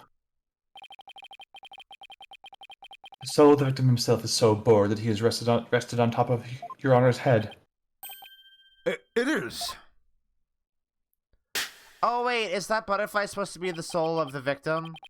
Maybe. Yeah, maybe you're right. Hmm. The time has come. Let us punish the sinner and guide the victim's soul to the Twilight Realm.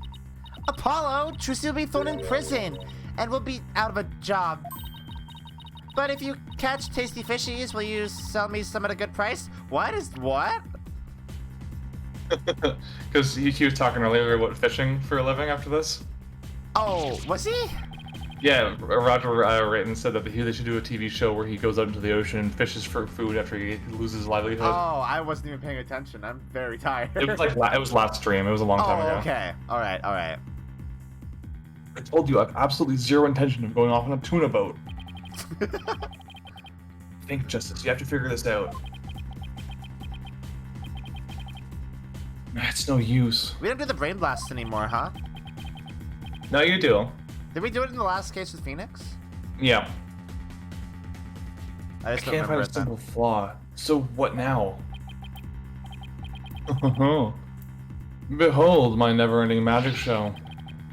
Come for the awe-inspiring showmanship of the great Mr. Rieth, and stay for my grand illusion until the end of time. So what if I killed the victim? You can't prove that I did it. Wait, is he saying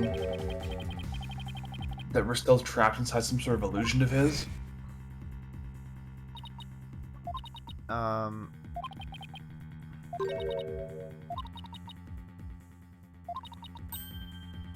What we say is there really isn't, and what we say isn't, there actually is.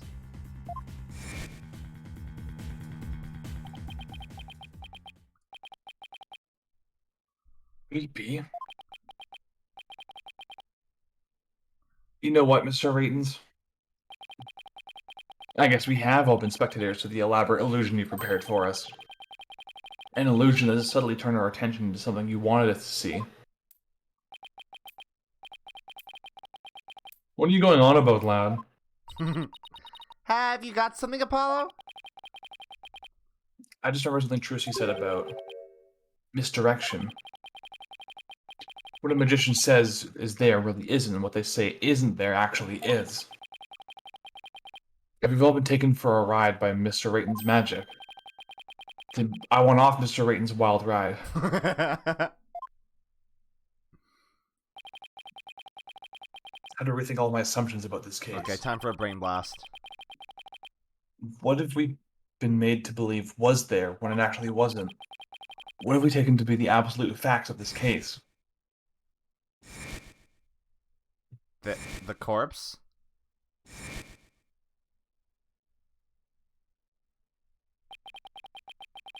If I reevaluate the validity of all of these things, then just maybe, We have to turn our thinking around.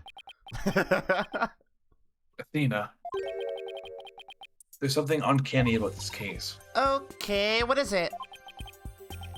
Raten's ability, alibi, it's too perfect. His ability? Does he have a stand too? That's true. It's like it's impossible to break no matter how hard we try. Maybe that's the trick. Maybe that's exactly what he wants us to think. I'm not following. We're not making any headway here because we've been so focused on breaking his alibi. Oh, I think I get it. You're saying he's using misdirection on us, right? It's definitely a possibility. Well, the defense is going to share with everyone what it's discussing over there. Your Honor, we believe that if we were to reconsider a certain assumption, we may finally arrive at the truth. In fact, I think we'll even see who's hiding behind the curtain, so to speak. And what is this certain assumption you're thinking of? This is the one key assumption we've been taking for granted this whole time. Okay, we don't want to say Roger Vaitens' guilt, because he's the one who's guilty. Mm-hmm. The culprit was on scene.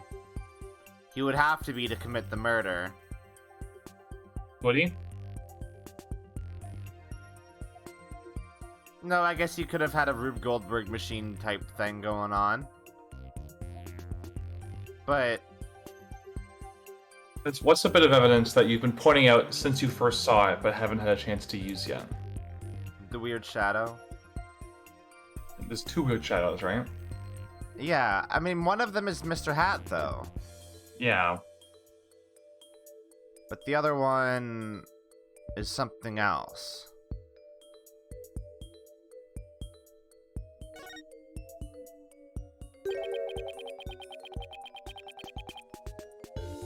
What if the culprit was somewhere other than the theater at the time of the crime? What if there was some way to commit a murder without actually being there? If that were the case, then Mr. Rayton's perfect alibi would become irrelevant. Nice silence, buddy.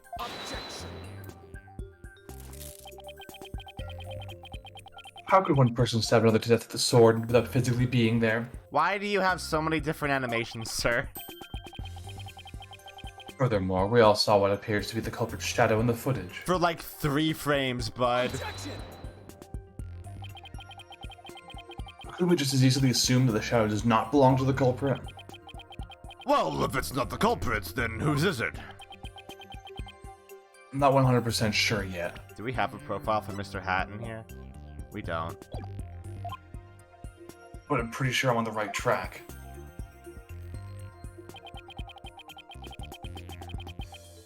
We've all seen something that looks like this shadowy shape before, Your Honor. During the magic show itself. Mm-hmm.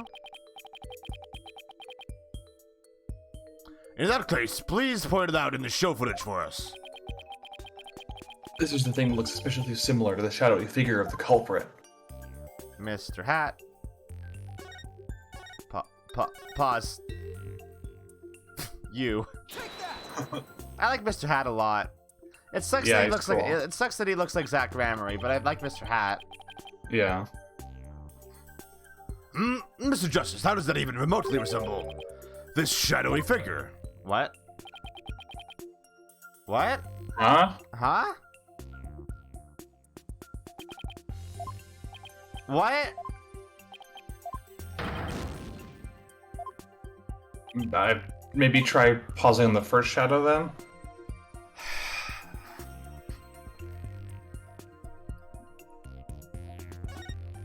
Maybe you have to do a bigger shot of Mr. Hat. Or hold on, wait until it disappears, and then when he disappears, point at the shadow on the wall, because they keep showing you the second shadow, but not the first one. Yeah, that's true. How do you do the frame by frame? When it's paused, you just click those. Okay. Okay, then do it here. Yeah, that should be good. There, the There we music go. stopped.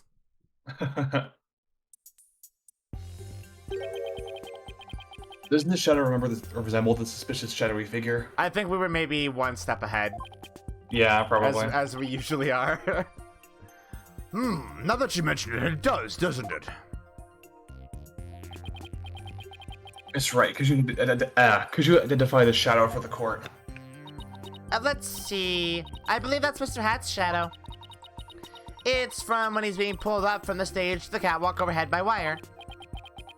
Then could the shadow that's shown later in the footage be Mr. Hat too? No, that's not possible. After Mr. Hat was pulled up to the catwalk, he stayed up there. In other words, this second shadow is from some other figure being pulled up.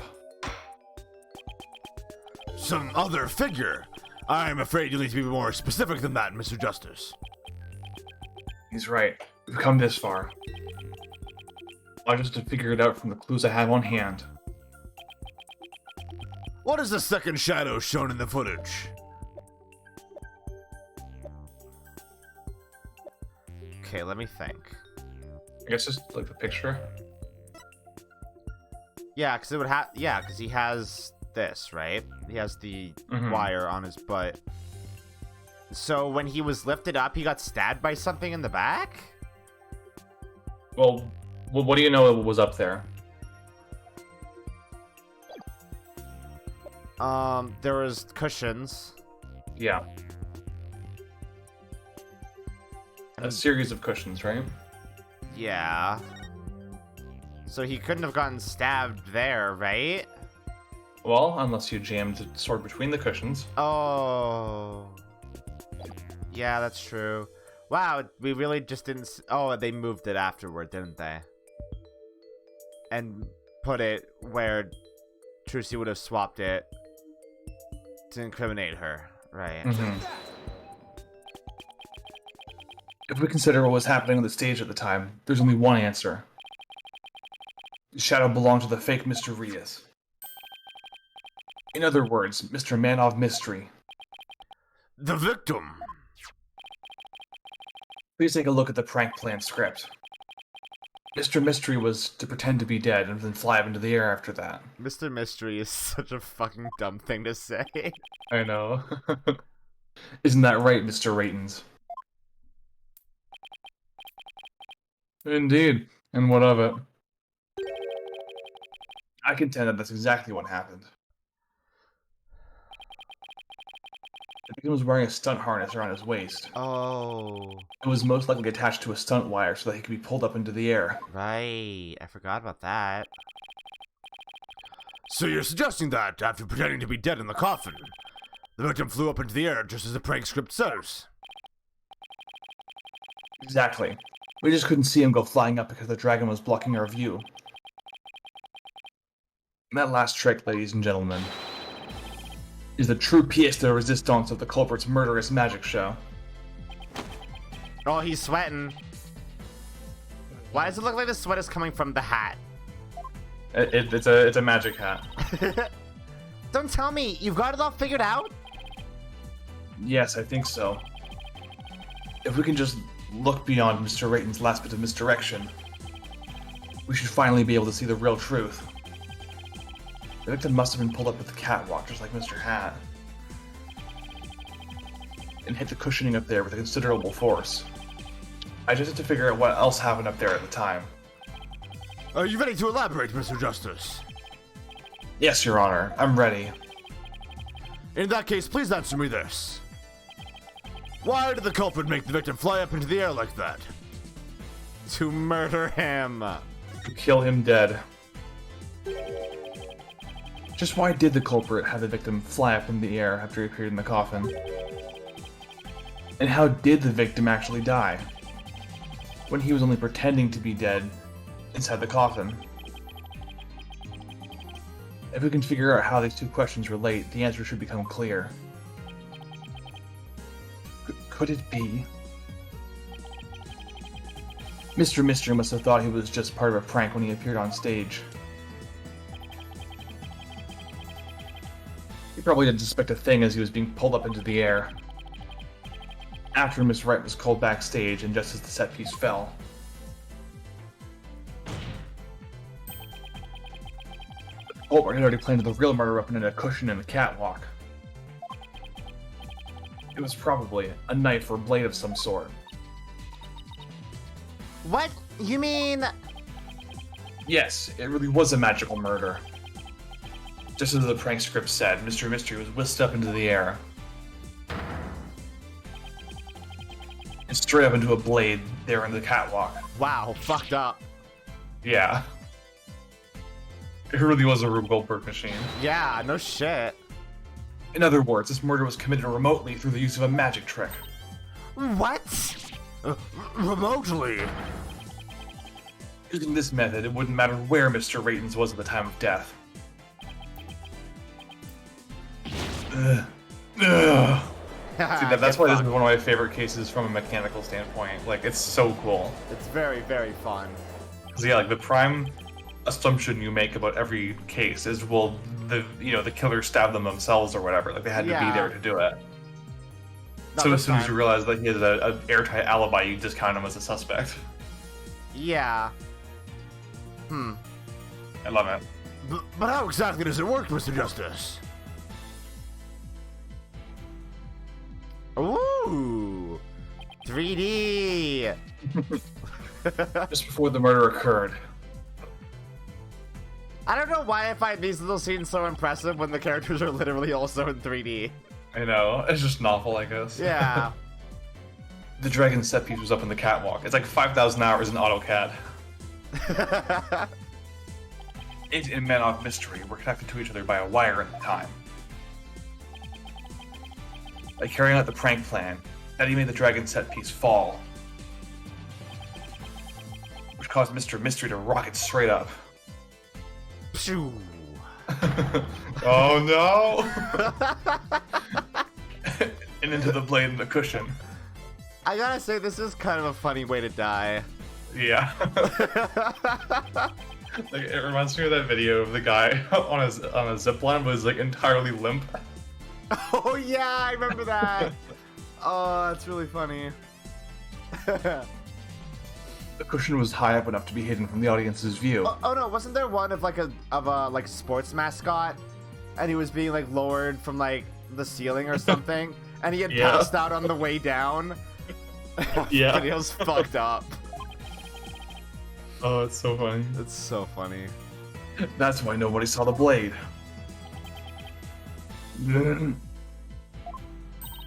Oh, then that big gash in Mr. Hat's cape. Oh. The blade must have been set up overhead sometime before the magic show. Mr. Hat must have been slashed by it too, and he was pulled up to the cushion. I can't believe it. I had no idea. I was told that Trusty would freak out if I made the set piece fall. That's the only reason I did it. You were used, Betty. Roger Rayton's used you. He sucks. I thought he was my little puppet to boss around, but it was the other way around. After the incident occurred, Mr. Rayton's arrived at the theater. He got the murder weapon and swapped the rubber sword with a bloody steel one. That's also when he lowered the victim's body down to the stage. But how did he have time to do all that? The set piece failed, the audience was evacuated from the building. He was able to do all those things after the fact because there was no one around to see. A horrific murder camouflaged by a spectacular magic show. That sounds like the kind of murder only a magician could pull off. As long as the show proceeded as it was scripted, Mr. Mystery was doomed to die. That's why it was you, Mr. Raytons, who killed the victim, all the way from a TV station. This prank plan, or should I say murder plan, proves your murderous intent. Hell yeah. He's breaking down. Gramarye! What? Hello?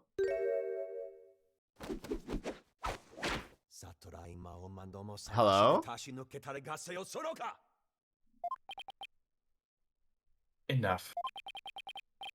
You dim-witted, ignorant, imbecilic, putrid red pepper. You can't possibly have a counter-argument to make. Talk about not knowing when to let it go and move on. Get him. Do you have a rebuttal or something, Prosecutor Sadmati?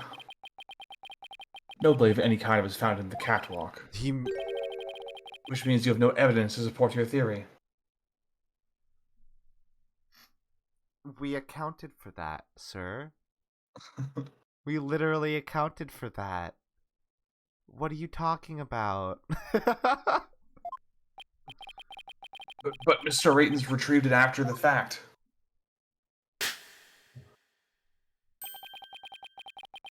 Which still leaves you with no way to prove your wildly fantastic remote murder theory. I hate this man. But without proof, does it not make more sense to believe that the murder was committed there on the stage? That's where the blood-stained sword was found, after all. That is a very good point. Is it? As the only person who could have committed the crime there on that stage. Lucy Wright remains the prime suspect. The judge is like Joe Rogan, he just agrees with whoever the last person talked said. That's absolutely true. It would appear that what you call truth is little more than a cheap part of the trick. In the end, it didn't even matter. Fuck. It is at last time to let it go and move on. No. He's shaken. Are you seeing this, Magnifique Emery? My magic is exacting punishment on your granddaughter. The Grammary name is done for. I am just going to establish that I have very much motive to do this. Apollo, we need to hit him with a decisive piece of evidence here. I know, that's just what I was thinking. Mr. Justice, do you or don't you have anything to prove that the witness committed this remote murder you proposed? Of course I do, Your Honor.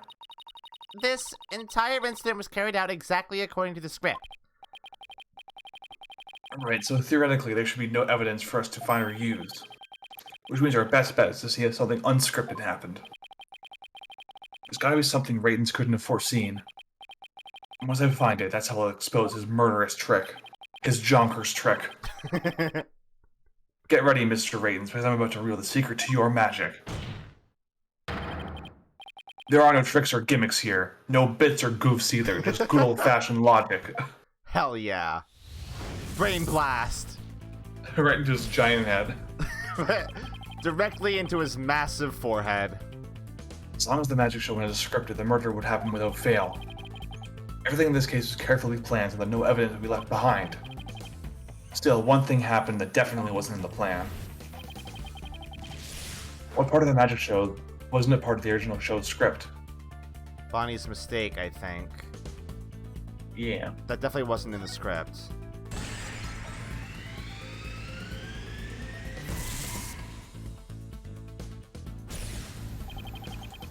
Bonnie made mistakes during Trucy's escape trick.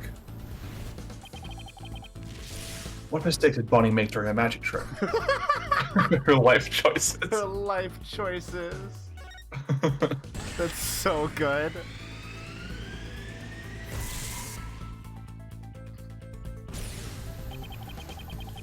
As Bonnie placed Mystery Hat to the right of the coffin instead of the left, Trucy had to reappear on the side of the coffin opposite to the one in the show's script. But the culprit didn't know that when he first arrived at the theater, which means he was bound to make a slip-up when he tampered with the crime scene. Which part of the culprit cover-up attempt was affected by Trucy's new position?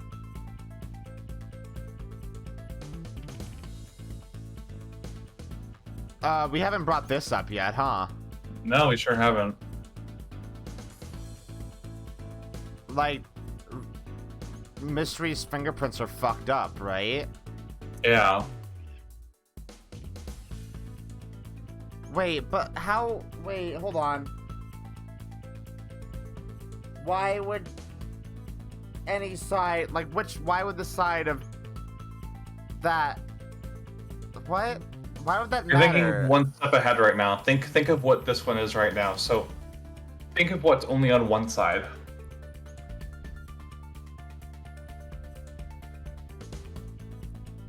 I'm actually just gonna... I'm glad they give this to me here. Right, Trucy wouldn't have worn any... Trucy left no fingerprints. So that wouldn't be it, I don't think. Well, you're thinking one step ahead right now. Think of the immediate right now.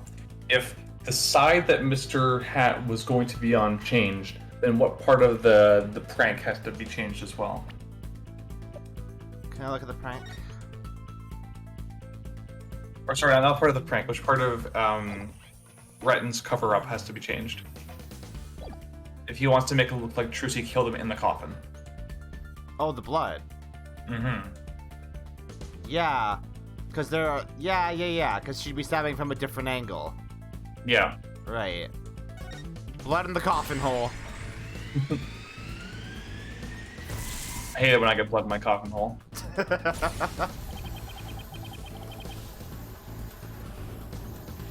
Thinking Trucy had appeared on the left, the culprit must have put the blood in the left hole. But the blood was eventually discovered in the right hole during the police investigation. If the killer had originally put the blood in the left side, then that means he must have tampered with the scene again afterwards to make it line up with the facts. think the crime seemed consistent with the facts. The culprit must have... To make the crime scene consistent with the facts, the culprit must have swapped the coffin sides, because they're Yeah, swappable. there you go. Now you're just one step ahead before. Oh, and that's why the fingerprints are backwards. Yeah. Got it.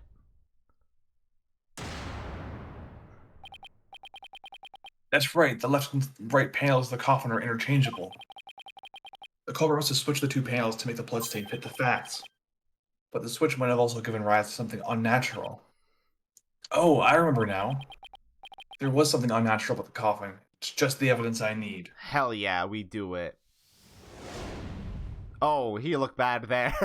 He looks like a caveman. He does look like a caveman. Why did that look so bad? Objection. Sorry, Mr. Raitons, but I have some very conclusive proof of your guilt. Another bluff. I said there's no way you have anything of that kind. My magic is real, no trick. Shut the fuck up.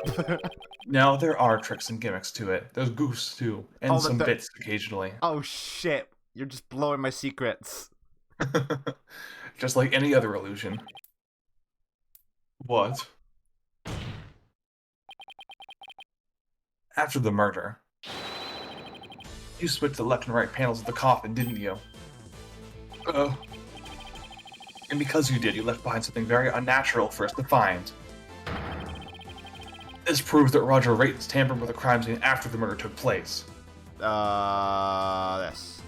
Yeah. Right, because this has that, yeah. The fingerprinting results. What about the fingerprints is unnatural?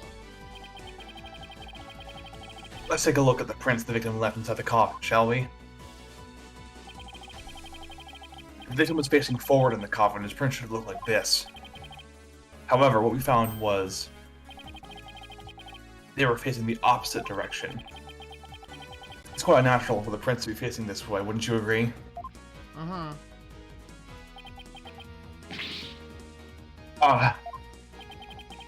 It is strange, isn't it? But how did they get this way?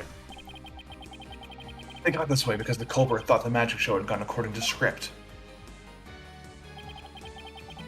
The culprit thought Mr. Hat would be on the left side of the coffin. And that Miss Wright was also pop up on the left side of the coffin as per the show's script. He then assumed she had thrust the sword into the hole on the left side of the coffin. That's why he put blood in the left hole when he was trying to cover up his crime. Sometime after leaving the bloodstain, the culprit must have realized his mistake. He found out that due to Bonnie's mistake, Mr. Hat was to the right of the coffin. And that despite the script, his right had thrust the sword into the hole on the right. In short, the hole with the blood in it was the side opposite the one that Tracy used. To make the blood's location fit the facts, he had to tamper with the evidence yet again. So we tried to cover his tracks by switching the coffin's left and right panels. Oh, and that's how the fingerprints in the coffin ended up backwards. Because the culprit switched the two side panels around. The prints ended up facing the opposite direction. But instead of going to all that trouble with the panels, why didn't the culprit just wipe the blood away and redo it on the other side? Afraid that wouldn't have worked, Your Honor. Because of a little something called luminol testing. Oh, right. Luminol, I almost forgot. Luminol can detect trace amounts of blood even if it's been wiped away, right? That's right. Wiping the blood away would have only served as proof of his meddling. How about it, Mr. Raitons? I did a pretty good job figuring out your trick, didn't I? Get wrecked, idiot.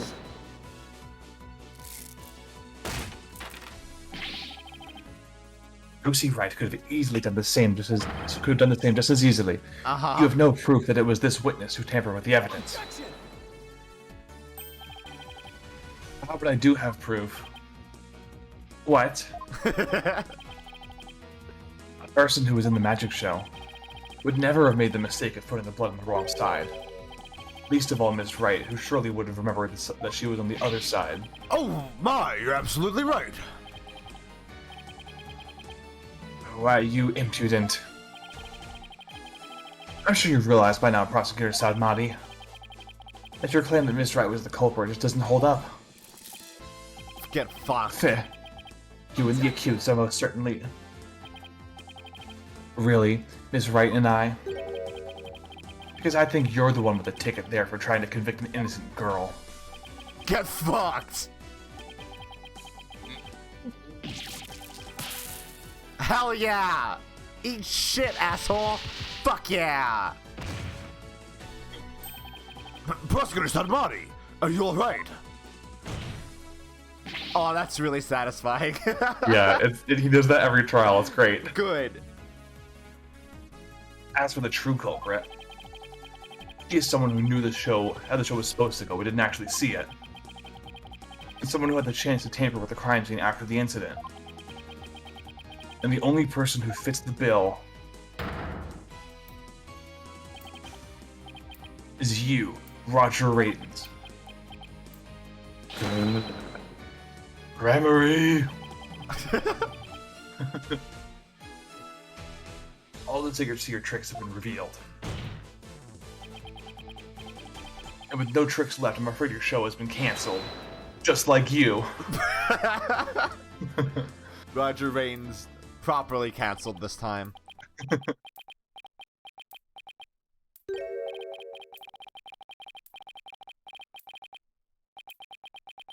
Uh-oh.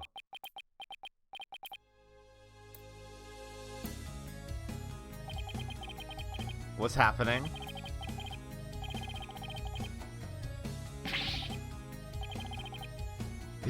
I swear to God, if he fucking disappears like Zack, I'm gonna lose my shit. What?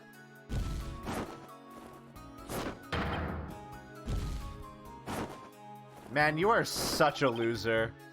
Yeah.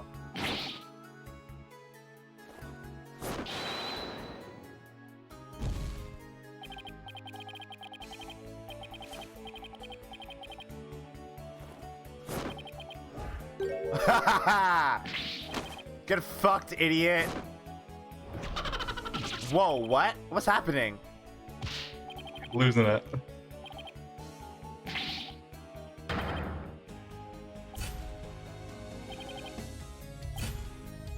Oh, this is a good fucking breakdown, though. It's great, yeah.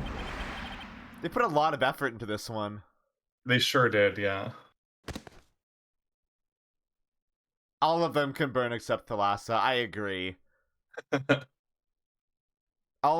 This is just proving the point that all of the men in Troop Gramarye fucking suck. Yeah, like, I don't even disagree with his grudge. Like, he is totally valid for absolutely valid. A grudge against them. Like, especially Magnifi, like, it's so screwed up that one of your apprentices makes a mistake once, and you unperson him. He's like, out. Not just kick him out, but pretend like he never existed. Remove him from all the promo material. Like, yeah. Remove him from the promotional stamp. Yeah. Yeah! Fuck. Magnifi Gramarye was an asshole. Zack Gramarye was an asshole. Valiant Gramarye was an asshole. They were all assholes. Zack Gramarye, Yeah. I think... God, Zack Gramarye fucking sucked. I think he was the worst of them. Yeah, honestly, yeah. Like, abandoning dude... his daughter and then trying to ruin the man who's raising his daughter for him is fucked up. It's so messed up, yeah. It's so fucked up. I hate him. I know, like, it's so... And he didn't even have a reason for it either. Like, it's not like it was like, I'm gonna test you to make sure you're raising my daughter right. No, it's like, I'm gonna ruin you because I can. Because I can and I want to. What an asshole. Fuck that guy. Ugh.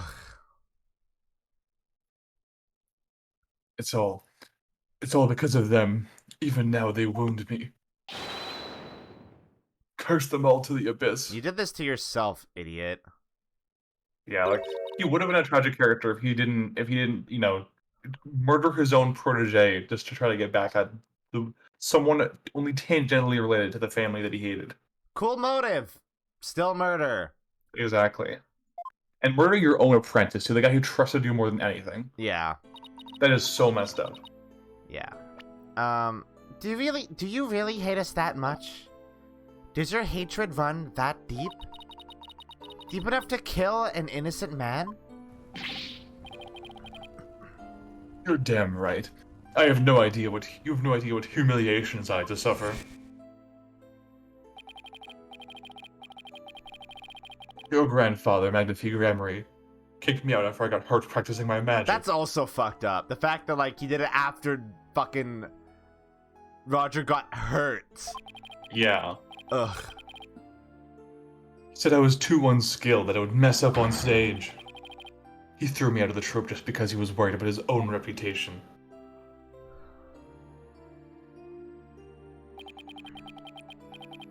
Since I was but a child, it was always my dream to become a great magician. But that Magnifique, he took it all from me. But that's no excuse. That's no reason to do something so evil. She's literally saying cool motive, still murder. Yeah. Magic is supposed to make people happy, not used as a means for murder. Oh, what's the big deal? Oh, I hate this guy. I just use what I have available to me, that's all. I get it now. Trip Gramarye fucking sucks. That attitude toward magic is why my grandfather kicked you out. You don't deserve to call yourself a magician. I will agree with her here, at the very least. Yeah. Don't deserve. I don't know about that. After all, you were completely taken in by my magic, were you not? If not for that lawyer over there, you would be on your way to prison as we speak. That's a pretty weird thing to say. If it wasn't for your lawyer, you would have been guilty. It's like, yeah, that's how trials work, Yeah. buddy. You're right. I didn't see through your tricks. You see? So in the end, Trip Gramarye was defeated by the great Mr. Rias. What the fuck do you mean? I mean- Are you really trying to pull a you didn't win? Even then, the Lass's blood did defeat him. Someone saw through his tricks, and he was never officially a Gramarye, but... Yeah, you're right. Not that Apollo or anybody in this courtroom knows that. Yeah. Thanks, Phoenix. You're not fit to lecture me from on high, Trucy Wright. You don't even deserve to call yourself a magician, you naive greenhorn.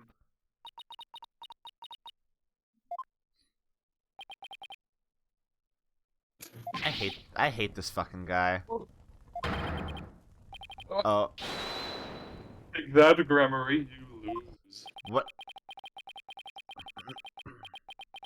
Anyone needs to learn to let it go and move on, it's this guy. This kid's Yeah. he's just losing it. This court and my prison can both burn up in the flames of my creation. Uh-huh.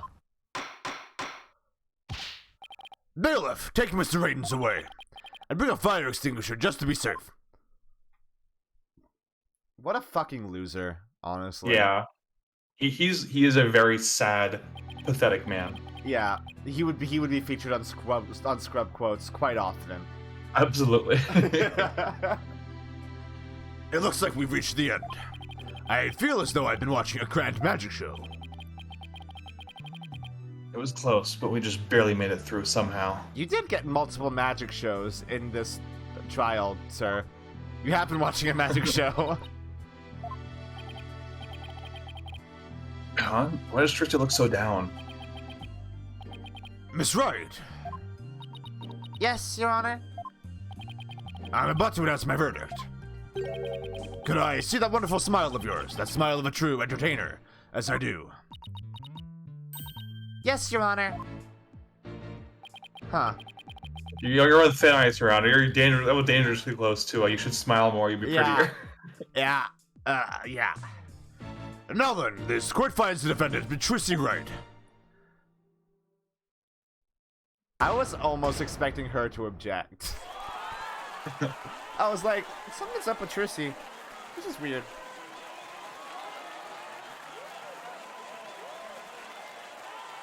Something is up with Trucy, though.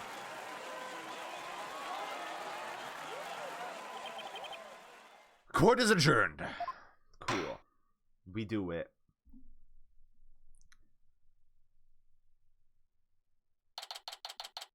I don't want Trucy to have to force a smile anymore. This makes me really sad, actually. Thank you for everything, Polly. Oh, Trucy, grazie a Dio. Now you can open your show tomorrow, just as planned. Yep, and it's all thanks to you two. Oh, but now that Mr. Rios is gone, I need to find somebody to replace him. I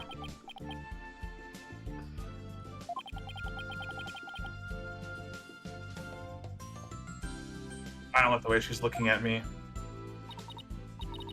Trucy, I'm so sorry about everything. Hey, what are you apologizing for? Roger Rayton's used us. We're victims too. He even made me an accomplice to murder. But, Betty, we have to take some of the blame for this too, you know. Even if we didn't know he was planning to kill Mr. Mystery, we did cooperate with him. It's all my fault, isn't it? Neither one of you is to blame. The only one in the wrong is the person who used magic to commit murder, Roger Baitons. Didn't you think I know that? Say what you want, but don't think for a second that I don't still hate you. Aww. Yeah. I guess she really does hate me. No, she doesn't. But, Betty, why? Used to be a huge fan of Trucy's. Hey, shut up! I've always hated her! Oh, she's super gay. Yeah. Oh, that's really cute. She's Really? a little crush. But if we hadn't seen Trucy's magic show, we never would have tried to become professional magicians ourselves, right? So speak for yourself. But, Betty, you still have her autograph from that day. Ah! Just shut up! Whoa! Is she acting that way this whole time because she secretly loves Trucy? Wow, we're just coming out and saying it, huh? Yeah, I think they're counting on the double meaning of loves being like, oh, she's Trucy's biggest fan. No, absolutely not. Wow, Trucy, I didn't know that being the best could be so tough. Come on, Bonnie, we're leaving. We have to get ready for tomorrow's show. You're really excited about performing with Trucy again, aren't you? That's not true, so zip it, dummy. Aw, I like them a lot. Yeah, they're great. They're really good characters. I hope that if they make an Ace Attorney 7, and assuming Trucy's in it, they appear again as her assistants. Yeah, I hope so. Polly, do you think I really am a naive greenhorn? Huh? No way, she's not. Yeah. I mean, how would you have known?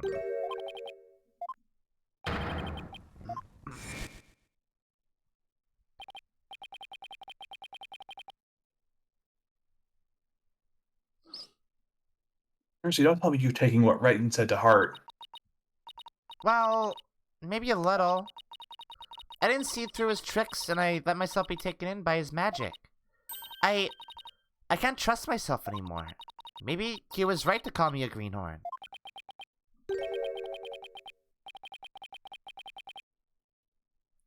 You shouldn't take stock in his words. He doesn't even know the first thing about you. Huh?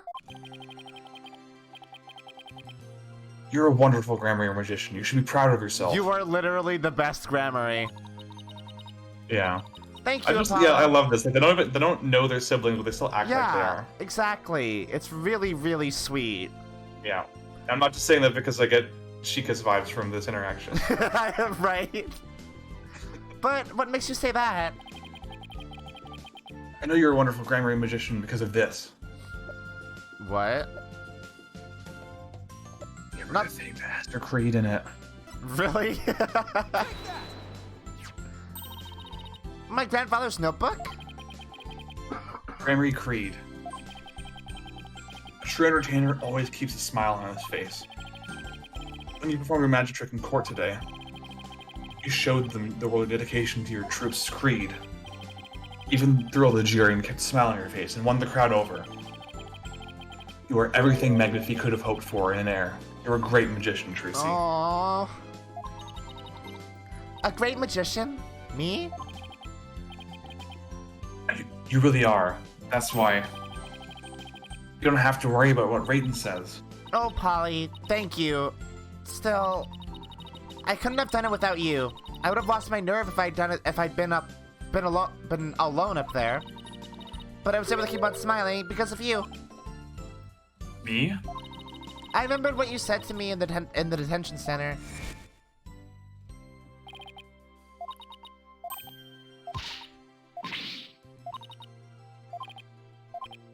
Yeah. Oh, these two. Your words were what kept me going. Apollo, thank you from the bottom of my heart. Now I can be everything I was meant to be. His real smile is the best. I'm so glad I could help make that happen. Oh.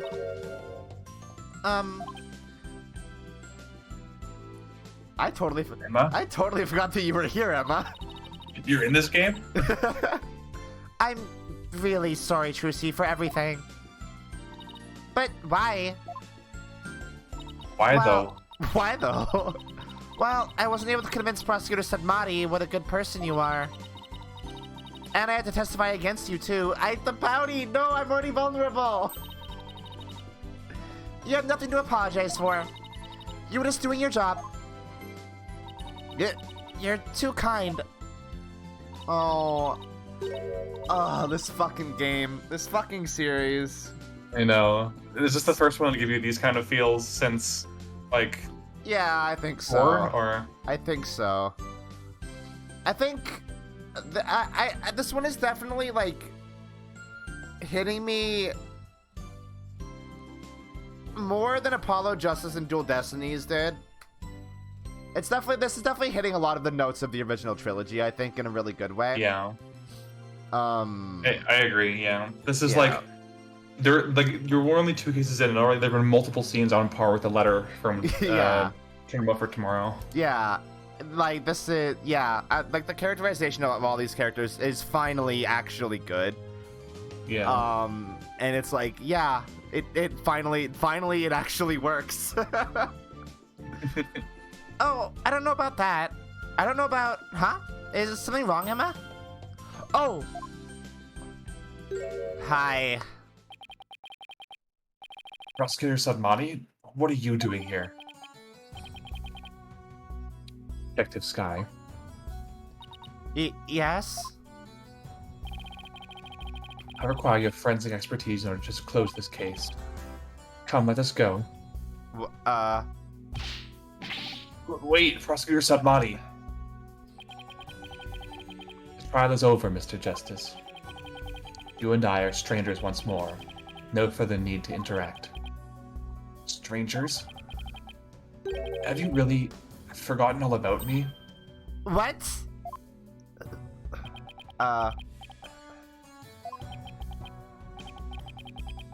You've really changed, Nayuta.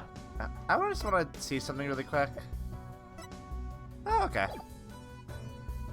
25. He's only a year older than Apollo is, you know? Yeah. Telling me to let it go and stuff? What happened to you? Oh, lawyer of impure soul. I have nothing to say to the likes of you. Are you serious, Nayuta? Now, if you will excuse me. So they know each other. They sure do, and unlike Apollo's previous 2 backstories, there's a very, very good reason why he never mentioned him before. Okay. What was that all about, Apollo? How do you know Prosecutor Sadmati? Let's just say we're old acquaintances. Acquaintances? It seemed like something more than that. Yeah, well... You don't like to talk about your past, do you? Because you always change the subject. I guess I'll have to talk about it someday. But for now, come on, let's forget about the past and celebrate Trucy's future. Sure, if you say so. The look of concern on her face, like she doesn't buy it for a second. She's like, this guy's so full of shit. Yeah. Hey, it's Mr. Right. It's so on the nose that he has Lamiwar's song as his fucking ringtone. Or Enclavier's song. And he doesn't even know. Ugh. Pointing at the screen. You don't even know. You don't even know, Apollo, idiot. Stupid.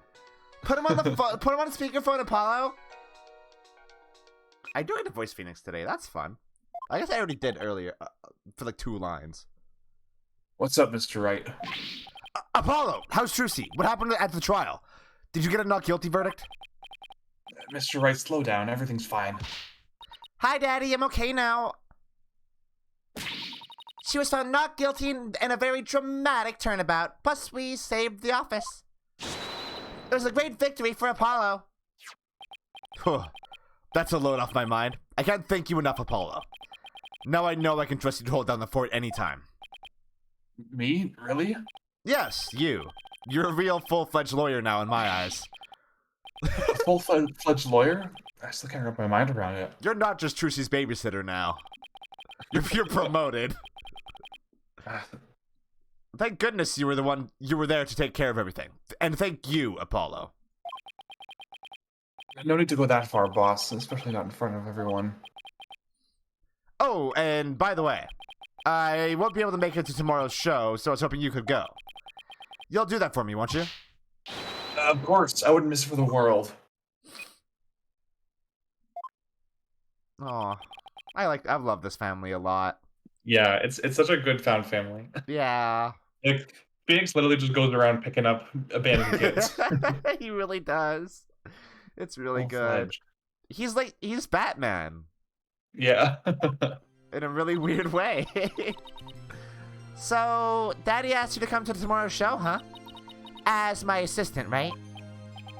No, he just asked me to go cheer you on. Okay, then I'll be sure to save you the best seat in the house, Polly. Best seat in the house? I really appreciate the thought, but... Good, then it's settled. Huh? Oh. Objection! I should have known. Of course. But this is what she meant! Magical girl Trucy Wright will now perform her greatest illusion yet. There are no tricks or gimmicks here, no bits or goofs either. Ladies and gentlemen, this is real magic. Wait a minute, you're kidding, right? There is a trick or a gimmick, right? I'm too young to die. Now then, Mr. Hat, you know what to do with that sword. No, wait, stop. No. It's very sweet. And that is how Trucy and Grand Land ended on a rousing high note, with a big round of applause and Polly's ear-splitting screams. What kind of an ending is that? That's very good. It's very, very good. I love That's it. very, very good. Oh, right. Well, if I was emotional today,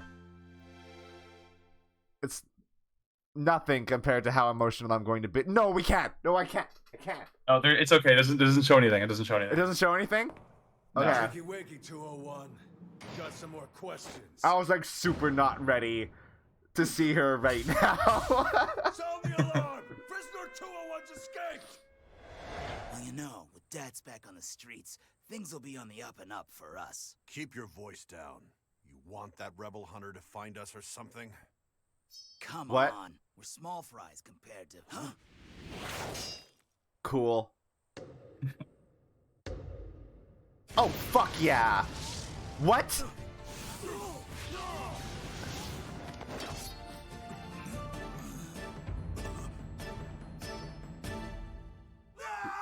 Some anime as fuck anime bullshit.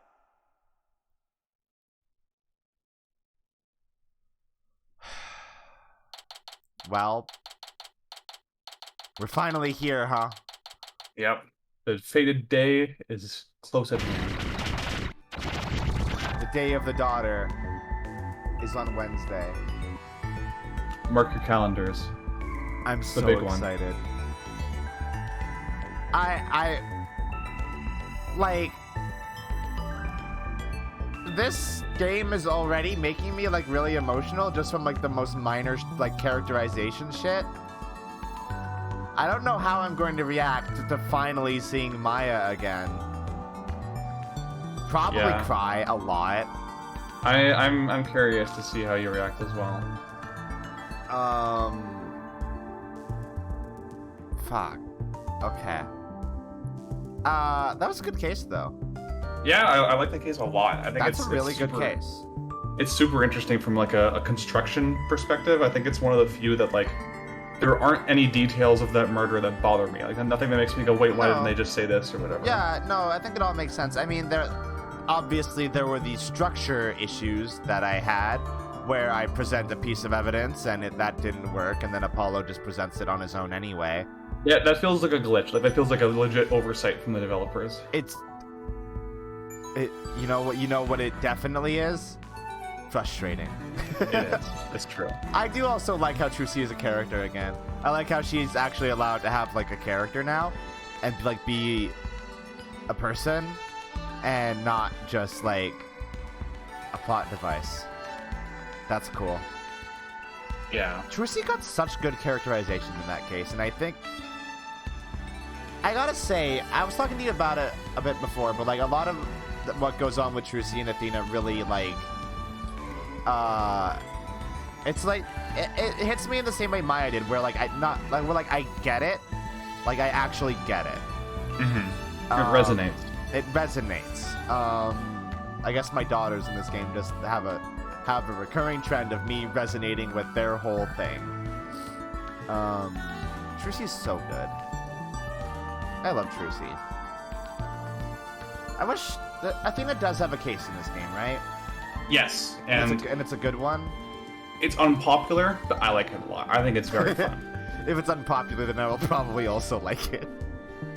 People call it like, you know, the third case in this game in spirit, in that like, you know, it's goofy and doesn't have as high stakes and whatnot. Probably just it's a filler case. It is a filler case through and through. That's not what the third case is even meant to like reflect. It's meant to reflect actually bad cases.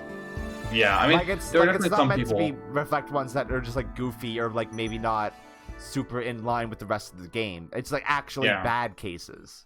Like there are definitely some people who think it's a legitimately bad case. I'm not sure how fond of it Claire is, but I know that there are some people I know personally who's like, oh, I hated it, like I wanted it to end.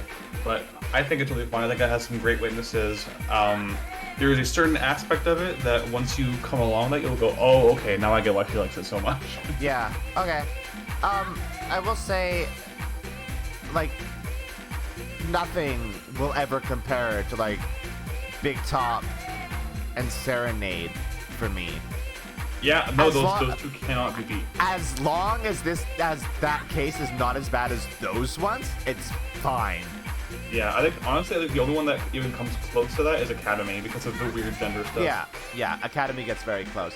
Definitely not. I don't even think it's as bad as Big Top. But wait, that's weird to say. Big Top is obviously worse than Serenade, just more. Okay, we can't get into this conversation again. Yeah, it's too late. It's too late. All right. Hey, I'll be back tomorrow. I'm kind of deviating from plans slightly. And before we play Ildly tomorrow, I might as well just say what I'm going to play. I'm going to play I'm Scared tomorrow. How long is that? I have D&D at 8, but I want to see if I can tune in before to watch it. It sounds very interesting. It's a few hours. You know what? Let's actually check how long to beat really quick. If I recall it being like only a couple hours long. Oh, not even, like 44 minutes. Okay, cool. Yeah, I'll definitely try to tune in then. Yeah, it's a pretty short game. That sounds like it's right up my alley. Yeah, so we're gonna do that, and then we'll get into Ildly proper. I don't know what the fuck to expect with that game. I've seen one cutscene from that game, and it's weird as shit. I will say I'm going to ill bleed completely blind, Nice. and that'll be fun. So I That don't will be know. fun. I don't actually know what the fuck to expect. All right. Is that everything? Oh yeah, we're continuing Ace Attorney on Wednesday. I think we said that already. Obviously. Yeah. Wednesday's daughter day. Yeah, Wednesday's daughter day. All right. I love you all. Hope you have a wonderful morning, afternoon, or night. And as always, a good sleep. Bye-bye, everyone. Goodbye.